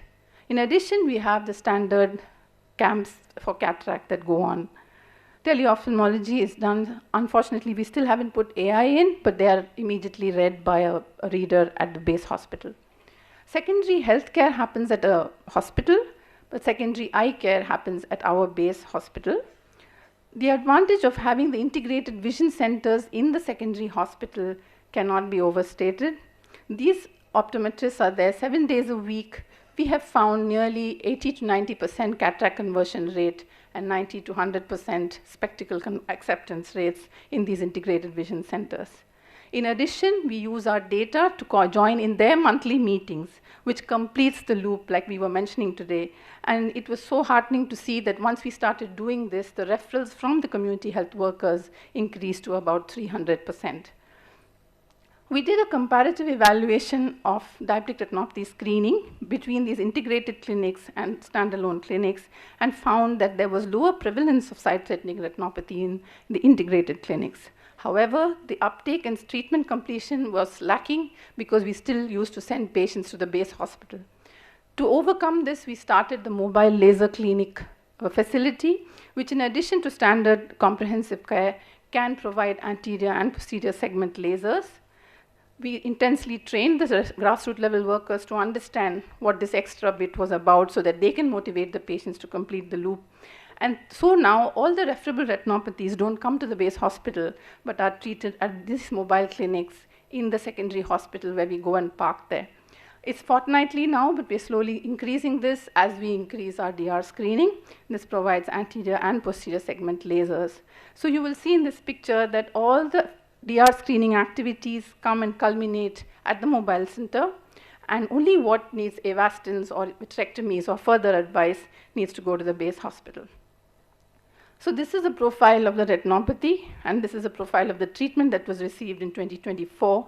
It was very heartening to see that the referral completion was 64.6 and the treatment completion 85.7. I must add that this is because we have weekly reviews, and the guys who have not followed up with sight-threatening DR, the list is handed over to the health aides and they go and motivate them to come back. So you can see that before intervention, the treatment completion was 48%, and it jumped to an 85% when the mobile laser clinic was introduced. Tertiary care, healthcare, refers to specialized consultative healthcare services, which is in a standalone building. But our tertiary eye care happens in the same facility as our secondary eye care, which improves the treatment completion because of the proximity. We also add on DR screening at the endocrinologist clinic, in the tertiary care hospital, and at the nephrologist clinic in the quaternary care hospital. So as you can see, we are stronger together. Integration is happening at all levels of care. The patient health card is a proof that the patient has been screened, so the person either at the mobile clinic or at the hospital knows that this patient has been seen. I want to share another person-centric story. When we looked at presbyopia, the prevalence was around 50%, but we also looked at functional vision at different levels of uncorrected near vision and found that the most common barrier in those who didn't accept was lack of felt need. And 87% of those who did not feel the need had a vision of N12 or better. I bring this up because we do not go by prescriptive philosophies. If the person is to decide whether or not they want the spectacle, who are we to force it on them? Besides, cutoffs may be different from us as compared to Western countries. Most importantly, we still believe in opportunistic screening for glaucoma and diabetic retinopathy. Every presbyope should not be given glass at home without the promise of a comprehensive examination, because then we are going to be having people blind from glaucoma and DR. The next story I want to share is about looking for glaucoma even in the conventional cataract screening programs. We just add on an RAPD check and a shallow AC depth check in the camp, and disc and field if there is a fixed vision clinic alongside a primary health clinic. And what we found was you need to screen only 200 cataracts in any of these to find one with established glaucoma. And anytime you refer, 1 in 2 referrals actually have established glaucoma, which means you're not overburdening the system.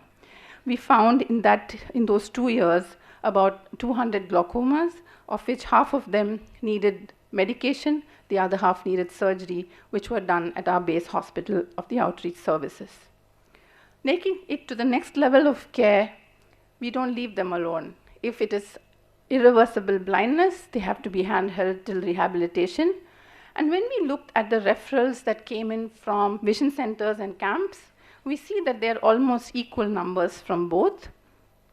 What you also see is that the number of visual impaired that were set off as referrals from there, you see that the referral completion was much higher in the vision center group compared to the camp group. What was also startling was, if I may say so, that only 60% were even referred to the low vision clinic. So this is how we do feedback for translational research. This is how we have now realized that we have to do more workshops, sensitize the workers to say, these are people who need to be referred, and in addition, tell our health aides if they have to be followed up to be brought to the main hospital.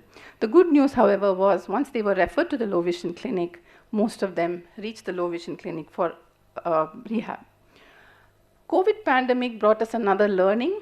Camps were banned, but we were allowed to do small numbers with social distancing in fixed clinics. we followed our primary health clinics so that the same patients who came there also came to us, and we realized that we did a lot more work in the periphery, where we saw more patients in the periphery than in the base hospital because we were out of reach. What was even more heartening was to see the conversion rate of 98% in the raging second wave, because only those with need could come and only those were operated as essential surgeries. We also do integrated childhood interventions at birth and at the immunization clinics of our hospitals, and ROP screening at the tertiary care.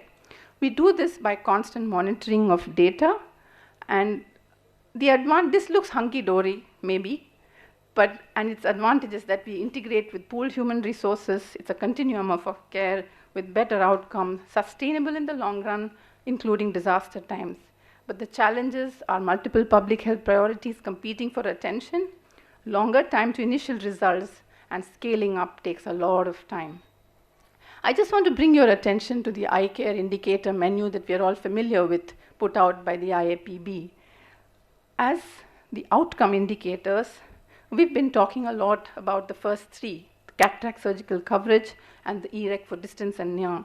But if you do want to do the other two, which is retina screening, newborn screening, and ROP screening, we will have to integrate with primary health care if we want to make a difference to visual impairment and blindness.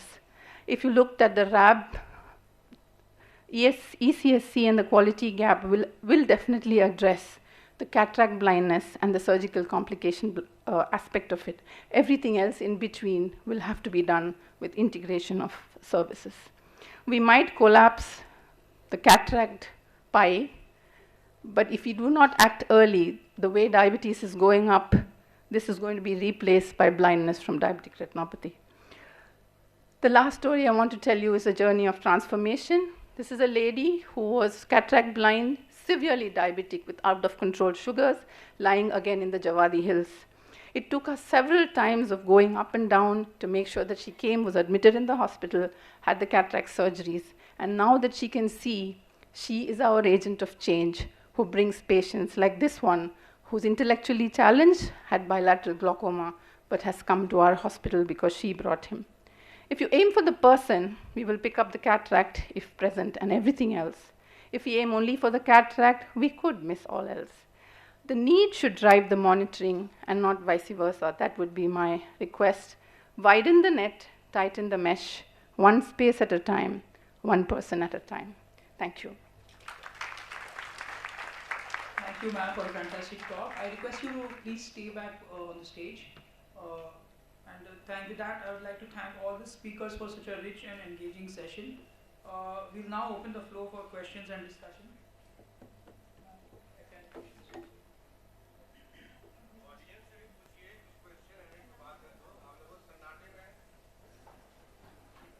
It's open for everyone.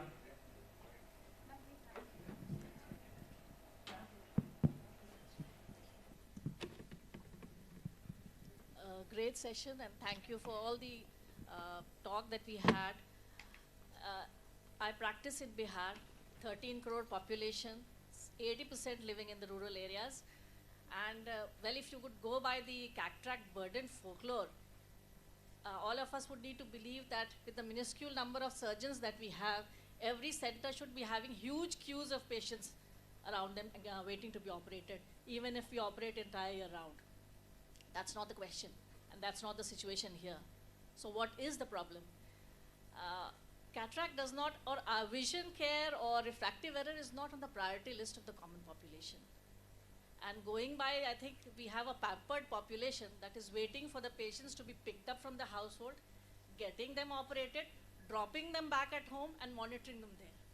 So how do we tackle that? 612 as a cutoff, I would say let us think twice before taking up such patients. In my 20 years experience that I have seen patients in Bihar, 618, 624 uncorrected, that is what we get best at. They don't want best corrected vision. Let us talk about micro monovision. If we get patients for volume surgeries, let us think that if he's seeing best from one eye for distance, let us correct the other for the near eye. Even if you give them glasses, they don't wear it. 50% female population, as we would believe if the sex ratio is here. Still in the urban center, we have parents coming in, well, we don't want our daughters to have glasses. So we have unique set of problems. Diabetic retinopathy, anti-VEGF is not covered by PMJOI. And that continues to be our first line of suggestion for diabetic patients. Thankfully, the rural population, less number of patients with diabetics, who are diabetics, we have to insist on lasers. Because none of the patients, if you suggest them that anti-VEGF le lijiye, fir aayega, fir laser karenge, they just walk off. Yes. Corneal surgeons, we restrict our surgeries to, well, they should be trained in such a way. But the young corneal surgeons have their main focus on cataract surgery. They don't want to do corneal surgeries. Only those who are in institutes are doing corneal surgeries. Let us open our senior members who have done their bit of cataract surgeries. Let us give them an opportunity so that the penetration of the service is into far-flung areas. So a lot of questions are coming to mind, solutions. We need to go back to the drawing board again and again to rethink what system is working for us, and we need to reinvent and make unique suggestions for a unique country like India. What is working in the West doesn't work here. Thank you. Keeping in view regarding the huge load of cataracts we have, it can't be at a level of an institute or a center. It has to be at a national level. First of all, I think the take home is that the budget should increase, number one, and that number two, the training should start right at the UG, PG level. Like when the 3 years we are wasting, or 2 years we are wasting of the students who are doing PG, and when they come out of the medical colleges, they don't know cataract surgery. And this is a fact. So this has to change. Thank you, ma'am, for some interesting points. I think Dr. Partha sir has a question.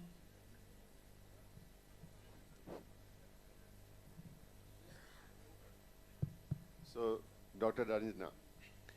So I have the answers to Dr. Ranjana, right?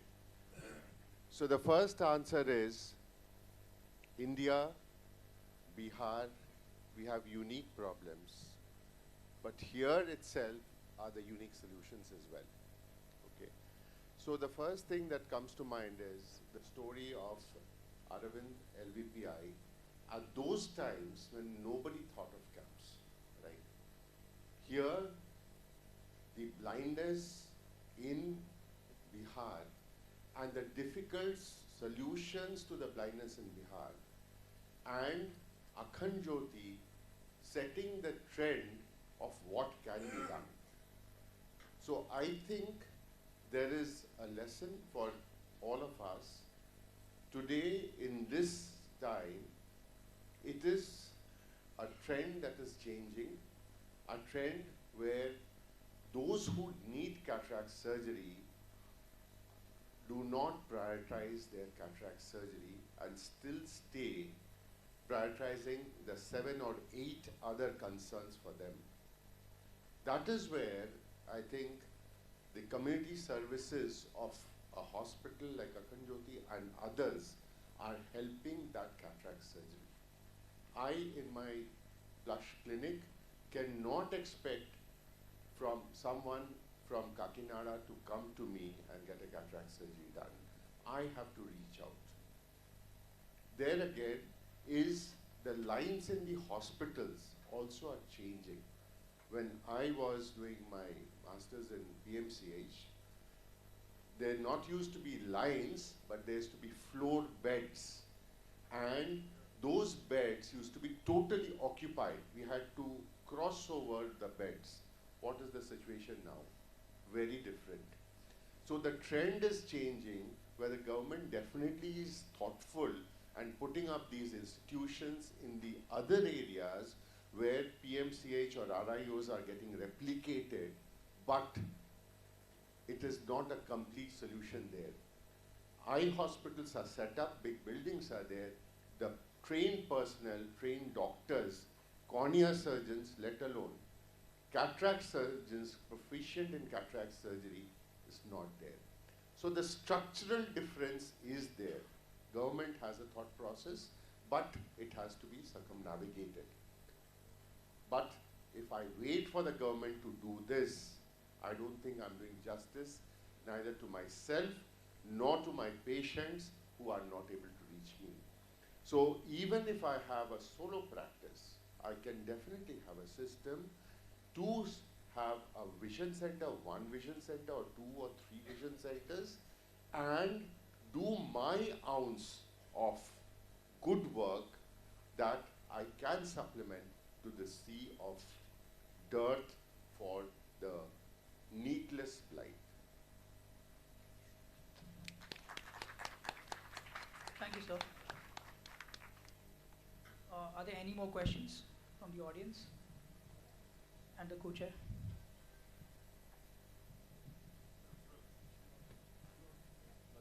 Sure. Can I have the mic, please? Mic, you don't have I have a question.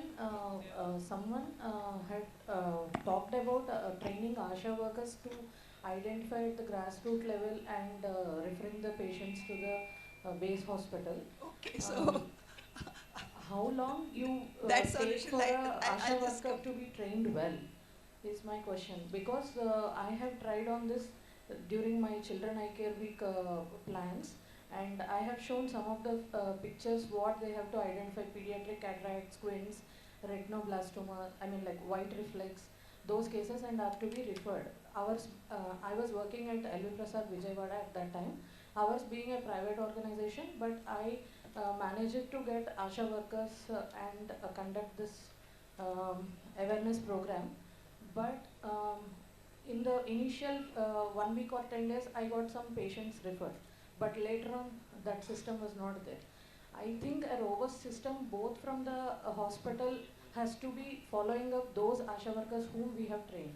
And those were able to understand only the pictures, but not how to screen for presbyopia and all. Only pictures they were able to memorize. They can't do the refractions and all. So your program of training ASHA workers, how robust it is? And how long does it take for that level of people to understand those things? I have 2 things to say. One is for Dr. Praveen Vashisht. Actually, in the residency program, now the government has added 3 years, 3 months of training. And for that training, these students are being sent to district hospitals. Our district hospitals are ill-equipped for surgery as well as for diagnostics. So my thing was that if we do advocacy, that instead of district hospital, if 3 months posting in community ophthalmology department itself, the government colleges which have that have themselves is fine, like your AIM students can be in the community ophthalmology for 3 months, or otherwise the places that do not have, to the nearest hospital, whichever had, even if an NGO hospital, if they could come for 3 months community ophthalmology training, maybe they'll get to do more cataracts, because what people are coming out of it, 2 cataracts, 3 cataracts, MS pass. Like all of us know that this is the way the people are coming out. And second thing was about this ASHA thing. So we are running this ASHA program for last 10 years. And these people, they cannot be left alone. So for ASHAs, for each block, you need to have a supervisor who monitors their work. It's an app-based program in which they detect, and everything goes to the central database. So the system has to be made either by the government or any kind of like cure blindness, CPP, what is that called? These people have a program for ulcer prevention. So these ASHAs are given a manual in which essentially what you said is right. They are only picture based, and they can give only presbyopic glasses. They can take vision. So that much we can expect, but I don't think diagnosis level, they're there. The education levels are very low. So pictures, suppose a white reflex, they say, they're able to refer. If a squinting eye they see, they're able to refer. If a glass is required, though we have not yet given them glasses because of the legal restrictions, that prescription, these are prescription glasses still for UP. But we tried them in the training sessions every year. First time you have 3 sessions of 3 days, full day sessions, and then each year they have a refresher for 3 days. So if we continue with that, plus app, plus a supervisor each block, that works, and you have a significant data. I think we've got about more than about almost 70 or 80,000 aberrations over a period of 10 years in 5 blocks now. So, and the referral to the hospital is only 0.2%. 98.5% they're able to treat themselves, the rest of them at the vision center. So that's a really good yield. So I think it's worth working on this program. What you said is a very nice thing, that I think we need to reach there. Even these people were saying, those Restore Vision people, Kerala people, everybody is there to help. So I think we can also have some more international NGOs to work on the sub-primary levels. Thank you, madam, for talking about advocacy. We need this platform to advocate that why doesn't a PG student with a 3-year residency is not good enough to do cataract surgery? Exactly. And why is there no premium on their time that they need 2 to 3 years of fellowship and 3 years of residency to be good enough to serve the society? We are running 1 hour late. So I will request note down your questions and you can interact with whomsoever you want during lunch. So thank you, and we will be proceeding towards the next session. I would like to request Dr. Partha Biswas sir and Atul Kumar sir, a trustee and legal advisor, to please come forward for felicitating the speakers. May I request Dr. Praveen Vashisth sir to please come forward.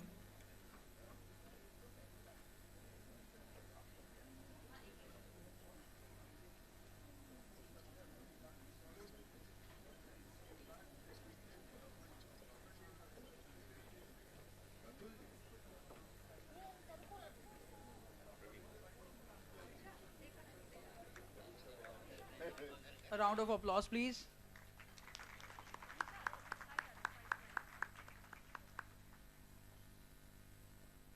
Next, I would invite Dr. Ajit Kumar Podar, sir.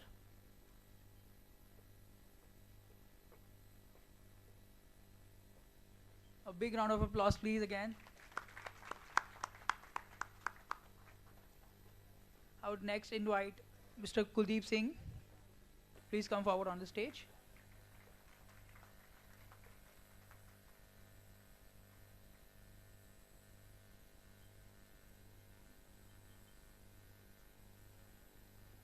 A round of applause again, please. Next, I request Sashi Karumachi ji.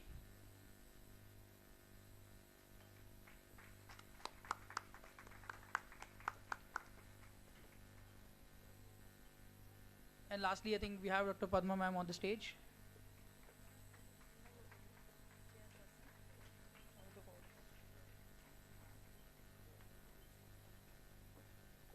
I now request the chair and co-chair, Ranjana Kumar ma'am, Taranu Fatuma ma'am, Dr. Sheetal ma'am, and Dr. Shweta Kumari ma'am.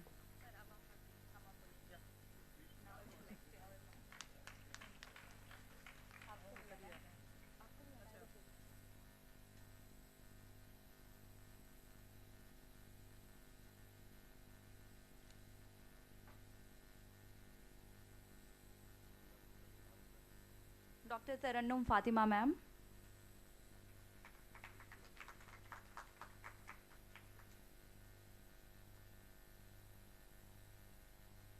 Now I would like to invite Dr. Shweta ma'am.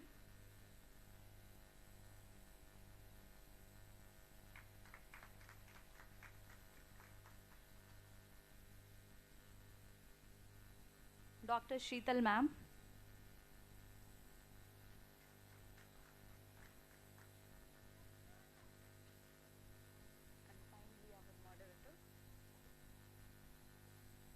And finally, our moderator, Dr. Ujjwal Jha sir. A big round of applause for the Dr. Ujjwal Jha sir.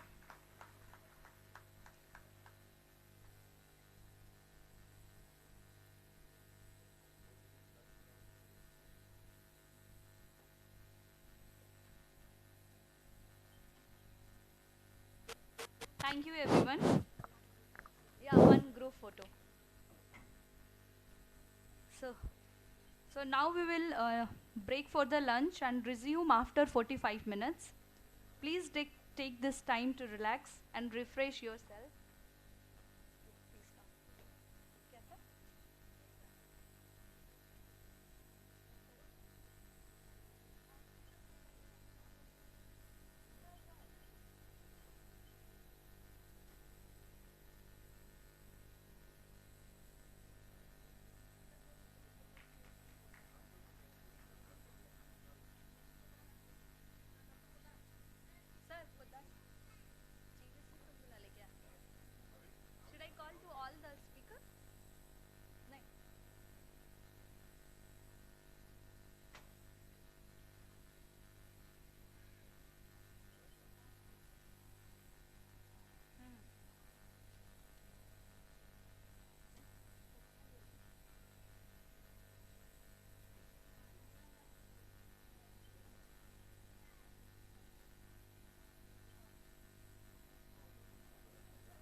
Murthy sir, Murthy sir.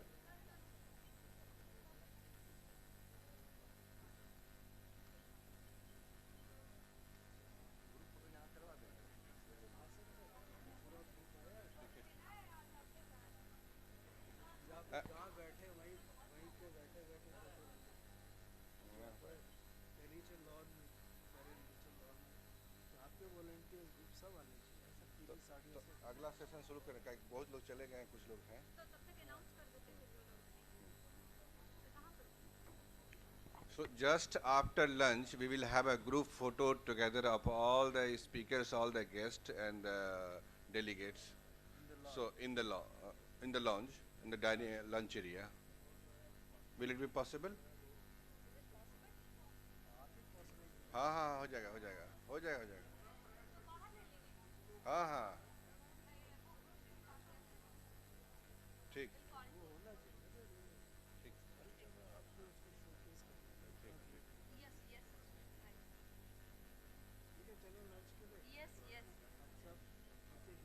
Yes. So we will gather again here by 3 p.m. as we have an exciting session lineup for the lunch.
भाई मेरे को बहुत हंसी आई। एक भी अच्छा है कि नहीं?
Examination.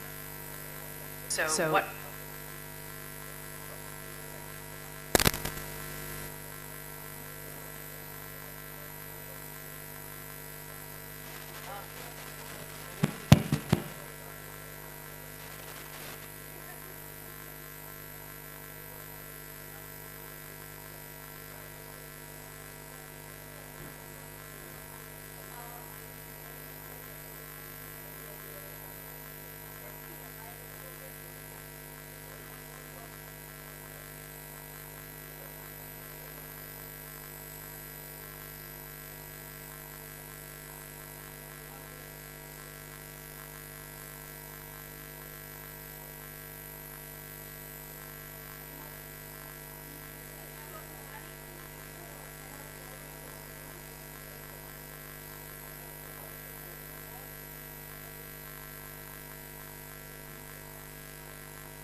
सभी डेलीगेट से मेरा अनुरोध है कि आप लोग अपने अपने जगह पे बैठ जाएं और हम लोग अब स्टार्ट करेंगे session.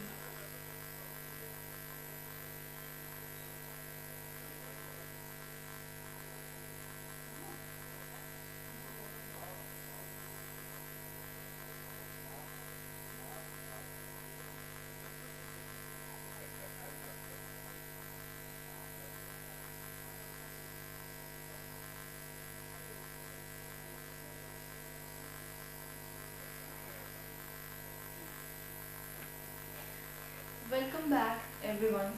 I hope you had a wonderful lunch. We move forward for another plenary session, third, adopting technology and accreditation in eye care. It's a great pleasure to invite Ms. Manisha Dwivedi, AGM Football to Eyeball Girls Education Program and Public Eye Health at Akhand Jyoti Eye Hospital, to guide us through the session. Over to you, ma'am.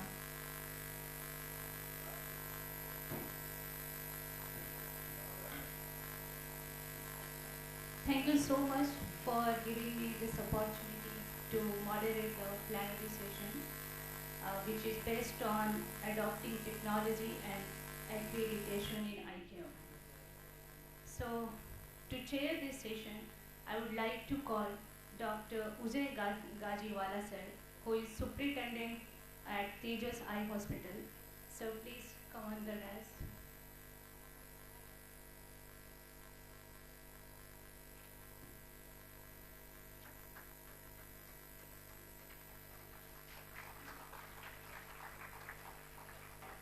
And to co-chair this session, I would like to call Dr. Radhika Krishnan ma'am, who is faculty and head public health at Shantilal Sangvi Eye Hospital.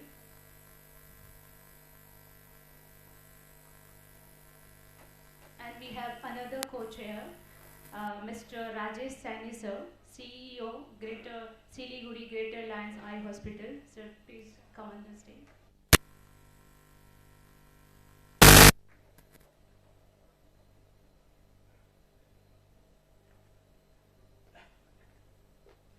So to start this session, I would like to call Dr. R. Sudhir sir, Head of Preventive Ophthalmology Shankara Netralaya, who will take us in the world of AI and technology for sustainable eye care. So welcome our first speaker.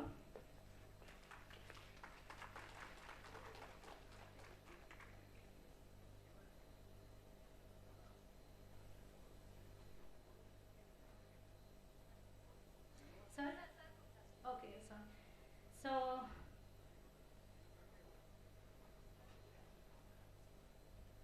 okay, so no worries. So I would like to call to start this session to Mr. R.D. Tulsiraj sir, Director Operations Arvind Eye Care System and Executive Director at LICO. It's a great honor to have you with us, sir.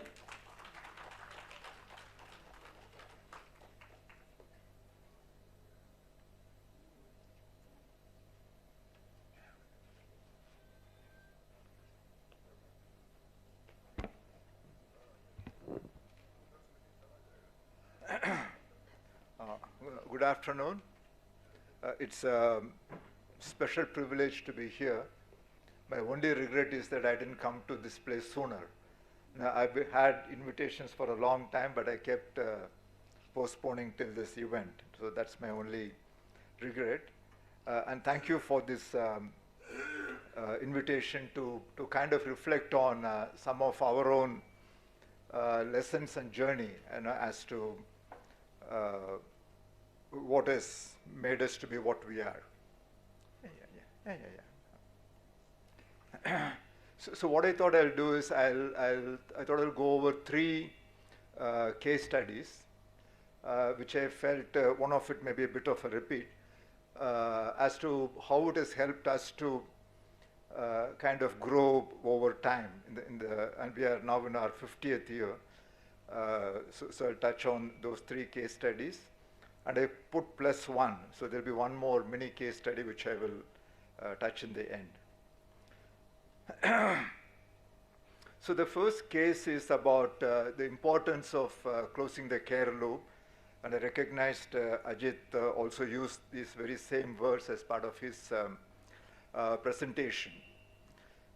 So this was way back in 1976 when we started the hospital. Dr. V started Arvind primarily to serve the community. So even from day one, in addition to seeing patients in the hospital, in the afternoons they would conduct eye camps, screening eye camps. That again was a departure, because till that point of time, eye camp meant surgical eye camps. So it was in that time he started doing screening camps, because we didn't have the wherewithal to do surgical camps, which required a much larger scale. And in those screening camps, patients would show up, and quite a number of patients would be advised to undergo cataract surgery. But then we were recognizing that almost nobody was showing up at the hospital. So that was very, very puzzling to us. So at that point of time, we did a simple study. We just picked up at random 100 patients who were advised cataract surgery in the past couple of years. And then we went back to their homes to find out what happened to those patients. So we were able to track about 82 patients, and we tried to find out if they were operated or not, and if not operated, why not? That was basic. And then just to understand what was going on. And what the study showed was that of the patients that we contacted, roughly 15%, 14.6% had been operated over the last 2 or 3 years. And then the remaining 85%, we wanted to check what the visual acuity was. Is it due to the vision that they were not coming for surgery? And then basically what it turned out was that most of them were literally blind, vision less than 6/60. And then the irony was, all of them, most of them wanted to have surgery. So this was the disconnect. And then when we probed deeper, the reasons came to be more socio-economic. In the sense, cost, because those days it was 1 week hospitalization. I'm talking about 76, 80. That period, people had to stay for 1 week. So our offer that time was that we will do free surgery, because we were very strapped for finances. And we said, you have to come on your own, and then you have to make arrangements for 1 week of feeding yourself. Surgery part, post-op care, all of it will be on us. We will do it for free. So that was the offer that we gave. And then many of the patients could not kind of be able to do that, come to the hospital or able to feed themselves. So that was one realization that we had. That is, us not charging any fee, what we call as free surgery, does not translate to free surgery for the patient. They have to invest quite a lot to get the surgery. So that was one realization. And then this became real to us when one of the patients in a camp, that when Dr. V also was there, was advised cataract surgery. He was begging in a temple town. And when advised surgery, he made this offer. You come on your own, free surgery, all of that stuff. He really fell at Dr. V's feet and blessed him, saying that may you live long and all that. Then he also said, it is my fate that I should die blind. Because if I don't beg, I won't get that day's money for food. If I come to the hospital, there's no way of begging there. So this is my fate. So it was a very powerful kind of a message that came through, which led to the redesign, where we said that in addition to free surgery, we'll also now provide free transport and food. At that point, not knowing how we're going to do it, but we decided that's what needs to be done. And then we also put in, and we also recognize that if you're going to do that, there is no need for a family member to accompany the patient. Just the patient could be brought, and we put in some counseling and things like that. And then the very first camp that we did, I very distinctly remember, it was in a year old, 1 busload of patients came. The driver said that, sir, 1 more busload is coming. So we were very elated, this is working now. No, and then the second bus came, he said, sir, one more bus load is coming. Then we started panicking because we had to make arrangement for stay, food. Totally 4 bus loads of patients came. So this worked like magic, no? Just like putting on a switch. So it is basically trying to understand from the community, what really is required. No? So listening to that voice and redesigning was very, very helpful. The second case was around spectacles. So Dr. B also sort of believed in comprehensive eye care, which in those days was looking for cataract, fundus exam, refractive error, which was probably most of the conditions that we could detect in ICAM. So from day one, we used to do full refraction and give prescription. And this was going on for 15 odd years.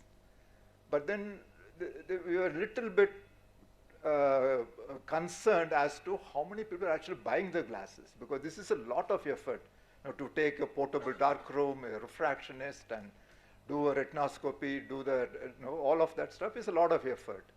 So we're not sure if it is really helping or not. So later on we did something to introduce camps, and we also did this study. So in this study what we did was we randomized 10 eye camps to receive only prescription and 10 eye camps to receive prescription plus the option to buy glasses right on the spot. Then we went back to everyone who got a prescription, both the arms, after 1 month to find out how many are wearing glasses.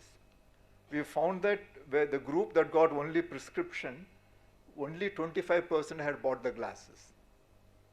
No, the other group which had an option to buy, not free again, buy the glasses right at the campsite, 80% were wearing glasses.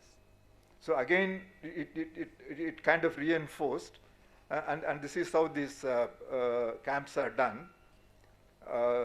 Since I would say 1990 or so, there is an optical shop under a tree or in a small room. The patient chooses the frame, and as they are waiting, the appropriate lens gets fitted. So we take almost 10 times, suppose we expect 50 orders, we'll take 500 pairs of glasses. So about 85–90% of the time we're able to match the prescription to the lens that we have taken. So she gets it in about 20 minutes. She can do her quality check whether it works or not, and then she goes back happy. So through this last year, we sold 140,000 spectacles. Some of them would have been given free in the school camps and things like that. And this represents almost 25% of the camp OPD. We are able to give a meaningful intervention. Other 25–30% would have been cataract surgeries. So we are confident that in about 55–60% we had a meaningful intervention done to the patient. So one of the insight that we came out of this is that providing services isn't good enough. We also have to enable the patients to access it. We have to, so which means that we have to actually own the problem, because whatever was the problem was actually the patient's problem. Patient did not come. He didn't buy the glasses. But then to recognize that we can do something about it is what made that change. The third case, which will be a bit of a repeat, Divya covered some of it, is the focus on non-customers. Because Arvind is committed to eliminating needless blindness, and the only approach that we had other than the hospital and the free services in the hospital and all that was outreach. And then this outreach used to be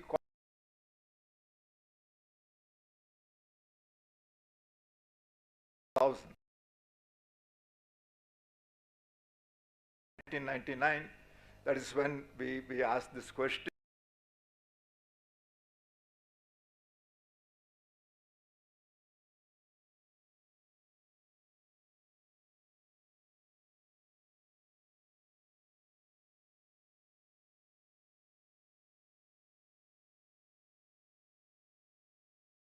We did a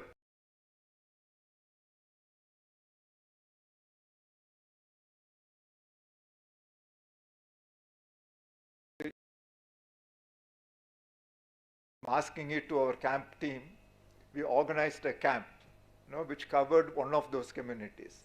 So 50 camps were organized, and then we went back after a month, and then went house to house and found out how many people felt they had an eye problem. It was not a clinical exam. It was because unless you feel you have an eye problem, you won't come for an eye camp. So we asked the family members and individuals, and out of those who said they had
insights, action plans.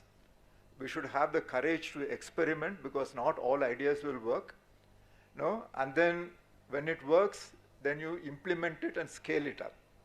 No? Or in a government side, it can become a policy. No? And even after that, one doesn't stop till it becomes the norm in the organization.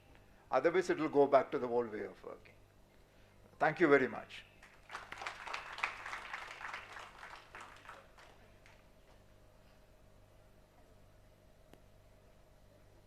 Hello. Thank you so much, sir, for enriching this conclave with your insights. And personally, I like the concept of being productive and innovative to make a big impact. So moving forward, I would like to call Dr. R.R. Sudhir, sir, Head of Preventive Ophthalmology, Shankara Netralayam, who will take us in the world of AI and technology for sustainable eye care. Please welcome Sudhir, sir.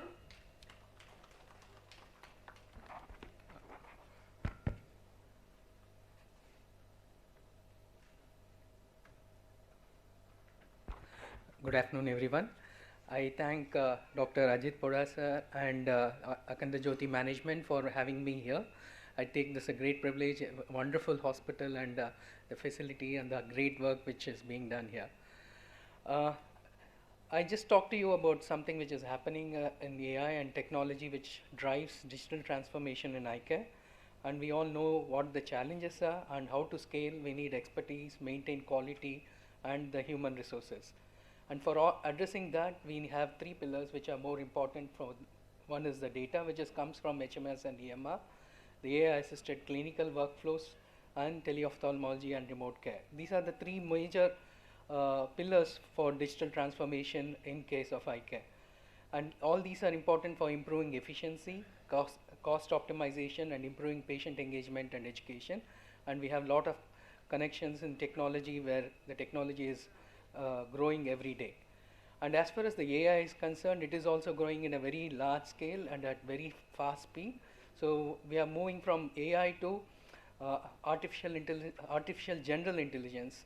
And this has not only just focused one, takes care of knowledge, reading, mathematical, the velocity, the speed, and auditory, visual. So it is like having a clone of whatever you want, you can develop in there. And this also, slowly we need to look into how AGI moves towards AMI, which is artificial medical intelligence. So these are highly focused ones. So we'll take some examples and look into it. The first and foremost important one is how to make the hospital paperless. So you have the entire data where you can completely automize and look and see what happens from the time when the patient gets registered, how they walk in, what happens to the advice you are given, whether the patient purchases the opticals, purchases the medicines, or they go through the diagnostic modalities, and what happens. And they're all integrated, and the data is so important to define your workflows and modify your workflows. And we need to have a complete system where you can have everything like bed management, inventory management, space scale, and also have analytics into it. So that's where the data comes in.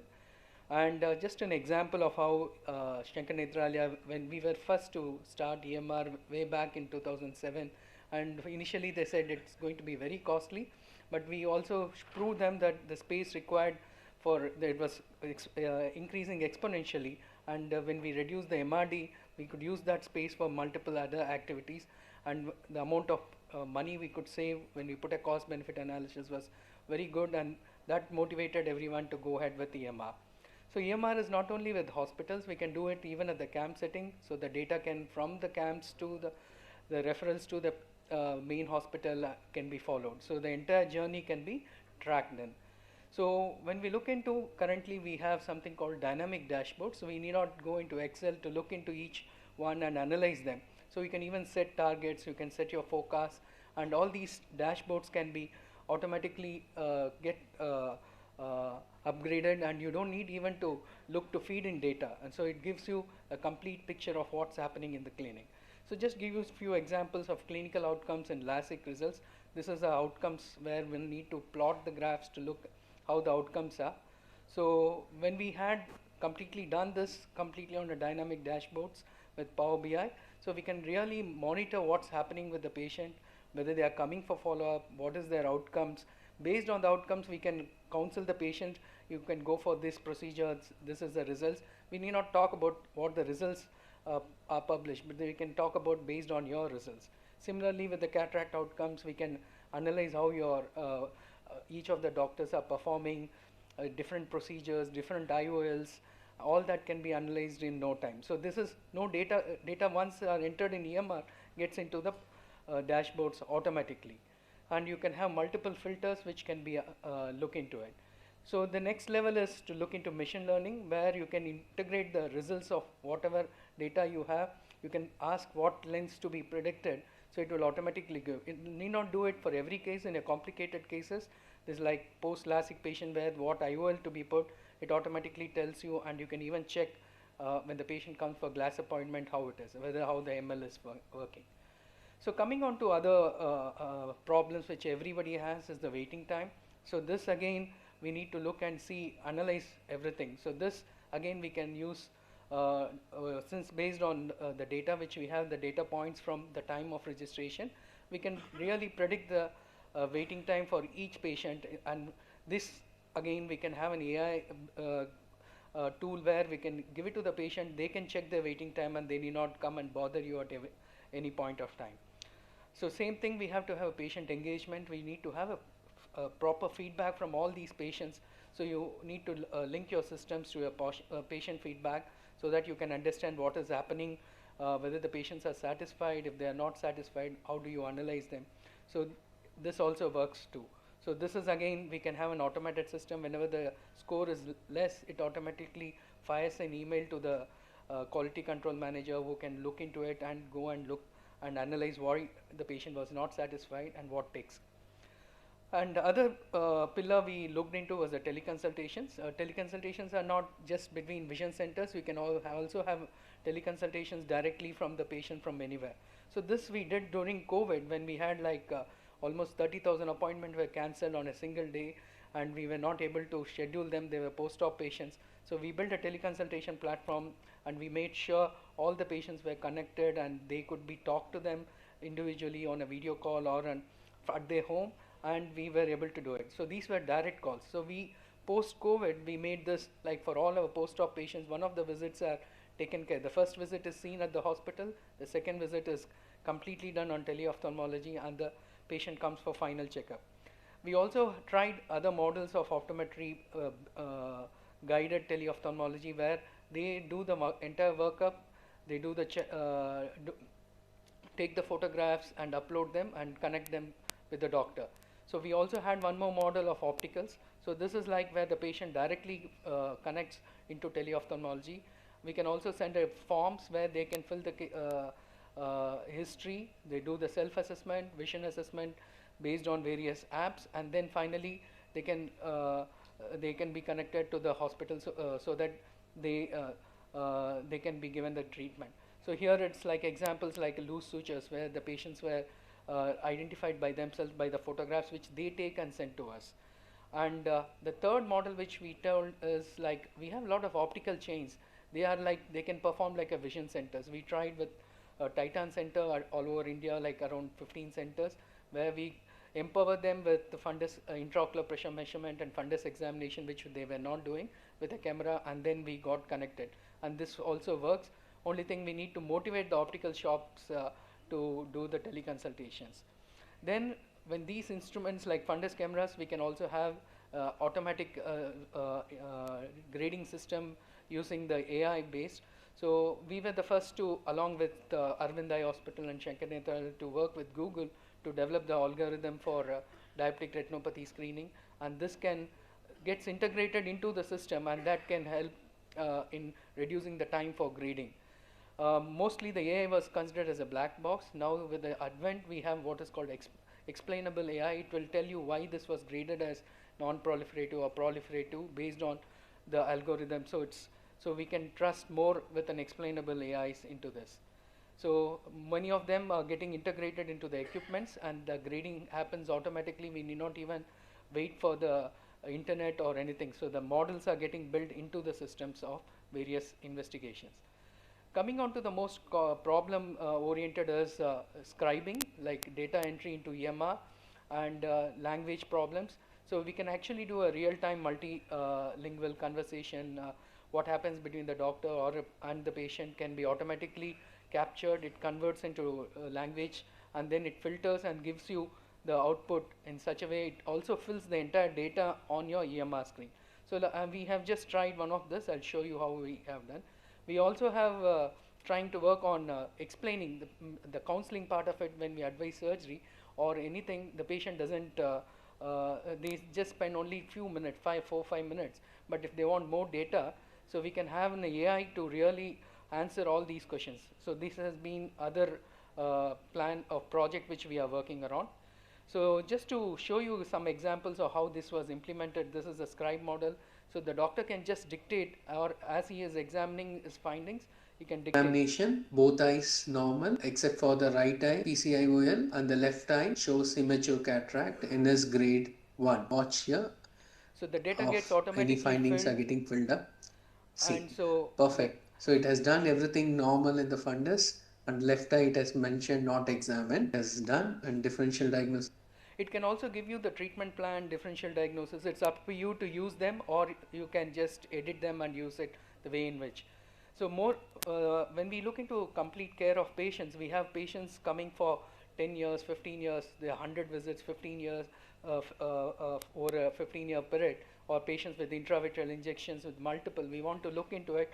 So again, the summary part of it takes so much of time. So this AI part will actually summarize it so beautifully, and it will tell you at every point of interval what had happened. So this was a collagen cross-linking patient where we can actually, through the entire progression and management, it tells it's stable, what has happened, which eye was performed, and how the outcome is.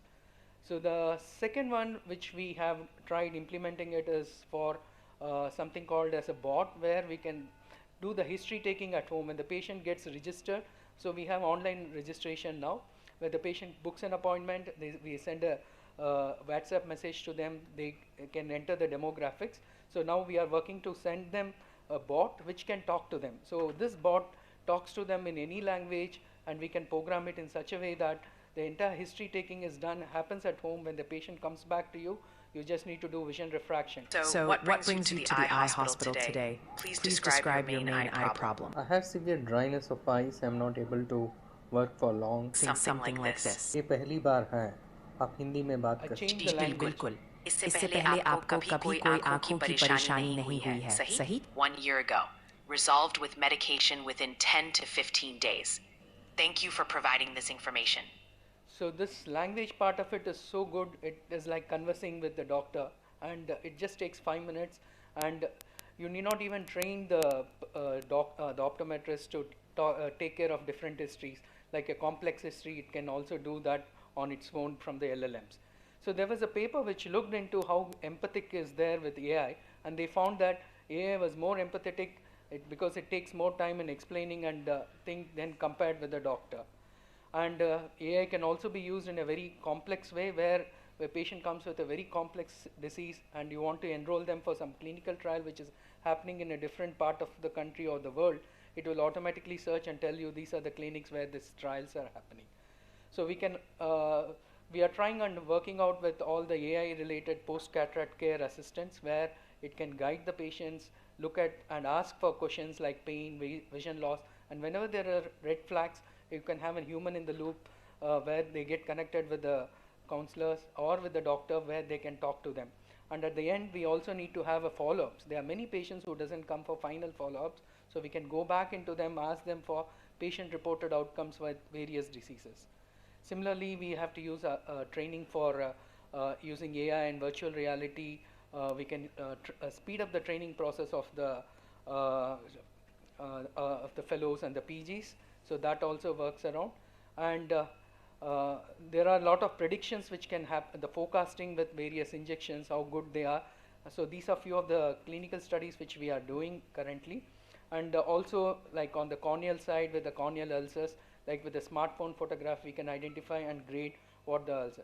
So finally, we look into, there is a data overload. We need to look at cost and usability and regulatory hurdles which are there.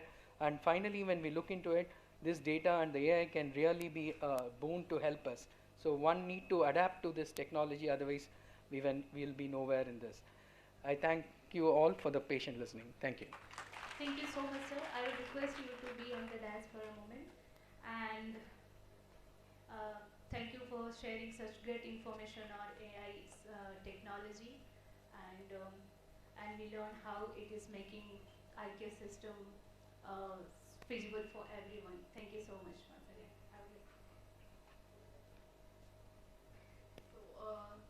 As you have to leave early, so we are going to proceed for the felicitation. So I would like to request Dr. Ajit Kumar Poddar sir to come on the stage to facilitate him. Felicitate.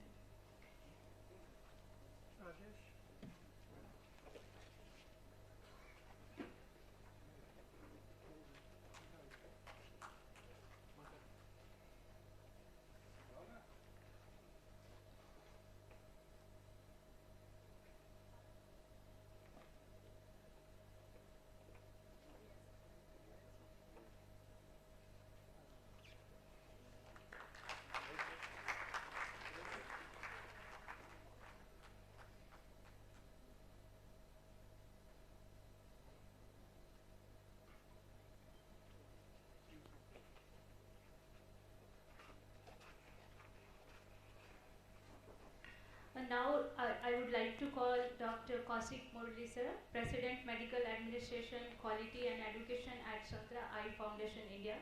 He will be sharing his insights on augmented intelligence for empowering eye care.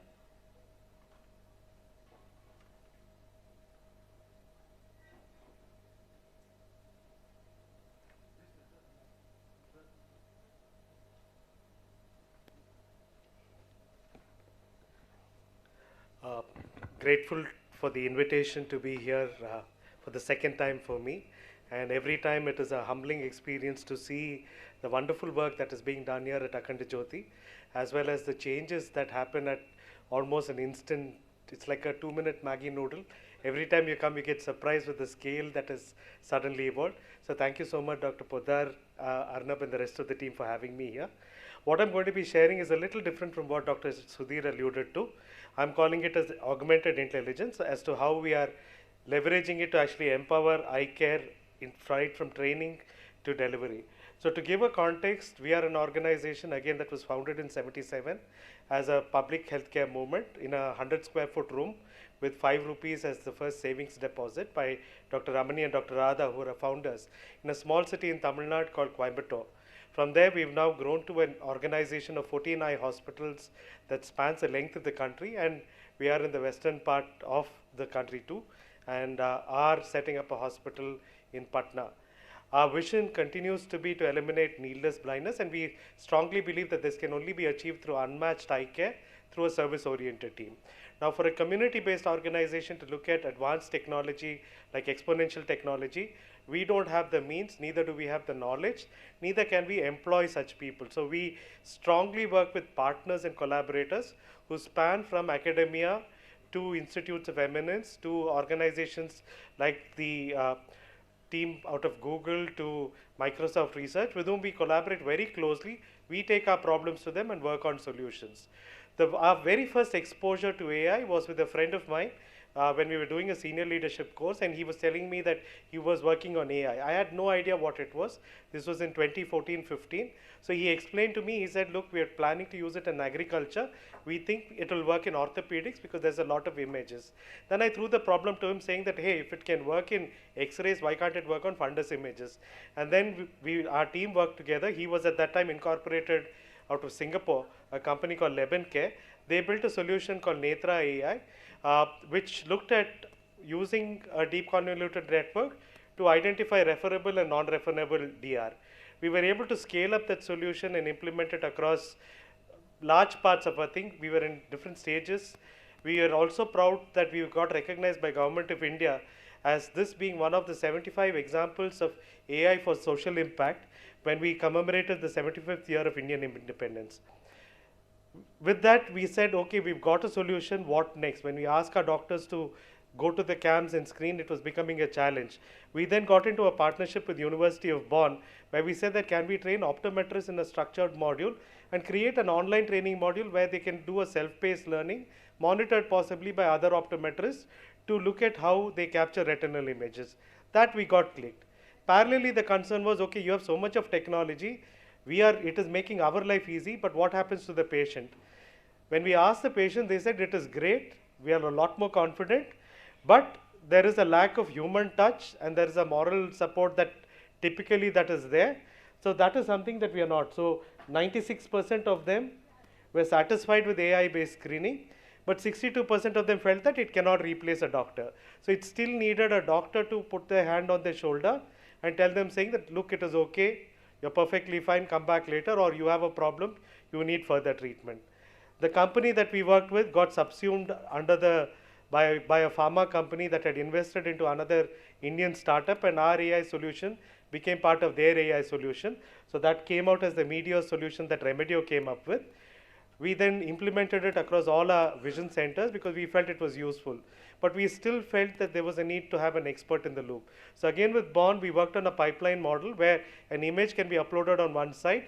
It goes, pings the AI, so the optometrist or the screener gets an initial report, but the image then lands up at a reading center where a retina surgeon on their smartphone can then grade these images. So there is an instant feedback in a sense where the optometrist knows whether they have to hold back the patient or not, and that gets validated. So this we've now deployed across all our vision centers where an image gets captured, it quickly gets pushed, the optometrist gets an AI report.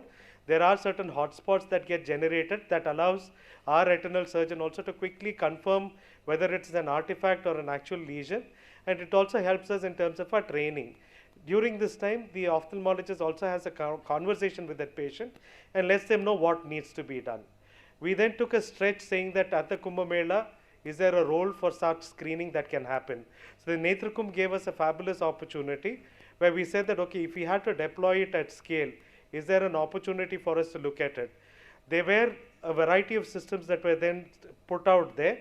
The flow at the Kumbh was pretty well structured. So they had a whole lot of volunteers who screened them, registered them. The optometrists took images. There were medical officers there. Unfortunately, the bandwidth did not allow us to do a real-time push forward. So the ophthalmologists still had to spend time to look at it. Subsequently, once they came back, we looked at it saying that if there was an optometrist who had an AI-assisted kind of a situation, would their screening have been as efficient as it? We are writing up the manuscript now, but what we were able to show is for an optometrist, the agreement and grading went up from almost 86% to 97% in terms of identifying whether it was referable DR or not. The hotspots that you see there becomes a very easy guide to make sure that the optometrist does not miss any such finding.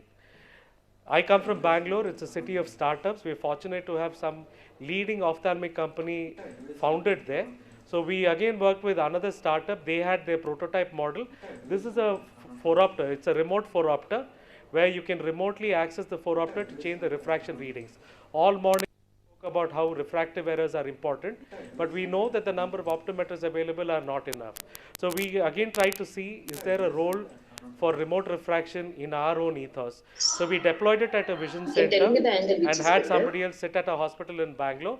And then the person who assists them only guides the patient, telling them how to kind of handle it. So we've not eliminated the human being out from this. But what we realized is that both the sphere and cylinder were well within the norms. There was only about a 0.5 difference, which could easily be corrected. This takes care of subjective refraction. It does not work as an objective refraction, but you could theoretically connect an auto-ref into this and get a refraction model done. So we've also looked at deploying models for DR. We've done it for amblyopia. We worked on cataract. Cataract tends to hallucinate. In clinic, you get a 90% sensitivity specificity, but once it's out in the field, it doesn't work that well.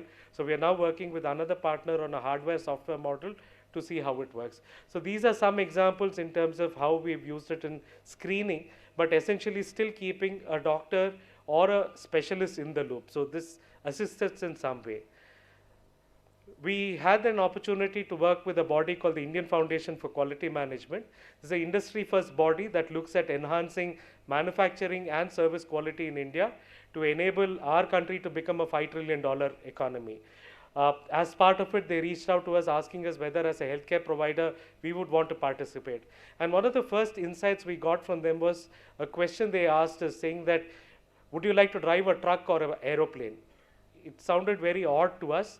When we asked them why, he said, look, do you want to do and learn or learn and do? Then we said, can you explain it more? Then they said, look at the truck driver. He typically starts off as a cleaner. He sees the truck driver. He picks up the good habits. He learns how to clean the car. He picks up the bad habits of smoking and everything else that goes along with it. Eventually, he becomes a truck driver. You look at an aeroplane pilot. They put in their hours in theory. They do simulated training. And then they are allowed to touch an aircraft. Then they asked us saying that why is it in healthcare that you're grooming truck drivers and not pilots? Which was in a sense so true. We allow our trainees to actually learn in a graded way. It is not that we let them have a free run. They are monitored, but nonetheless their ability to learn and train becomes very less. Our opportunity to test this out further came during COVID, where we had a trainee of ours who was really struggling. We did a binocular vision assessment. We handheld her as much as we could, but we just were not able to help her go beyond a particular stage of cataract surgery. We reached out to Dr. Akshay, who was associated with Help Me See, and we sent her to Bombay. And very quickly, once she came back, we realized that her confidence in the steps suddenly shot up. That kind of gave us the push, saying that simulation possibly has a role play in an organization like us that is scattered across 10 states, where we know culturally every 100 kilometers India changes and the ethos also changes. So this brought in some method to the madness. Again, Rishi is left, but we're grateful to Orbis for also further supporting us. So we leased out first the Help Me See simulators. Then with an Orbis support, we've now expanded our virtual training capability in that we can now teach anatomy, we can teach ROP screening, we can teach glaucoma surgery. We have two varieties of simulators for cataract where we can teach from suturing upwards, and we continue to experiment. We are now working with an ophthalmologist to see whether we can create a simulated model for intravitreal injections, because we believe every ophthalmologist should know how to give an intravitreal, not necessarily anti-VEGFs, but at least manage endophthalmitis. So if you're a cataract surgeon, you should be able to do that. So we are working towards that. So we again look back at what training has happened. We've now had a large number of trainees who've gone through this model, and looking at the data, the complication rates are much lesser than what happens. Data again matters. So earlier, since we are geographically spread, we again built a patented system where as soon as a microscope is turned on, a video feed from that microscope lands in an ash drive. This helps us monitor what's happening across organization, whether any OT is running, not running. We again worked on the model so that we could get an overview of the hand of the surgeon as well as the overall. We could also grab the overlay of the monitor. Then it came up to it saying that, okay, we have 107 OTs, almost 1,000 plus surgical videos that land up every morning. We don't have the bandwidth to look through all of them. So again, we went back to Microsoft Research and University of Bonn, where we said that can we use AI, LLM and some kind of image processing to identify which stage of cataract surgery or which surgery is actually deviated. So we first wrote up an algorithm that identified the surgical instruments. Then we said, can the instrument be a surrogate for which phase of the surgery it is? If there is a visco needle in the eye, obviously viscoelastic is getting injected. This is a Simcoe cannula, cortical aspiration must be happening.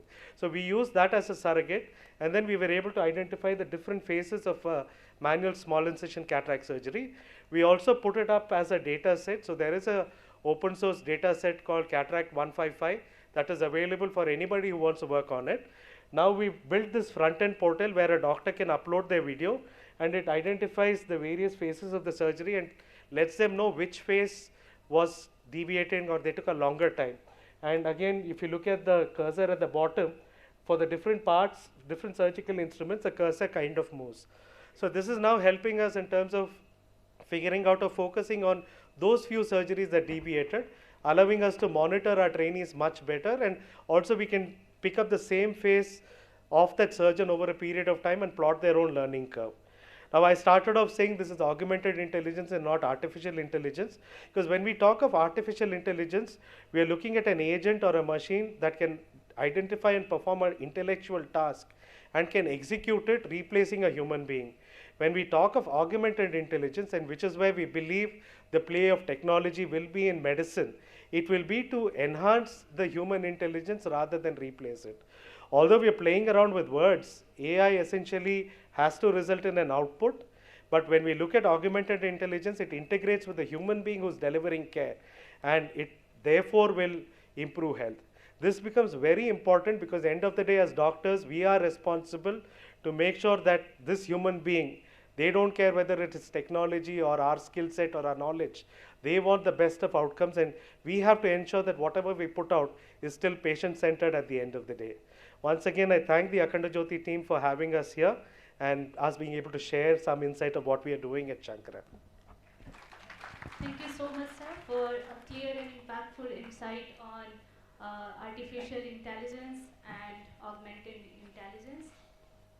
Now I would like to call Dr. Rituraj Sharma, Chief Officer, Knowledge Management and Operational Excellence at Akhand Jyoti Eye Hospital.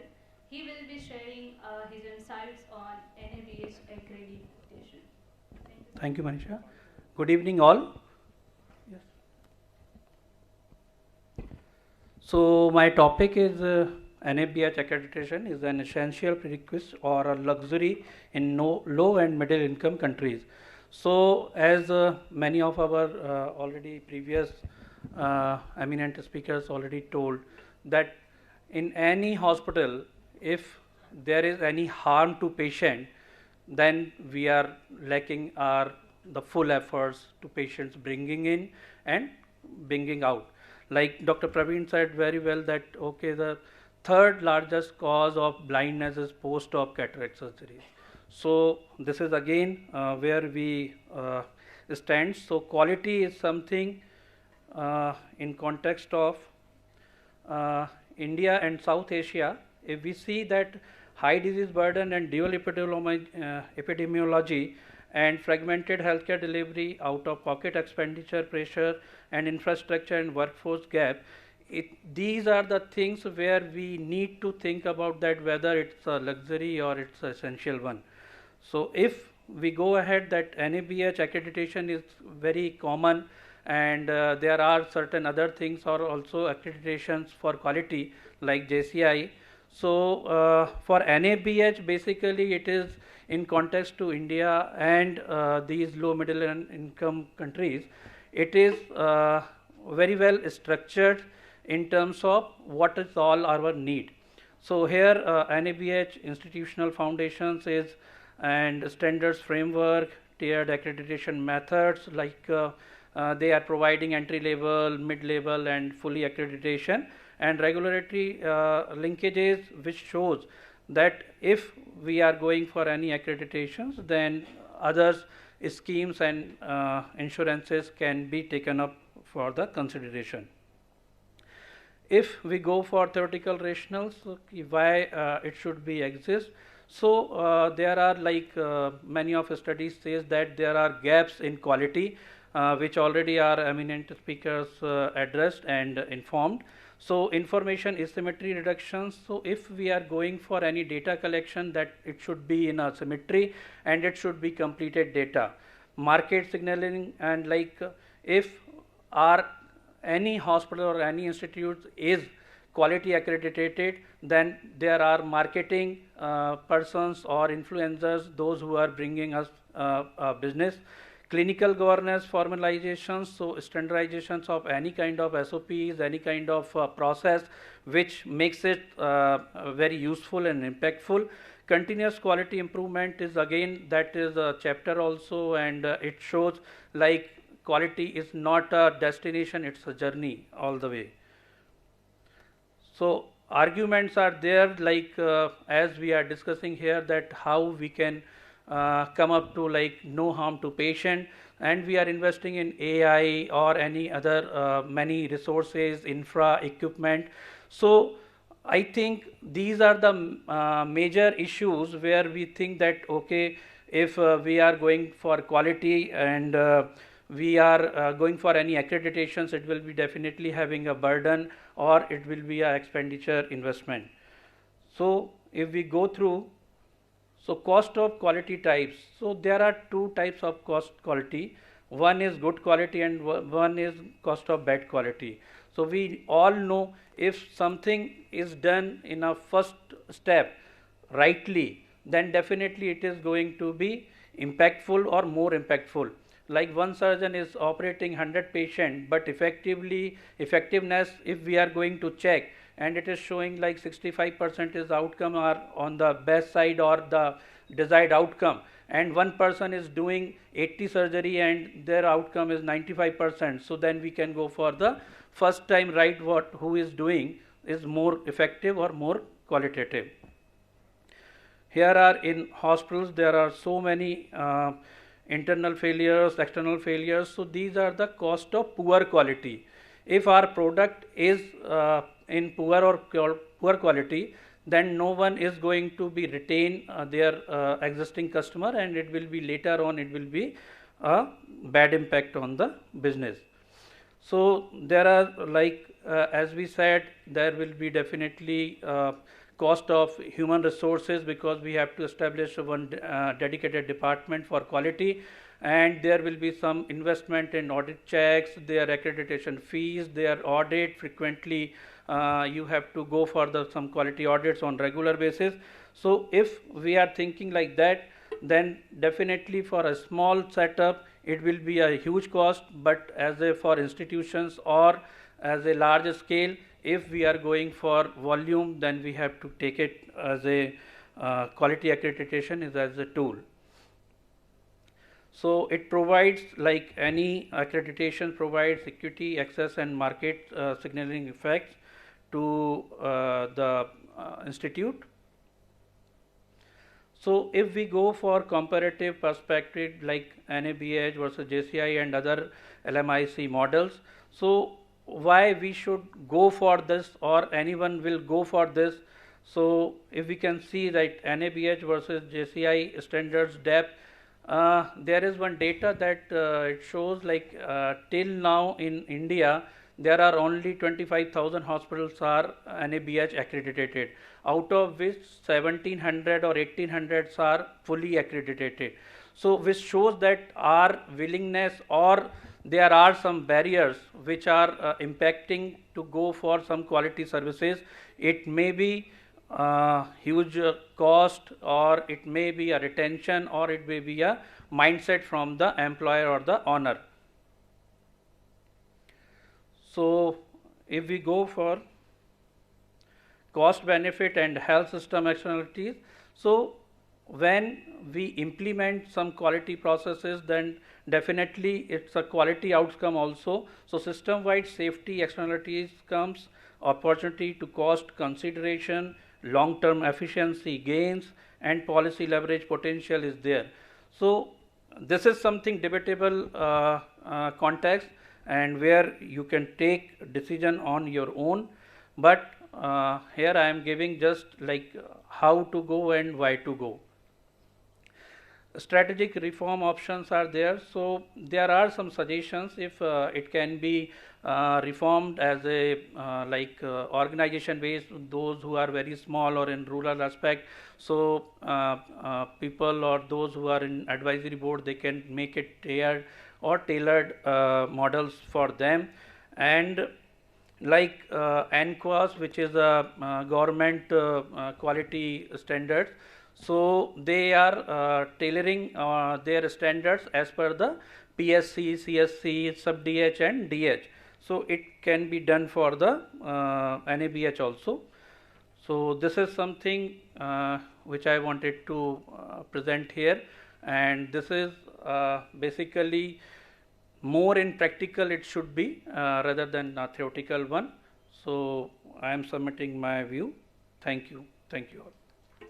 Thank you so much, sir, for your adding great value to today's conclave. As rightly mentioned by Rituraj sir, IQ requires scaling up, but quality should be in mind always. So moving forward, I would like to call Dr. Amrit Shah, Indian School of Business. He will again take us to the world of artificial intelligence.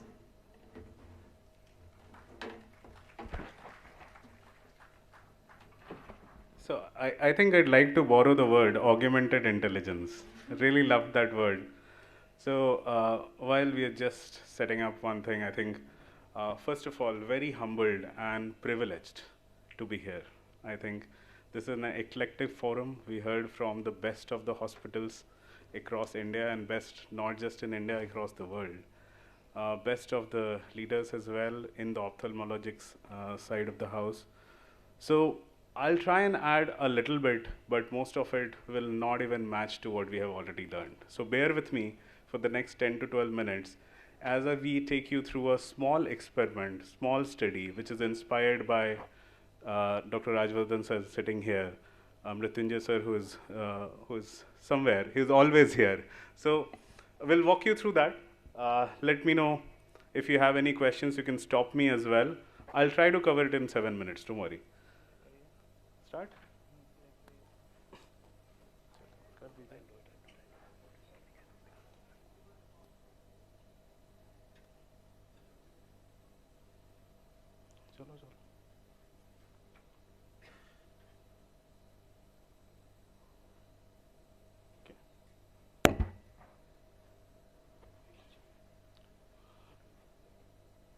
All right.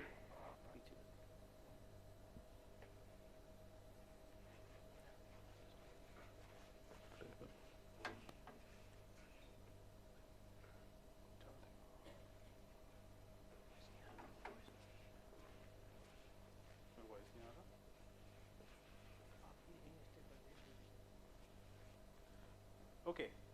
Let's start off with, I think, number one thing that we looked at, we heard from all of you. And what we did was in the last 15, I would say few hours, we actually looked at,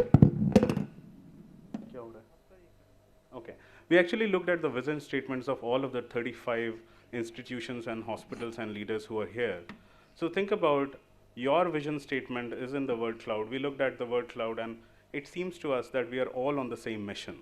This is just one mission, which again is on the screen, darkness. So towards the end, we'll go from darkness to the light. So it's Hindi or Sanskrit, we call it Tamso Ma Jyotirgamay. From the blindness to we take all of you or all of us to the light. So while Jyoti sir, Jyoti is his name, so while Jyoti helps us, let me talk about something. We don't really need the slide, but I can talk about it. Some first things. While we are all on the same mission of removing preventable blindness or helping anyone going through the blindness slow that down, the fact is that it's still a lot to be done. We have 2 miles to go. There is 80% of preventable blindness already there, which is causing 184 billion rupees every year. 1 in 3 blind individuals are being pushed into poverty as we speak. And there was a session today on ECSC versus CSC rates. India is doing okay, but there's still a gap of at least 21%. So we are failing despite the best doctors. That is where I'm not a medical doctor, that's where our work comes in. So first of all, why does it break? So Tulsi sir talked about it. The care actually doesn't stop or break in the hospital, it breaks outside the hospital. Can we just connect the previous laptop? Okay. So essentially, we'll just purana wala connect kar diye. Okay. It will. Sorry about this, gentlemen and ladies. Technology cannot be trusted, and so AI cannot be trusted. We'll talk about it. But so essentially what we learned in our research for the last 3 years with Akhand Jyoti and 5 different hospitals, not just in ophthalmology, but in all of the chronic illness, was that the care breaks every time outside the hospital. We have trained very good doctors. Now we have AI to train the doctors as well and the optometrics as well. But the care is really breaking outside the walls of the hospital and there's really no solution to it. Okay, so if you see here, what we did was, while the diagnosis is great, the surgeries are, we are doing much better on the surgeries than we were doing in 1981 when the first study was published. Discharge and outcome is where the care loop breaks. The doctors do our job, the system does not. So essentially, what we did was we looked at the global south. I'm not just talking about India, I'm talking about Africa, Brazil, all of them. We took the help of Indian School of Business was involved, University of Manitoba was involved, Dr. Ravikant, you know, from Tata Motors days, leading from the back, he was involved. Of course, the amazing leadership at Akhand Jyoti was involved in thinking through how we can shape, you know, actionable augmented intelligence for patient care outside the walls of the hospital. You can build as many hospitals, and we saw that example, you still can't reach all of the patients. You can build as many vision centers, but you will still not be able to reach all the patients. That's where AI or technology will be helpful. So the future of hospital is actually beyond our walls. You know, a hospital's responsibility will not end at its gate. We know that. That's why we have set up the vision centers.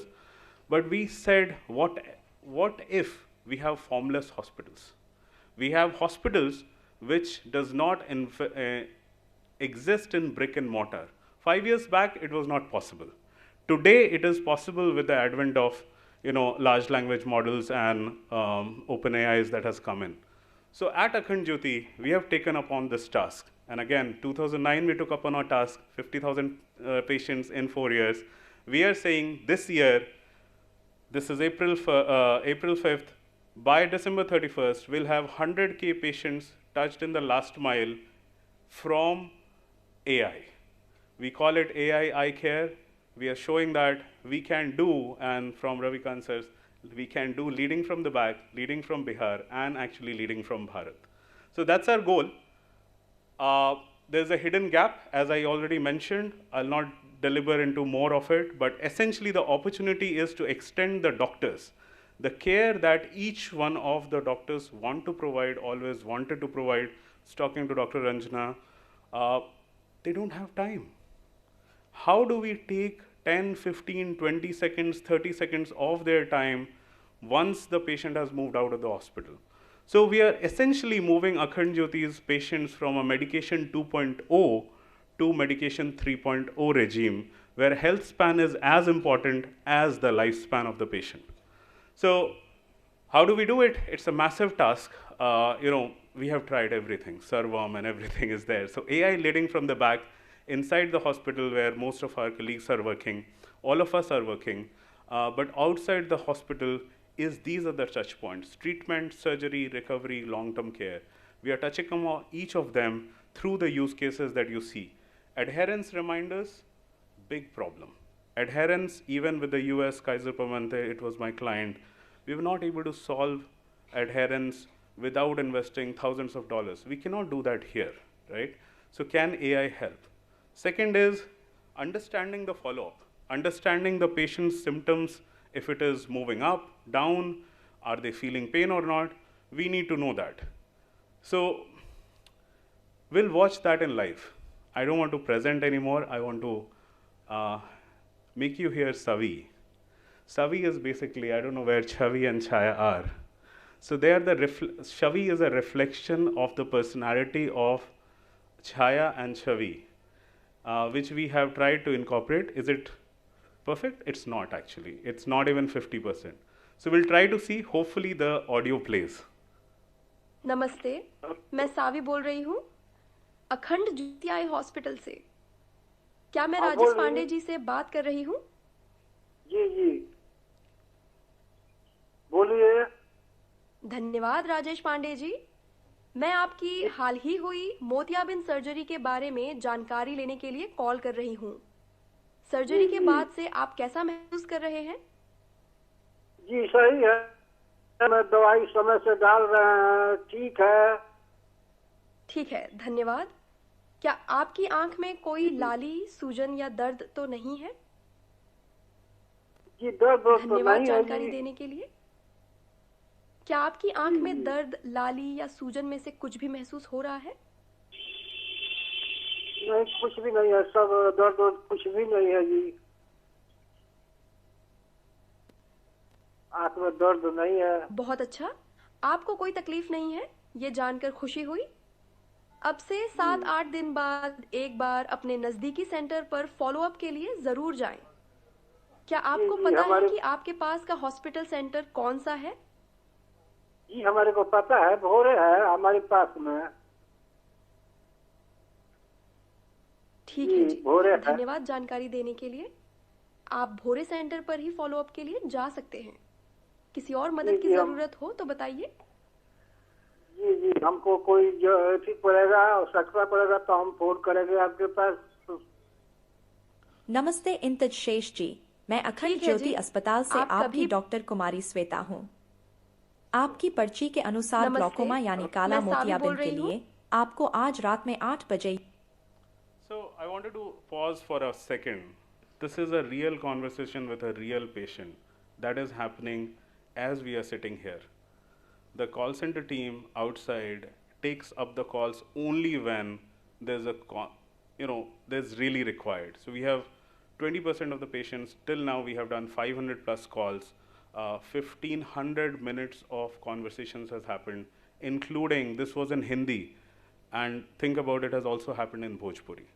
So, and there's a lot of ambient noise is there, someone else is there, it will speak over. So we had to train the models, and none of the models are working great, by the way. I've already given that feedback to the Servam CEO.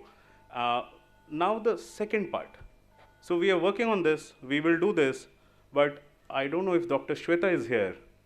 Dr. Shweta, what we did was a medication reminder was, this is the video that goes out to glaucoma patients. We did a medication adherence study with glaucoma patients. Dr. Shweta's essentially screened all of the patients for glaucoma who have still not very serious glaucoma, but essentially medication adherence and management would be the key for them. So we did, and smartphone was important. This is an interesting statistics. I'll quickly run through it. 57.2 is the median age of the glaucoma patients here. And while glaucoma impacts both men and women equally, almost equally, the people who came to the study, 80% were men, okay? And 4.38, this we used as a Moresky scale, 4.38 was the median score, which is low to medium, quite low. We did this intervention study pre and a post. We made sure that social determinants of health of the patient, voice and tonality of the doctor, the case history of the patient, and the prescription that is given to the patient. All are fused together. A video reminder is created by Dr. Shweta without investing any of her time except for 15 seconds, for that one prescription. That goes out every day to the patient. So the morning reminder is different, afternoon is different, and evening is different. We did that. So our results were, we didn't realize that this would be the result. So essentially think about, we were surprised. Our results were at 6.17. The final mean was at 6.17, actually 6.38, my bad. And with a p-value of 0.001. So which suggested, although the sample size was around 100, we are continuing that study, and now we are scaling it to all of the glaucoma patients. So this was huge. This was published in MIT as well as in Indian School of Business. Point being that it's not difficult to reach 100K patients. I'm being conservative here. So what is the important point is the care loop if you close every time. By the way, it resulted in the trust. Dr. Shweta has become the hero of the patients. Akhand Jyoti's trust index has gone up for the patients. Same patients who would earlier, I'll go to the surgery, I'll go to the clinic, now are like, Dr. Shweta se ka message aata hai, acha hai. So they are now coming back to do the follow-ups as well. So our goal and Akhand Jyoti's goal to this year would be to close the loop, care loop that Dr. Tulsi talked about every time through medication adherence, follow-up rates, completion rates, and clinical outcomes which are also being measured.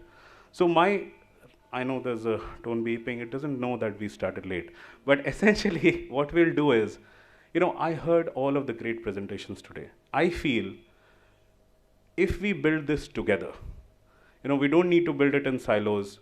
If we build this together, we can dawn upon the future of ophthalmology and preventable blindness much faster than any other country would have. So this is a time to leapfrog this. We have the best engineers in the world, we have the best doctors in the world. if we, and the management side is also okay. So if we get together, we can build together. I would like you to, sign up the last thing and ask any questions, 1 or 2 questions, or I'm available outside.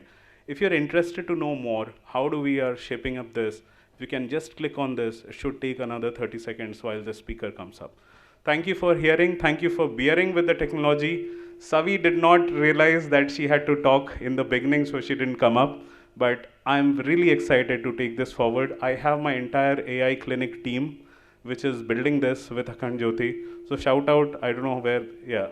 So they are all here. So thank you everyone for listening to us. Thank you so much for sharing great perspective with us. Now, I would like to have some questions from the audience, if you have any, for our chairs and co-chairs.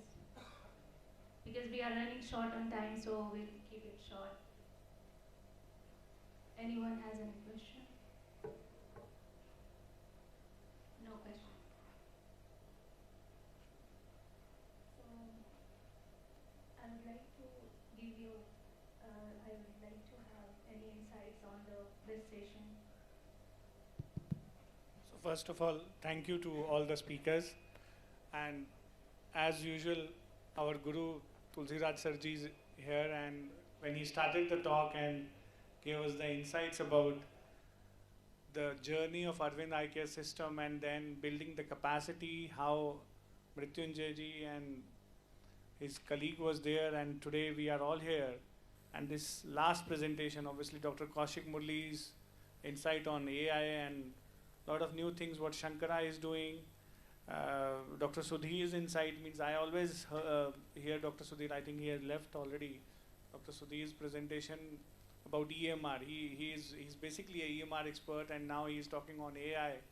And then the last presentation by Dr. Jha about the Vision AI Labs, how they are modulating this journey for patient care and closing the loop. Human touch, empathy, technology, AI, everything in one session, power pack session that is called as. So congratulations to all the speakers. Thank you for your insights. We really enjoyed it. And I know the audience who are sitting here, there are a lot of new insights to take away. Thank you very much. Dr. Radhika, you want to add something? No, I think I second what Dr. Rajesh said, because it's always great hearing Tulsi sir speak. Always take back some new learnings listening to him. And I was just telling Rajesh when Dr. Kaushik was talking, it looks like we are going back. I mean, not going back. It's like that Star Wars scenario coming alive kind of a feeling I was getting. I didn't know if it was postprandial or the talk, but it was a fantastic talk. So kudos to all the speakers, very futuristic, and looking forward to learning more. Uday sir. Yeah, not taking so much time. It's heartening to know that a lot of developments are happening in different parts of the country. And let us agree to the fact that AI and technology are there to stay. We'll have to learn to adapt to it. And we in rural areas will be more benefited than the urban areas, is what I feel. Thank you so much. Thank you, everyone.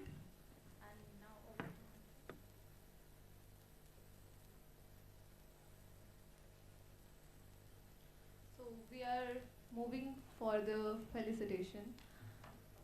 So now I would like to invite respected Dr. Rajvardhan Azad sir. Please sir, come on the stage. And Tulsi Raj sir to do the honor and to facilitate the speakers. May I request Dr. Kaushik Murali sir to the stage to receive the felicitation.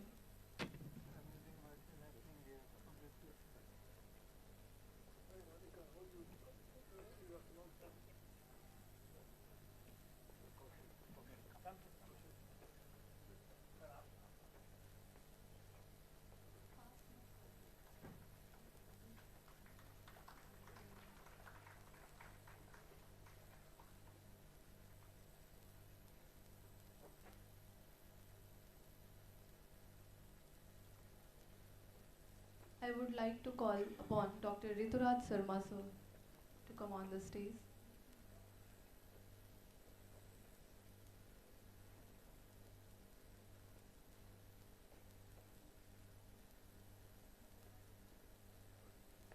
I would like to call Dr. Amrit Jha sir.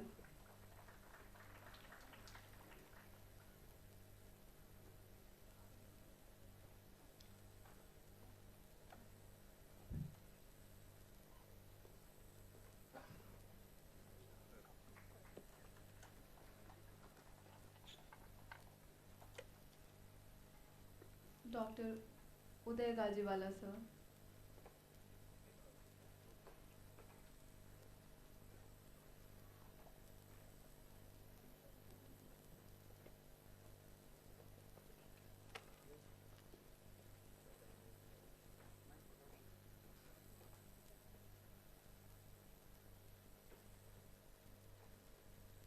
Dr. Rajesh Saini sir.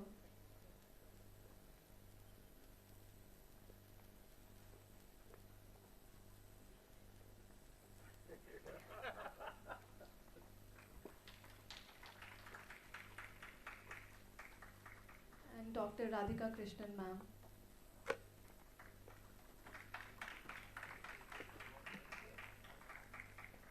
I would like to request Manisha Dwivedi to come on the stage.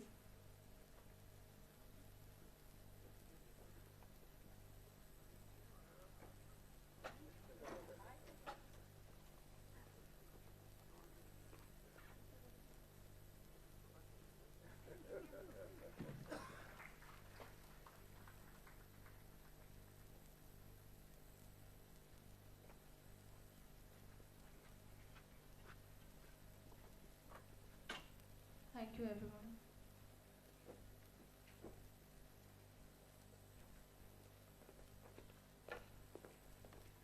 Now we are moving towards the next panel discussion.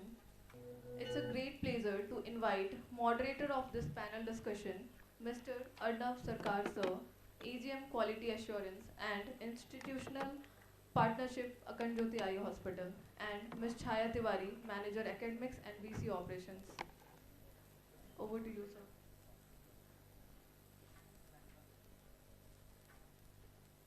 Once again, good afternoon everyone.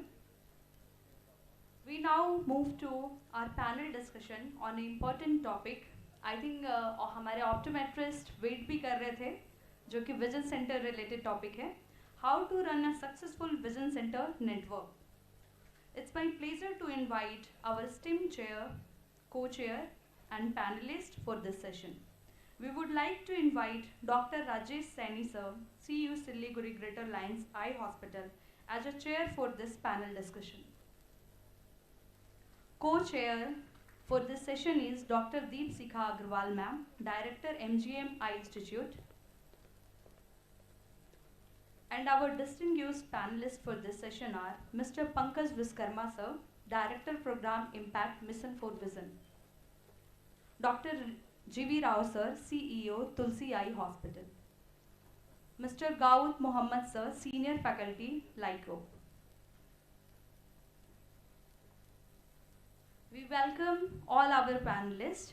Now I will request to Arnav sir, please initiate the panel discussion.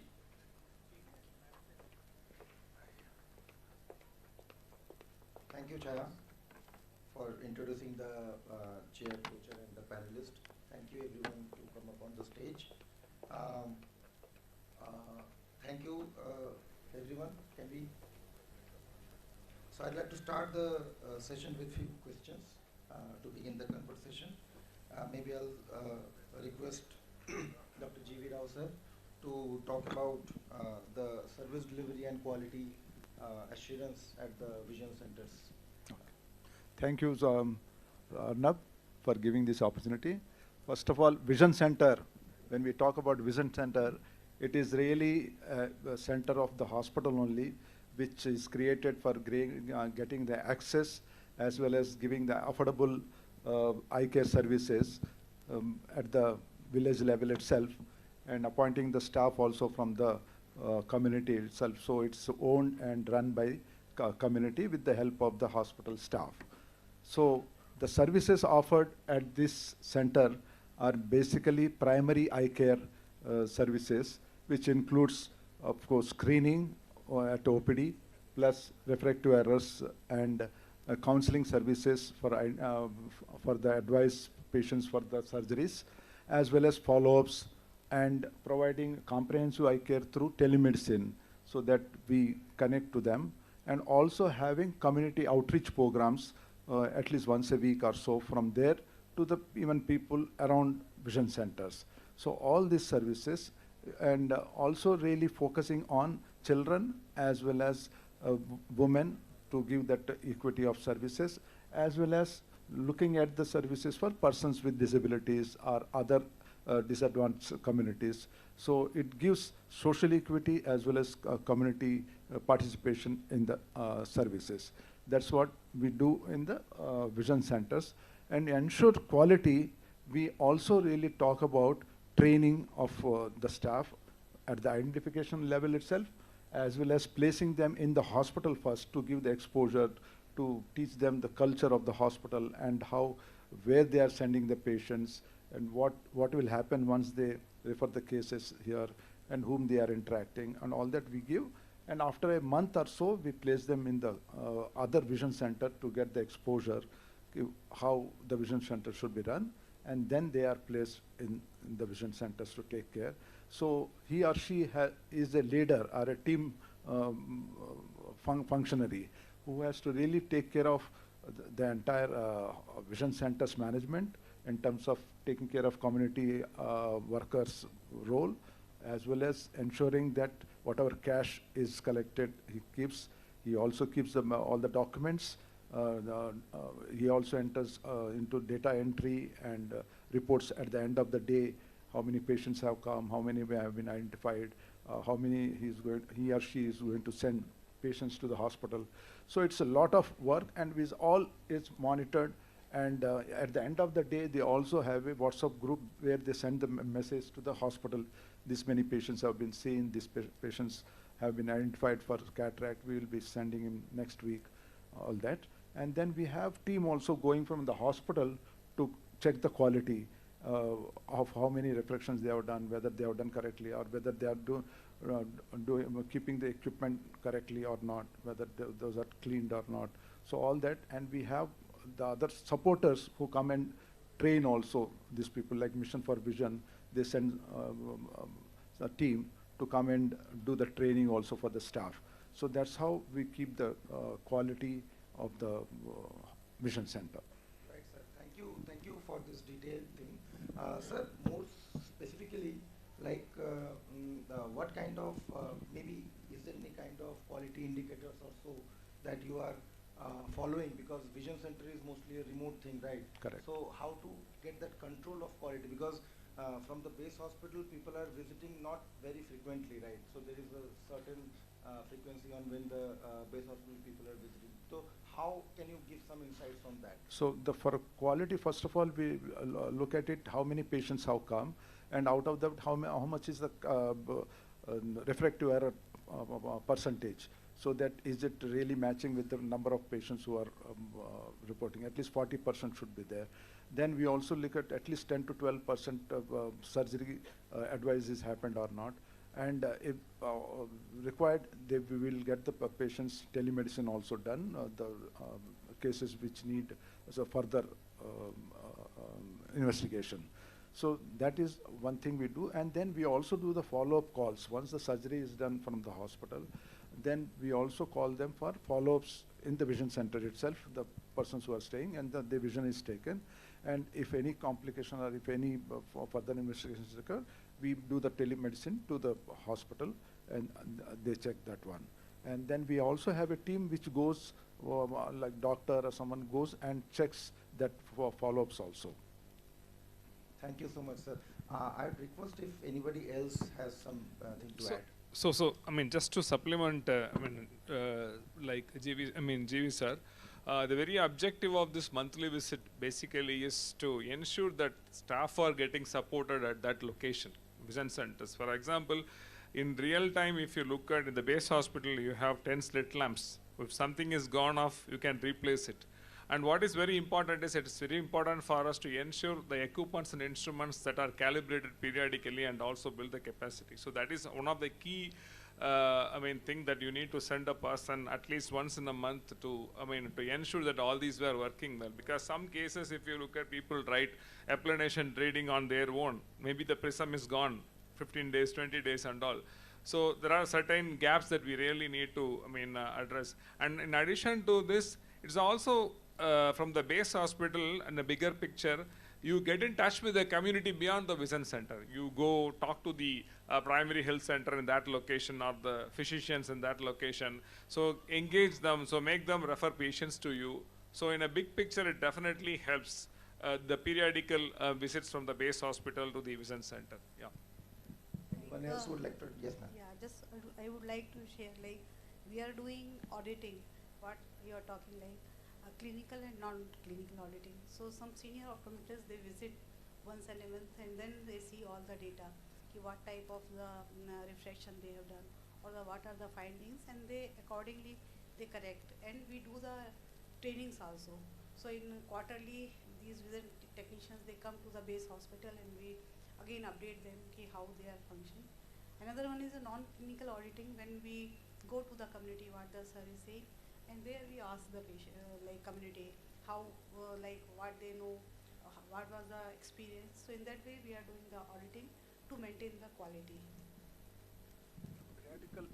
Periodic visits by our senior managers and others, they have a checklist also, which has been given out by Vision Center manual. So that also we use, and we also get whether opticals are delivered on time or not, whether patients are picked up or not, how many counseled people have come for surgeries. All that periodically we check that one. Thank you so much, sir. Any final comments from Rajesh and sir? Please. No, as I think Rituraj presented about the accreditation of the hospital, now primary eye care centers are also getting accredited, and Quality Accreditation Institute QAI with obviously Orbis supported that initiative. And across country, I think around now 35-40 vision centers are already accredited. So we have standard guidelines as institutional wise. We have our own policy to monitor our vision centers, do audit, clinical audit, non-clinical audit. But we also have now a standard guideline which actually covers all the points under a single manual as a accreditation standards. So that will help in near future that across country we have a standard guidelines to follow, so that the quality aspect is addressed uniformly across country. Thank you. Thank you, sir. Pankaj ji, anything? NABH, or is it done with any other body? It is equivalent to NABH. It is called QAI, sir. And I'm sorry, I'll also add one thing. It is not certification, it is accreditation, and it is certified by ISQA. So who also certifies NABH. So it has that national level, international level standard. Thank you. I'll move to my next question, and my question will be to Gaut sir. Gaut sir, how do you see in a vision center the technology, as I know we discussed about technology in the just previous session, but in the VC, how do you see technology as a key enabler? Just want to add on, because the focus is actually to run a successful vision center network. So let me take little bit about that. So what is very important is the leadership has to actually understand things in a much better way. The commitment to, because today if you look at vision centers need to be seen as an extended arm of the hospital. So that is the first key thing, and they need to really understand that the promising thing is they need to provide eye care what is being provided at the base hospital. So that is number one. And number two, it is, like several speakers from the morning have been actually repeatedly insisting on that particular message reaching the community. So that is a big picture. And if, for example, if I'm going to put a vision center in my location or whatever, So I really need to plan for, have to have a plan basically. So what I'm going to do with this vision center, where I'm going to position this vision center. Am I building a team for it? So, or at least I am convinced. So today, another important component is that if you look at the budget for vision center is easily available if you would convince the funding agency. See, Pankaj is here, they supported like 150 vision centers pan-India and many other people are there. So running it takes lot of intensive energy per se, but it is possible. So you see, for example, Akhand Jyoti is already running 50 vision centers, Siliguri close to 50 centers, and many other people including Aravind is doing that. So that leadership conviction towards this is very, very important. And then building a team. For example, if you are going to operate in 5 or 6 locations as a base hospital, building around that is very important. So you really need to have second line leadership, and that conviction from the management has to pass through clinical, non-clinical, and even at the vision technician level. So this is very, very basic thing to build vision centers, no, for any community level project. So now switching to technology, 2004 when we started vision centers, in fact 99 we published the study, like Tulsi sir pointed about that, 7% of the needy people were actually only accessing eye camps when we were doing close to 100,000 surgeries in eye camps, right? So what is very important came out basically is we really need to reach the community, number one, and technology is a tool to do that. So from the beginning at Aravind, if you look at for our eye camps, we used to send the doctors. So we strongly believe that doctor's presence in an eye camp and then touching a doctor by a rural, doctors touching a rural patient makes a lot of sense. So we really want to do that in vision centers as well. So that motivated us to do, and search for technology. That's how we brought telemedicine into the system. And today, if you look at in the last financial year, 2025-26, we touched 11 lakhs patients through vision centers. Almost 92% of the people undergone teleconsultation. The advantage of that is 85% of the people get the care at vision center itself, saving a lot of money to the patients, saving money to the economy of the community. Number 3, today we are speaking a lot about carbon footprint that is being saved for that many patients, right? And then using the technology appropriately, and then technology will be moving. So today the last speaker spoke about artificial intelligence, and many of us actually talked about artificial intelligence. This is on the go. So technology for us is a tool to reach people, and how much, and then you have to focus on the basic principles, completing the care cycle, closing the loop. That's the exact term that is being used by Tulsi sir and Dr. Ajit Pular. So closing the loop, diagnosing intensively, and third important component what is emerging is vision centers are no more, can be defined as a primary center. It is actually kind of a driver for your tertiary care. So you have to position your vision center from that perspective, and you can actually grow with the technology. Completely agree, and thank you for that mind-shifting statement. Thank you.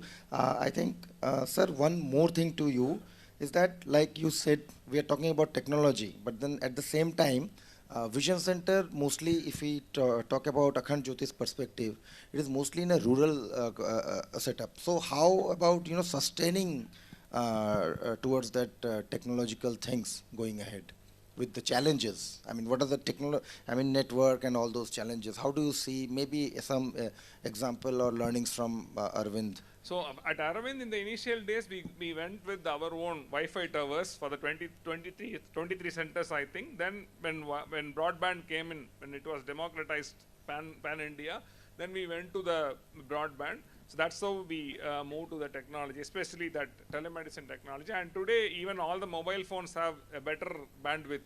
So I think that is not a big barrier. The only thing is hospital, leadership has to be kind of a strong conviction to do that. So then rest of the thing will be falling in. And the last whole session is we are speaking about artificial intelligence, where literally the network and other things were being common, no? So I think, as you search, we find out the answer.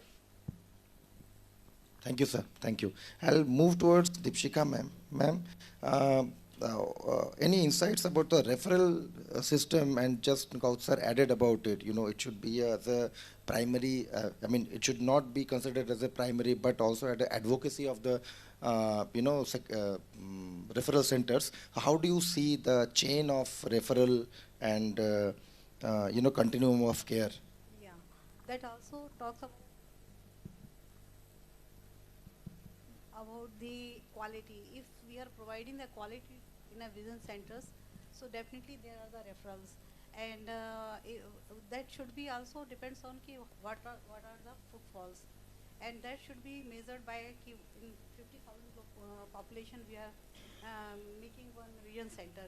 So that vision center at least should be footfall about the 10% of the population, and if the footfall is more, then the patients are going to be referred.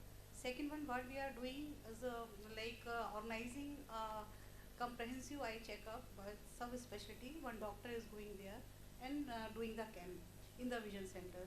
So because of that, the subspecialty patients are increasing, and those patients can be referred to the base hospital. As well as we are identifying the cataract, and then those are. So if the footfalls are more, then and quality of the services are good, so the referral automatically increases. Agree, ma'am. Thank you so much. I'll move to Pankaj ji. Pankaj ji, can you please throw some light on, the holistic community engagement, and how does that influence Vision Center, and then Vision Center, complements to the base hospital? Can you? Yes, thank you, Arnab ji. So basically, if you look at our, Vision Center structures across the country, it actually keeps varying from partner to partner, location to location. A lot of it is actually depending upon the funding that is received for running that programs. Now, like if you look at different setups, we find there is a vision center where only the vision technician is there, and there is no support for, a health worker to do that. Vision technician is also expected to do some community work. At the same time, there is a second kind of setup where you have a health worker or two health workers who are working with them, and then they are doing the community work. And then there is another model which is primarily based on what we call incentive model, where the person is not a permanent staff, but they are volunteers who are working, and as and when they refer the patients, they get incentivized. And so different models are working to mobilize the patients. And eventually the aim is to get a certain number of patients in a vision center, partly whom they will be paying for the services, and make sure that it is sustainable. But I think it is important that we move from just mobilization to community empowerment, because at the end of the day, it is empowering the communities which will actually, help us to get patients in a long-term plan. So if we are talking about activities, then I would say that we should conduct multiple activities around the vision centers. If we are saying 50,000 in the population, in certain areas actually 50,000 is also a big number, which I find when we speak to our vision center staff, they say even if I am getting from 25 villages, then also it is a good number. So in these 25 villages, we should do some basic activities, like we should do community level meetings. We should go to all the schools. We should do the screening, which I think many of the vision centers are actually missing. Many vision centers, they don't do this school screening, which is very much accessible to them. So I think, and the third is that I think Dr. Praveen Vasisht and others also spoke that ASHA workers, Anganwadi workers, Panchayat members, there are CBO networks are there, SHGs are there. We should invest time in also engaging with them, because at the end of the day, they are the one who are going to spread our word. And organizing mini camps is a good way, because in the mini camp, the optometrist also gets an opportunity to go to the village, to speak to the people. They get in touch with them, they know each other. So that way a rapport kind of is built. And all these kind of mechanisms actually, fuels in and more patients. At the same time, it builds more trust. So I think these are some of the areas which we can work. But some of the challenges which I would also like to emphasize here is that, the vision technician, optometrist, they generally come from a background which is mostly clinical in nature. They are finding it difficult to see a person behind the eye, and the community and the family is again the second or third level of it. So how do we engage, or how do we, orient them during their training, that how to work with the community, what are the counseling steps, what are the challenges they will face when they are, interacting with the population. And we always know that there are a lot of barriers are there. So what are the skills they should learn? And same is applicable to the health workers also. So I think if we have a wider goal of community empowerment and at the same time train our team members to conduct different activities, I think overall we will be able to, achieve our goal of having a effective vision centers. Thank you. Thank you very much. This was been a very important experience that you have shared. I think it is very beneficial for the audience. Thank you. This leads me to another aspect where I will go back to Dr. Rao. Sir, what experience would you like to share about the human resource? He just cited an example of the challenges of that. So how do you see? What are the strengths and challenges and practical experiences, if you see? HR is a bigger challenge to get the people to work, and mostly even to placing them in a remote place like vision centers 50 kilometers, 60 kilometers away from the hospital. When they really come, they expect that we will be placing them in hospital. So when we say that you have to go to the vision center, there is a lot of resistance. And what he said is also right, how much of education or orientation they have to really work in the villages and really understand the people and community and counseling. Those things are lacking. So we do have a little bit of orientation program, but however, that needs to be, I think, Akhand Jyoti has a very good orientation of 2 months program for vision centers, which I want to really take that module and really orient our staff also.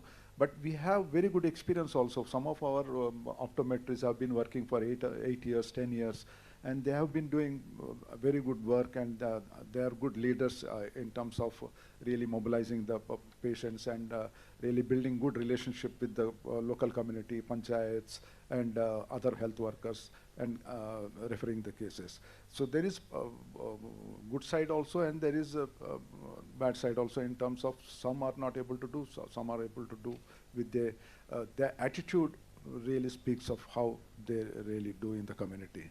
But overall, at least our 60 to 70% people are trained in this. Great, thank you, sir. One last question from my side to joint lead. Sir, you want to add something? Just to add to what Pankaj said and Dr. Rao and maybe Gaut also touched initially. See, Vision Center is the face of hospital in the community, right?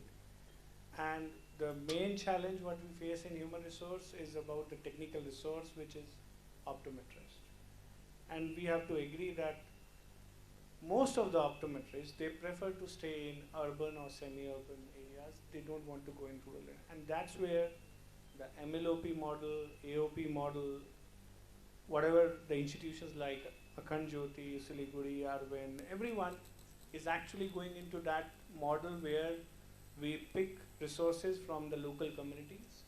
We train them in our setup, groom them, and they go back to the communities. There are so many stories each hospital having. So for the successful running of the Vision Center, the local human resources development is important, and training on continual basis is important if we really have to manage or challenge what we face for the technical human resource of Vision Centers. Thank you. Thank you, sir. Sir, I have one question. So what's your opinion and suggestion for financial sustainability and business model for Vision Center? Yeah. Again, business model is again nowadays new term what we use for our hospitals, vision centers. But I want to address it in a way that how this concept of vision center when started way back is actually to replace outreach camps, to have our presence in the community, and to maintain the vision of the organization within the community. Yes, financial sustainability is an important factor where all of us who are running Vision Center actually see the number of footfalls, number of refractive errors, number of spectacles sold, number of free surgery referred, number of pain surgeries referred. And now we discuss about the technology and the subspecialty. Gaut said how we develop the tertiary eye care practice. So these are the main indicators which we actually see in terms of investment. As again, Mission for Vision is sitting here and other international agencies support a capital investment to hospitals.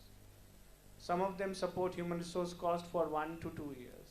But what after that? There are still organizations, smaller hospitals, who think Vision Center is not the right model for them. They think it's a double-edged sword.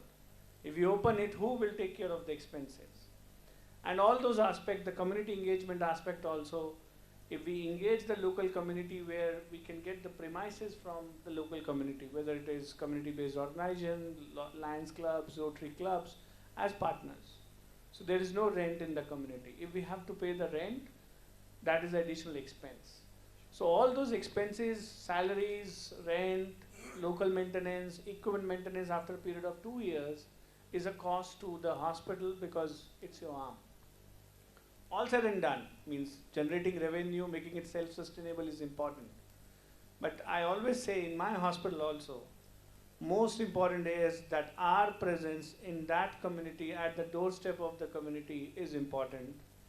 If the Vision Center is making loss also, but if they are referring patients for free surgeries even, that is a sustainable model for our hospital. We have to compare how many patients refer to us, and against those patients, if we have to arrange outreach camps, what will be the cost of those outreach camps? So Yes. a deep thought need to be put in for the financial sustainability. Agree. Thank you. Thank you. Thank you for your valuable points, sir.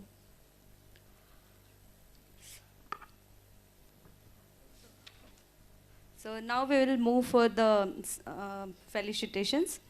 So I would like to request our respected Dr. R.V. Ajad sir and Ajit Kumar Poddar sir kindly come forward for the felicitate our panelist.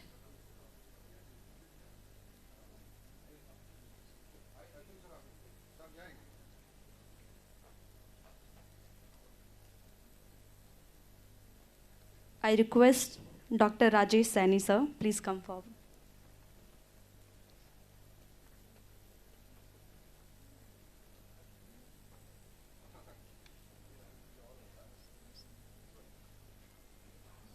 Dr. Deepsika Agarwal ma'am.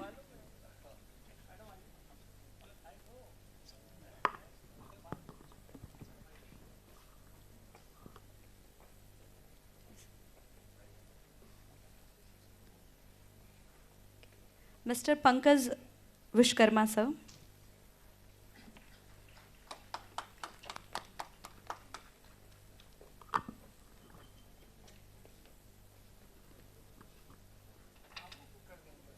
Dr. G.B. Rao sir.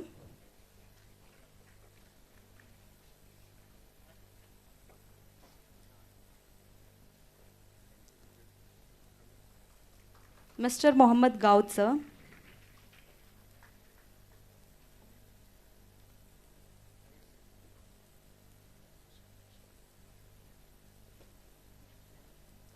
Mr. Arnav Sarkar sir.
Thank you, everyone. We now move to our last panel discussion on designing paid services for sustainable high-volume services. It's a great pleasure to invite moderator of this panel discussion, Ms. B.I. Catherine Ma'am, Akhand Jyoti Eye Hospital, Ms. Divya Ravila Ma'am, LICO.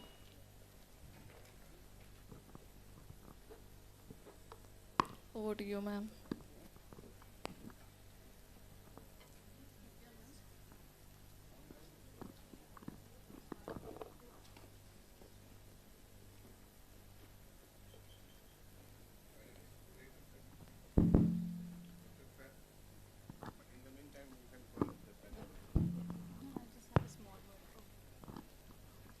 Good evening, everyone. In today's world, although we are all a social impact organizations and NGOs, there is always a growing pressure to expand access, maintain quality, and remain financially sustainable. The real question is not whether paid services should exist. The question is how we have to design so that we strengthen scale, protect equity, and sustain the mission. So today we will explore what it takes to build paid pathways that support high volume, high impact eye care without losing the soul of public service. We'll ensure that the questions will help us more into the strategy, the trade-offs, the ethics, the pricing, the patient behavior, the design, and the scale. I would like to invite the panelists to the stage. Colonel Dr. Madhu Badoaria, Sitapur Eye Hospital. Dr. Uday Gajiwala, Tejas Eye Hospital. Mr. Anshu Taneja, Vision Spring Foundation.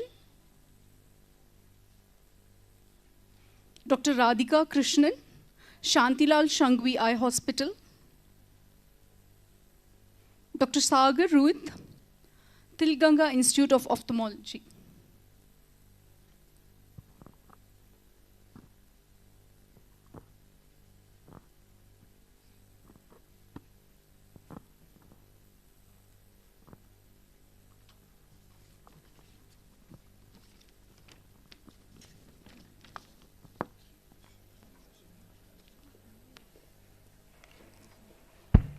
Thank you.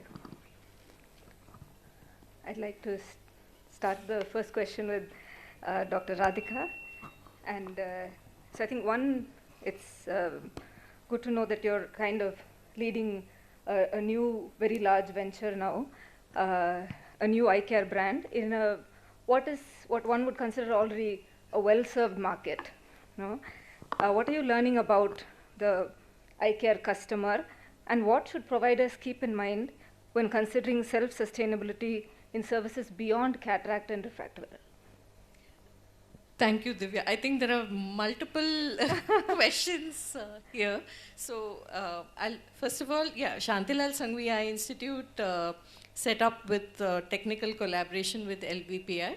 It started operations in 23, so we are just going to turn 3 years this year. And yes, Mumbai is a very well-served market. I think the ophthalmologist to population ratio is about 80 per million, which is more than 5 times what the Vision 2020 mandates. But SSCI, we started working, we reached out to the community, we did a lot of community outreach, and one of the things we also did, we've been doing a door-to-door screening in the urban slums. And one thing which I would say, when you say it's very well served, we found that we've screened about 75,000 people. We find a huge unmet need for refractive correction. And of the spectacle wearers, we found that about 24% of them are undercorrected.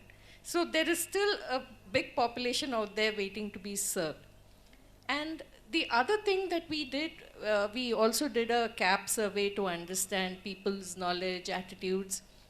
One thing that we discovered, that what we all know in rural areas, that distance is it's an inhibiting factor.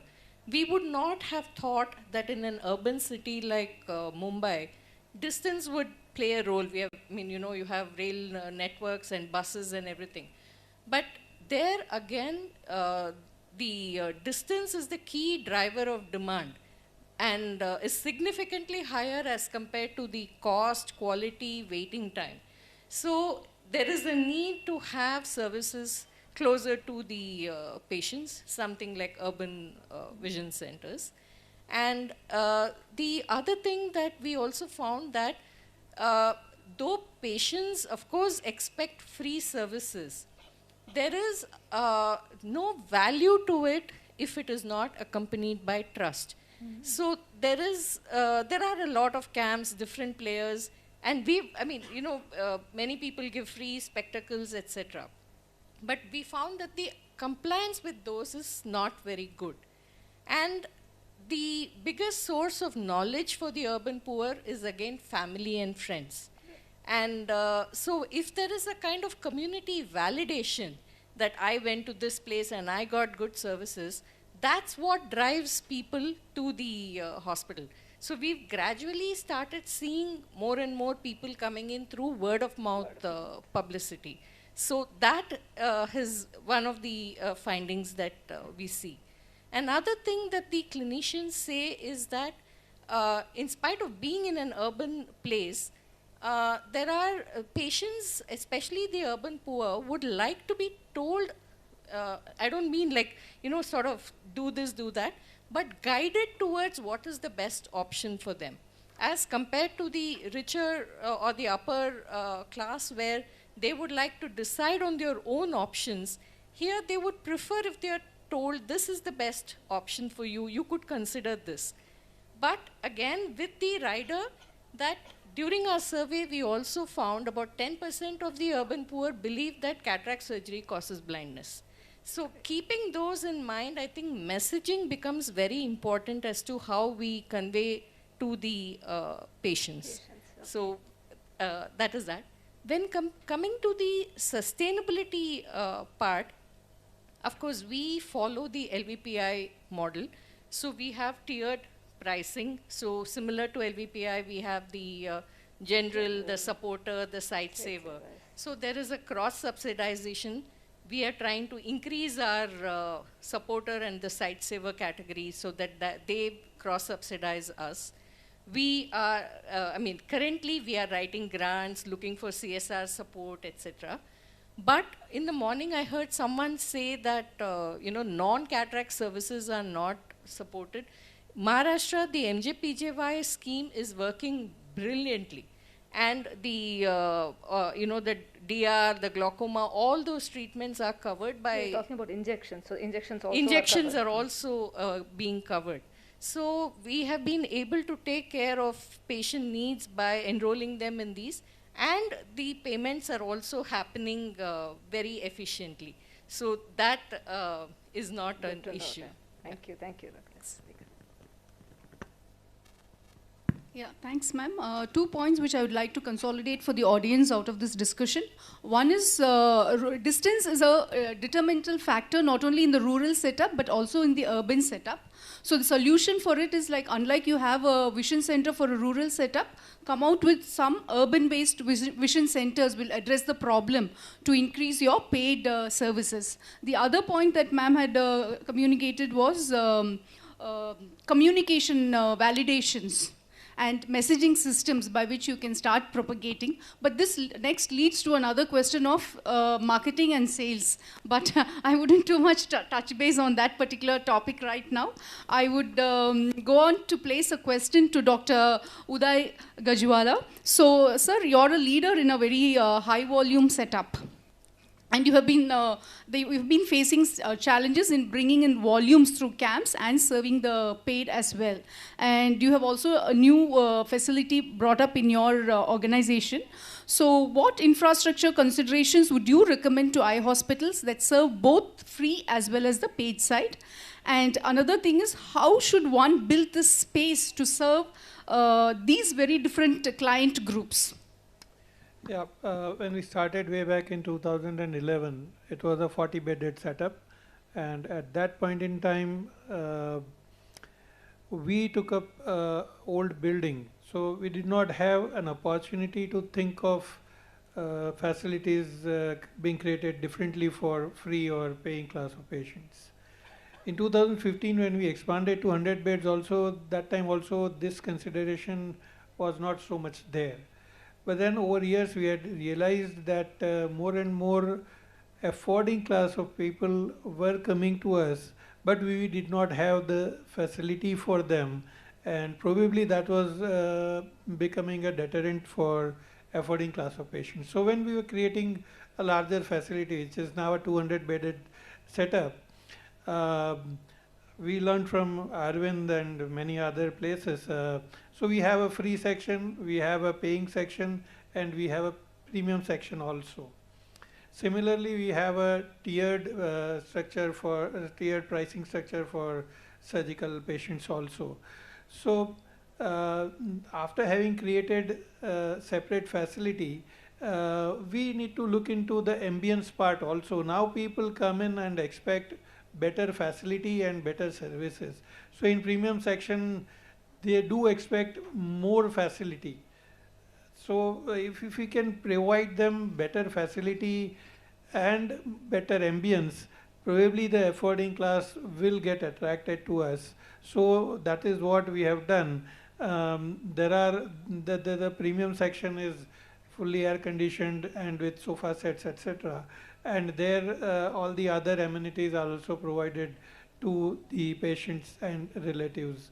So to attract affording class of patients today, they do expect better facilities, better amenities and better services. Being in the guest house at Akhand Jyoti, the facility created is almost like a 5-star hotel. We do share a common friend, common donor between Akhand Jyoti and our place. That fellow visited Akhand Jyoti and then came to our place. He stayed in our guest house, and while leaving he told me that your guest house as compared to Akhand Jyoti is like a dharmashala.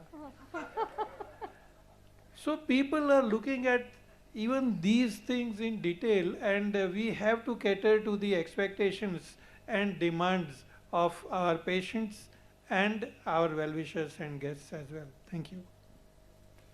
Thank you, sir. Well said. So to attract your paying class, so sir not only has the paying section, but he has a premier section, and this particular section is built up with a better ambience where it will attract people, and it has a better pricing module.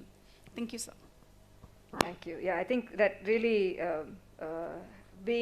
having that nuanced understanding of what our patients expect, I think that is a skill that we'll have to constantly continue to keep, that awareness we need to maintain. Thank you, sir. I'd like to move on to Dr. Madhu. Glad to have you join us on the panel, madam.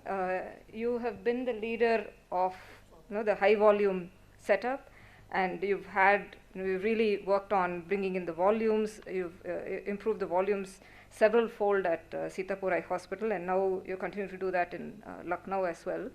And again, you've worked both with the camp clientele as well as the paying patients. I'd like you to talk more on the HR aspect of this challenge. How would you build a team that has to serve both these, both ends of the spectrum? So Sitapur was totally devastated. So I had a clear field to create whatever I wanted to create either way. And Sitapur, actually I started for first 2 years when I came. There was actually no free patients, there was no community. So the starting point was from the paid section itself. And it's important, I think, for all of us to understand that why paid is so significant. We all are community hospitals, but paid is extremely significant, not because they are rich people, but because the operations of the free patients have to be paid by the paid patients. Therefore, the breadwinner of the hospital is always the paid section. Now, paid section people, actually, there are 2-3 main things that they need to have. One thing is they need a very, very polite treatment. They need to be made to feel VIPs, and they also need that the time is a premium, so that time should not be wasted. So the good way is either you have all together, like Dr. Gaziwala had a premium section and a paid section where the people who are there are actually trained for soft skills. We had somebody from outside and we got them trained on the soft skills. Also the people who are working in that area also have to be shown like which is the way a good hospital or a hotel culture is. So once they see that, and also they have to be made to understand that look, these people are paying for your salaries, they are paying for the poor patients. So with that in mindset, anybody who's average person who's trained for everybody, but everybody trained for everybody is not the same for the paying section. Paying section people have to be given a little more on the softer skills, and also their sustainability in the hospital is important, because when a paid employee stays for a long time, what I found in Sitapur, there's one employee who is there for I don't know how many years. And anybody who in a paid section who comes for a good premium IOL, the first thing the man looks, Acha Shukla ji, aap yahan pe hai, mera kara dijiye. So that is another important thing, is that people who are very well known in the society, they should be nurtured very well. And that HR has, I won't say they should be paid extra, and I don't pay them extra. But also from the management side also, they have to be kind of acknowledge that, look, you are little good HR people. Thank you. But it's a very important section, and this really needs to be looked into. If possible, if it is possible for anybody, have the section altogether different, because I don't like poorer people or the middle class people feeling that they're getting something important. If everything is together, and even one patient is moved little ahead, they feel bad, and actually our heart lies not with them, our heart lies somewhere else. Our head lies with them, but the heart lies with the middle class and the lesser than middle class. Thank you. Yeah.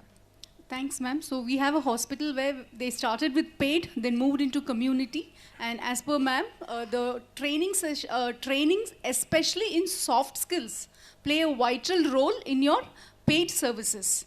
And another biggest challenge which our hospitals faces, passionate players when it comes to the paying side, they more fall upon the passionate side, and your paying side gets a biggest hit. So the one solution that their hospital has adapted is soft skills training for the paying side staffs who who serve the patients. Thank you, ma'am. So I have one question to... One more point I forgot to tell. The surgeons will have to be very efficient who are doing paid patients, because that's another area, is the surgical experience which actually they remember. And also people who are assisting them, and the environment in the OT. Truly, there should be no kind of they're all listening patients, so there should be no loose talk in the OT by anybody. Therefore, the paid patients OT should be altogether a separate OT than the free patients. But the complex should be same, otherwise the quality of the non-paying may become lesser.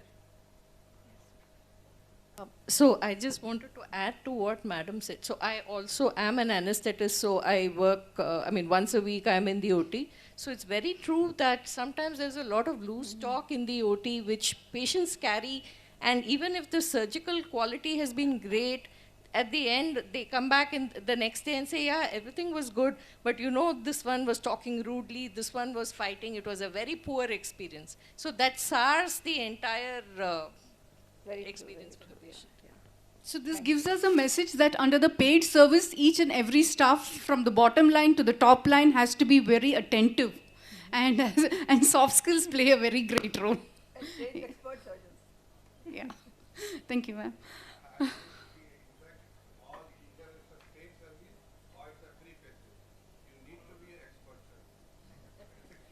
Yes.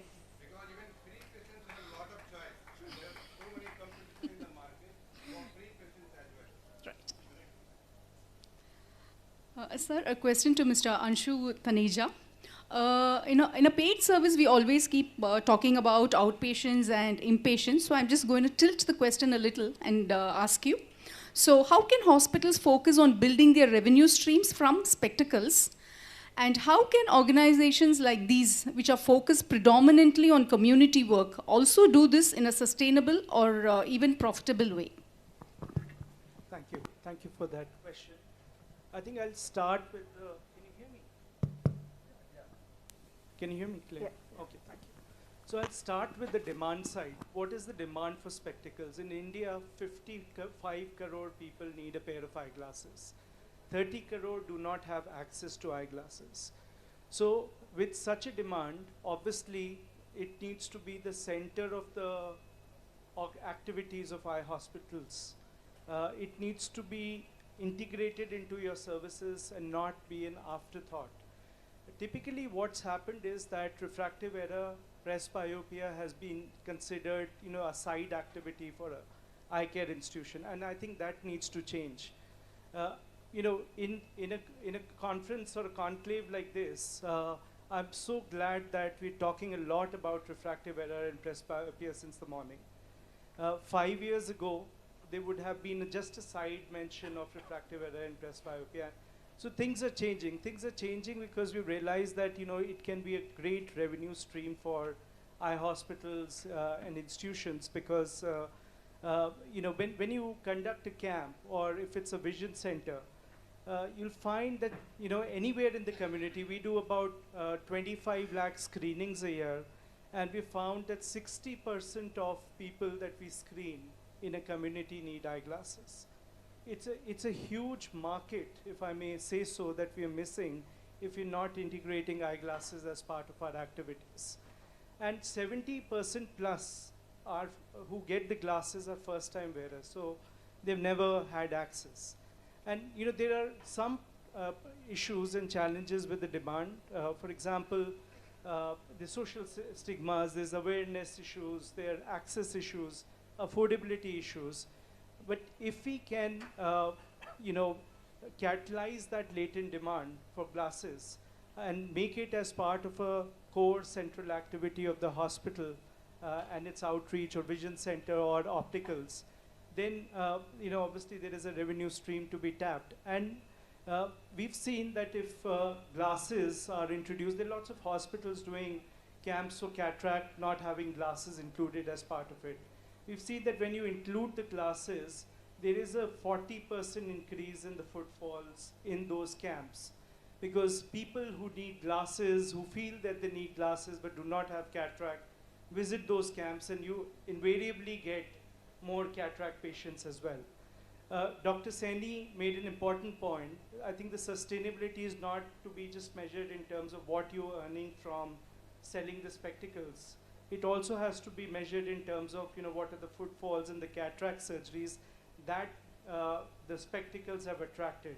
So if you look at the complete scenario, you'll find that how a simple intervention can be so life-changing in terms of the business activities or the revenue activities for the hospital.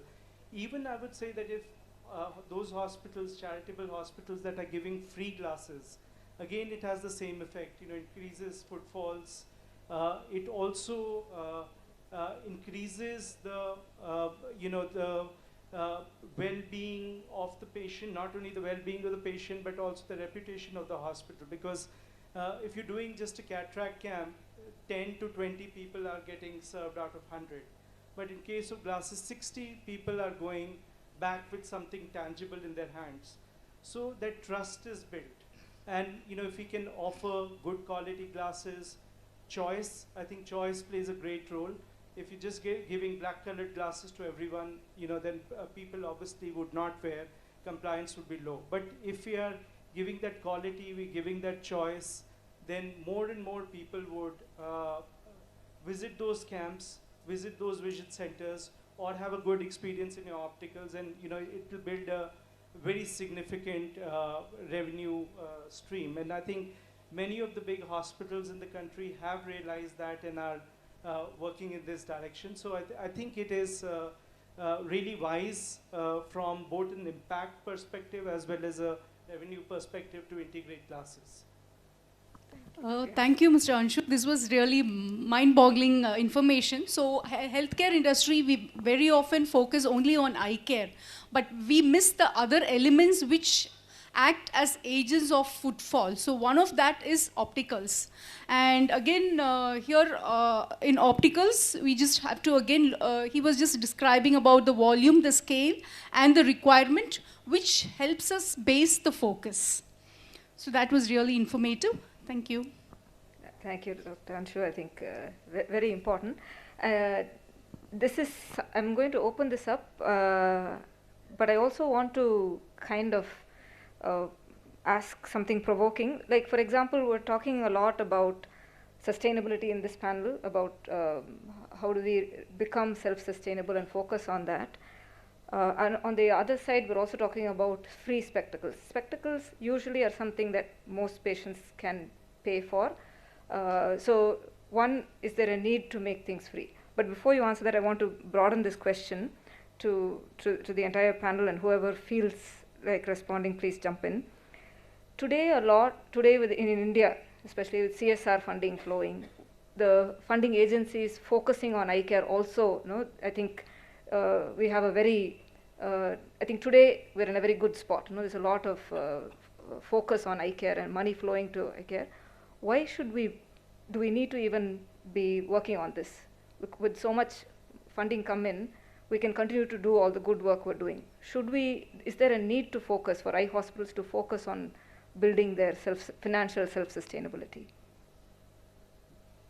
I think operations of any hospital should be run only on the revenue which is earned by the hospital, and whatever we get out of CSR and other things should be used on infrastructure or betterment of the hospital. Because if any hospital gets used to CSR or donations, these are all external factors. They're there today, they will just go away tomorrow. So therefore, hospital cannot really afford to be dependent on running its operations on anybody whatsoever it may be. So therefore, it's important. And one factor we have missed are the medicines. Medicines also have a significant revenue even from here and even in the hospital and in the camp. Especially in the outreach, there should definitely be some amount of medicines, because their availability of medicine is a big question mark. So even if the patient is able to buy, but they do not have the place to buy from. And patients who are chronic, like glaucoma, uveitis, who need to buy the medicines, if they're not going to vision center, suppose they're coming to camp only, so they will have a place. And that I learnt in his country. In army, I went for a camp in 95, 96, something like that. And the pension paying one lady came, she said, either you give me glasses or you give me medicine, something you will have to give me. So like, those who come, they want something definitely. So anybody who comes to hospital may be tears. So therefore, medicines also add 20 to 25% or whatever, I don't know this thing of it so much, but they also add on to revenue. So I think medicine, glasses, and surgical income, plus maybe some training and all that, these things which hospital can do by itself, I think altogether they can put, and the operative expenditure should always be run, managed by the hospital. All those things are very important, so the hospital can grow, we need to grow, right? So, right. So keep the operations self-sufficient. I would like to add a different dimension. One is free is not valued. So the one who can afford should pay whatever he or she can afford. So and the affordability has increased to some extent in the community today. So instead of doing everything free, blanket charity should not be practiced anymore. Yeah, thank you, sir. To Dr. Sagar, I have a question. Oh, okay, No, sorry. No, also I think most good CSR proposals always look for a sustainability aspect. As in, even if we put in a grant proposal for 3 years, etc., they always want to look at how you're going to end the, how it's going to continue. So I think that is sort of inbuilt into the expectations of the grant. Okay. I think sustainability has different definitions. I think that needs to be evaluated on what we mean by sustainability, because yes, I agree that hospitals or institutions should have a revenue model where they're getting their income from that. But again, it depends on what's the philosophy of the institution. Do you want to scale, or do you want to be limited to a certain size? If scale is the objective, I think you need to define what is the correct balance between being 100% cost covered or being maybe 50% cost covered and using other donations to scale. Because again, that's also a kind of a revenue source. It's a market out there that you tap, the donor market. And if it helps you grow, if it helps you scale impact, then why not? So I think that balance needs to be determined between what is your revenue model and what are the grants that you're getting. Also, again, I completely agree with sir that giving something free to the people who can pay, in my opinion, it's a sin. Because they would not value, I think they would not value themselves, because there's, we always talk about this handshake versus handout model. So when you selling something, even if it is for 10 rupees, 5 rupees, it's a handshake, because the other person can then demand from you, demand quality, demand service. But if you're giving something free, it's the handout model, where again there is then imbalance in the power, because there is a donor and then there is a beneficiary. So I think there is always a bias towards selling, but in some cases, obviously, you may need to go give free, but those who can pay should be charged, whatever that appropriate amount. It may not be the full amount, it may be a very subsidized amount or a token amount. Thank you, Dr. Arjun. Yeah, a question to Dr. Sahar. Can a community or a public eye health institution truly build premium services without changing its identity? Thank you for the question. So like when you first talk about like charitable work or free services, it creates a brand. And when you talk about paid services, it creates a sustainability. And you cannot have both. But there are very few institutions in the world that has got hands in both these dignities. So usually from the place where I come from, we cater to about 1,500 patients a day. Almost 200 surgeries happening each day, and almost 10 refractive surgeries happening each day. And in the outreach eye camps, we do almost 1,500 patients in just a span of 4 days. So initially, we used to run in the principle of compassionate capitalism. In simple terms, this is known as cross-subsidy. In even simpler terms, this is known as the Robin Hood principle, whereby we take from the rich and deliver it to the poor. So there was a time when 1/3 could pay. So we used to charge them the bare minimum amount. And those who could pay minimum, we used to charge them the minimum amount, and those who could not pay, we used to subsidize them. But now, it's almost like most people can pay. So now those people who could pay, we're pricing up the fees, and we're making them pay more. So there comes the premium services.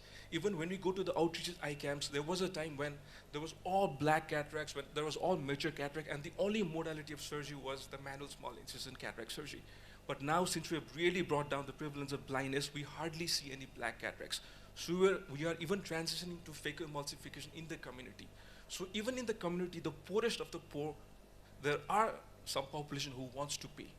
So right now in the outreaches also, we're doing phacoemulsification, we're charging the patients, and SICS has always been free, but for those patients who want some services, we're making them pay. Thank you. Thank you. So basically the identity doesn't get dissolved. It basically enriches the organization. Thank you. Thank you. I think identity becomes multidimensional. And when it comes to actually what you were saying, that's what exactly I was saying, that we should not use donations for operations. Yes. Scaling up is a different ballgame. But unless until your operations are self-sustained, you cannot scale up with donations and CSR. So that bit has to be there.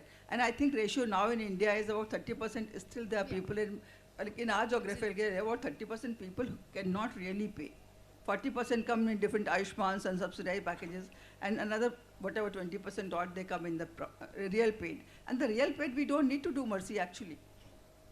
Yeah. Actually, we would love to, a little more ask questions, but want of time, I think we'll just cut it short. And it was really wonderful. I think all of you all would have enjoyed, and a lot of take-home points. Thank you. Thank you. Over to the conclave players.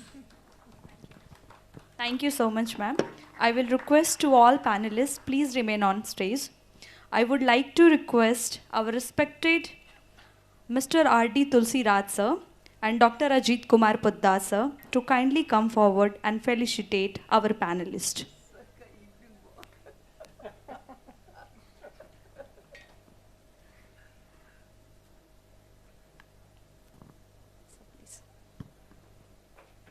And may I say both of you, I think you did a fantastic job. You were going like a question. We had a plan. to the moderators. Yeah, they did a fantastic job. It was the most entertaining panel discussion. So I will request Colonel Dr. Madhu Bhadoria ma'am, please come forward.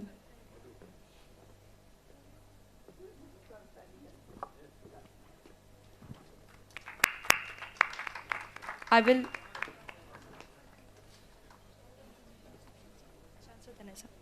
will request Mr. Ansu Taneja sir, please come forward.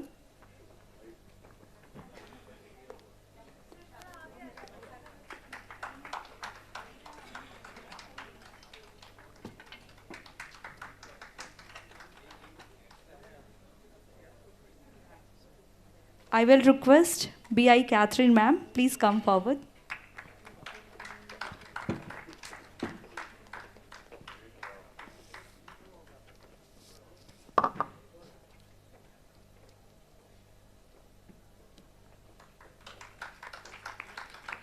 Thank you everyone. I would like to request all our panelists, please come forward for the group photo.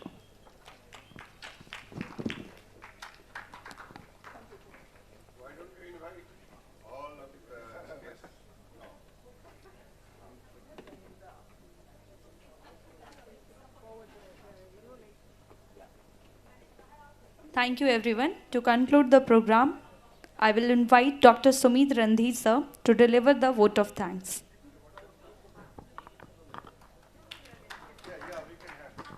Yes, we'll take group photos after this.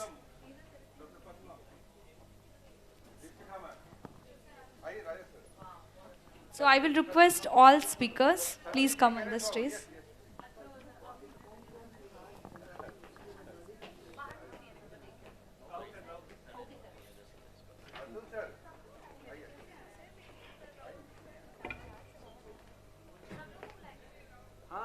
I think the guest or speakers.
तुम छूट रही हो दौड़ के आ रही सुमन तिवारी दी प्रिया पूजा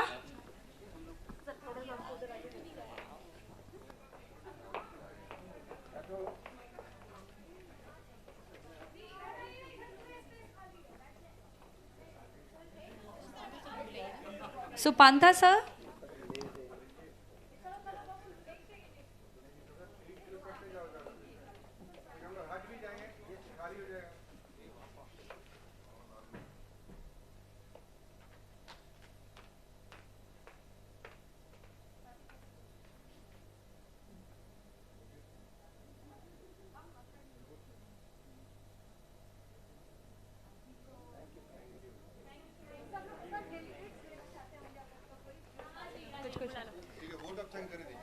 इसके बाद तो फिर सब नीचे से उतराएंगे अच्छा ठीक है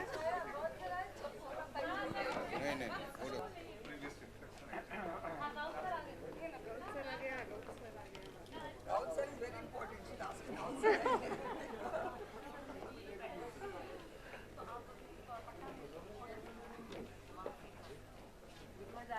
came out, so I wanted to ensure you come back for the picture.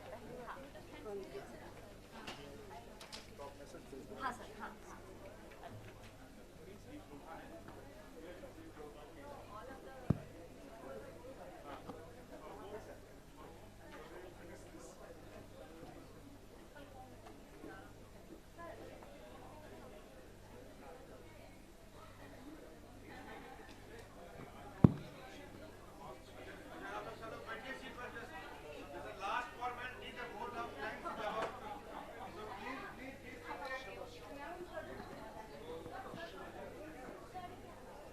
Yeah.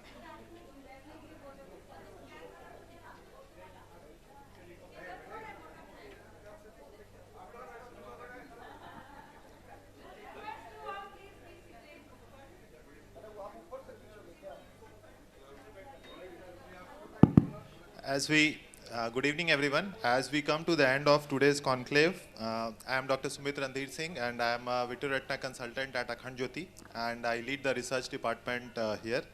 It's my privilege to deliver the vote of thanks on this inaugural site for all conclave 2026. First and foremost, I would like to express our heartfelt gratitude to all the esteemed guests, distinguished speakers, panelists and all the attendees who have come from across the country as well as our neighboring country Nepal. The valuable insights and knowledge which we have gained today is actually truly invaluable. We are thankful to Mr. Mrityunjay Tiwari sir, who has been the guiding force, Professor Rajvardhan Azad sir, and a special thanks to Dr. Ajit Kumar Poddar. The conclave actually has been his brainchild, and he has been working for the last 3 to 4 months, conducting several meetings to make this grand event a big success. I'm also thankful to Manjari Singh and Chaya Tiwari, who have been the deputy organizing secretaries, who have been the ground force in making this a good, memorable success. And a special round of applause goes to Mr. Arnab Sarkar, who has been the connecting link, and he has been guiding all the conference-related activities, and he sets a true example of leading from the back, a motto which is propagated by our chairperson of the Akhand Jyoti trustee board, Mr. Ravikant sir. I would also like to extend sincere thanks to our sponsors, partners, support staffs, the students who have been there since morning, and all the department, including the marketing, telecommunications, several committees such as reception, hospitality, transport, food, logistics, whose hard work, dedication, and meticulous planning has made this conclave a grand success. As we conclude, we take with us not just knowledge, but also new ideas, connection, and inspiration for the future. Once again, thank you all for being a part of this wonderful event. And we hope to see you again next year as we strive to make this conclave an annual event. Thank you very much.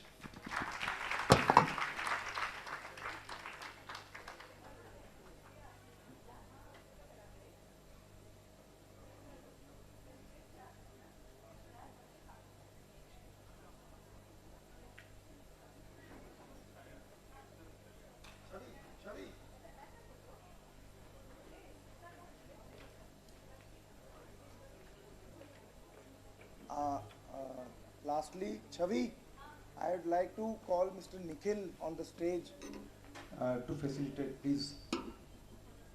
Mr. Nikhil from Simla, are you here? Chavi, can we have him?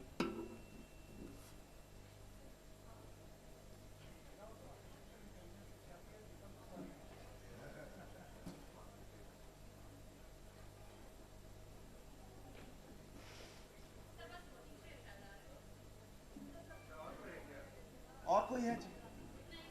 Anyone else?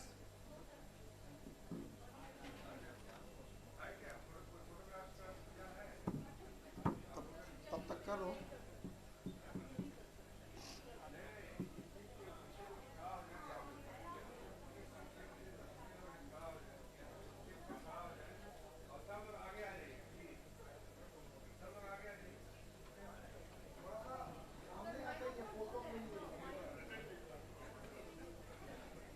सभी के लिए एक information है, आपके bag में एक scanner है और वो स्कैनर आप जब स्कैन करेंगे तो ये कॉन्क्लेव का जो भी फोटो लिया गया है वो आपके पास चला जाएगा. तो आप वो फोटो ले सकते हैं ये कॉन्क्लेव का स्कैनर के थ्रू.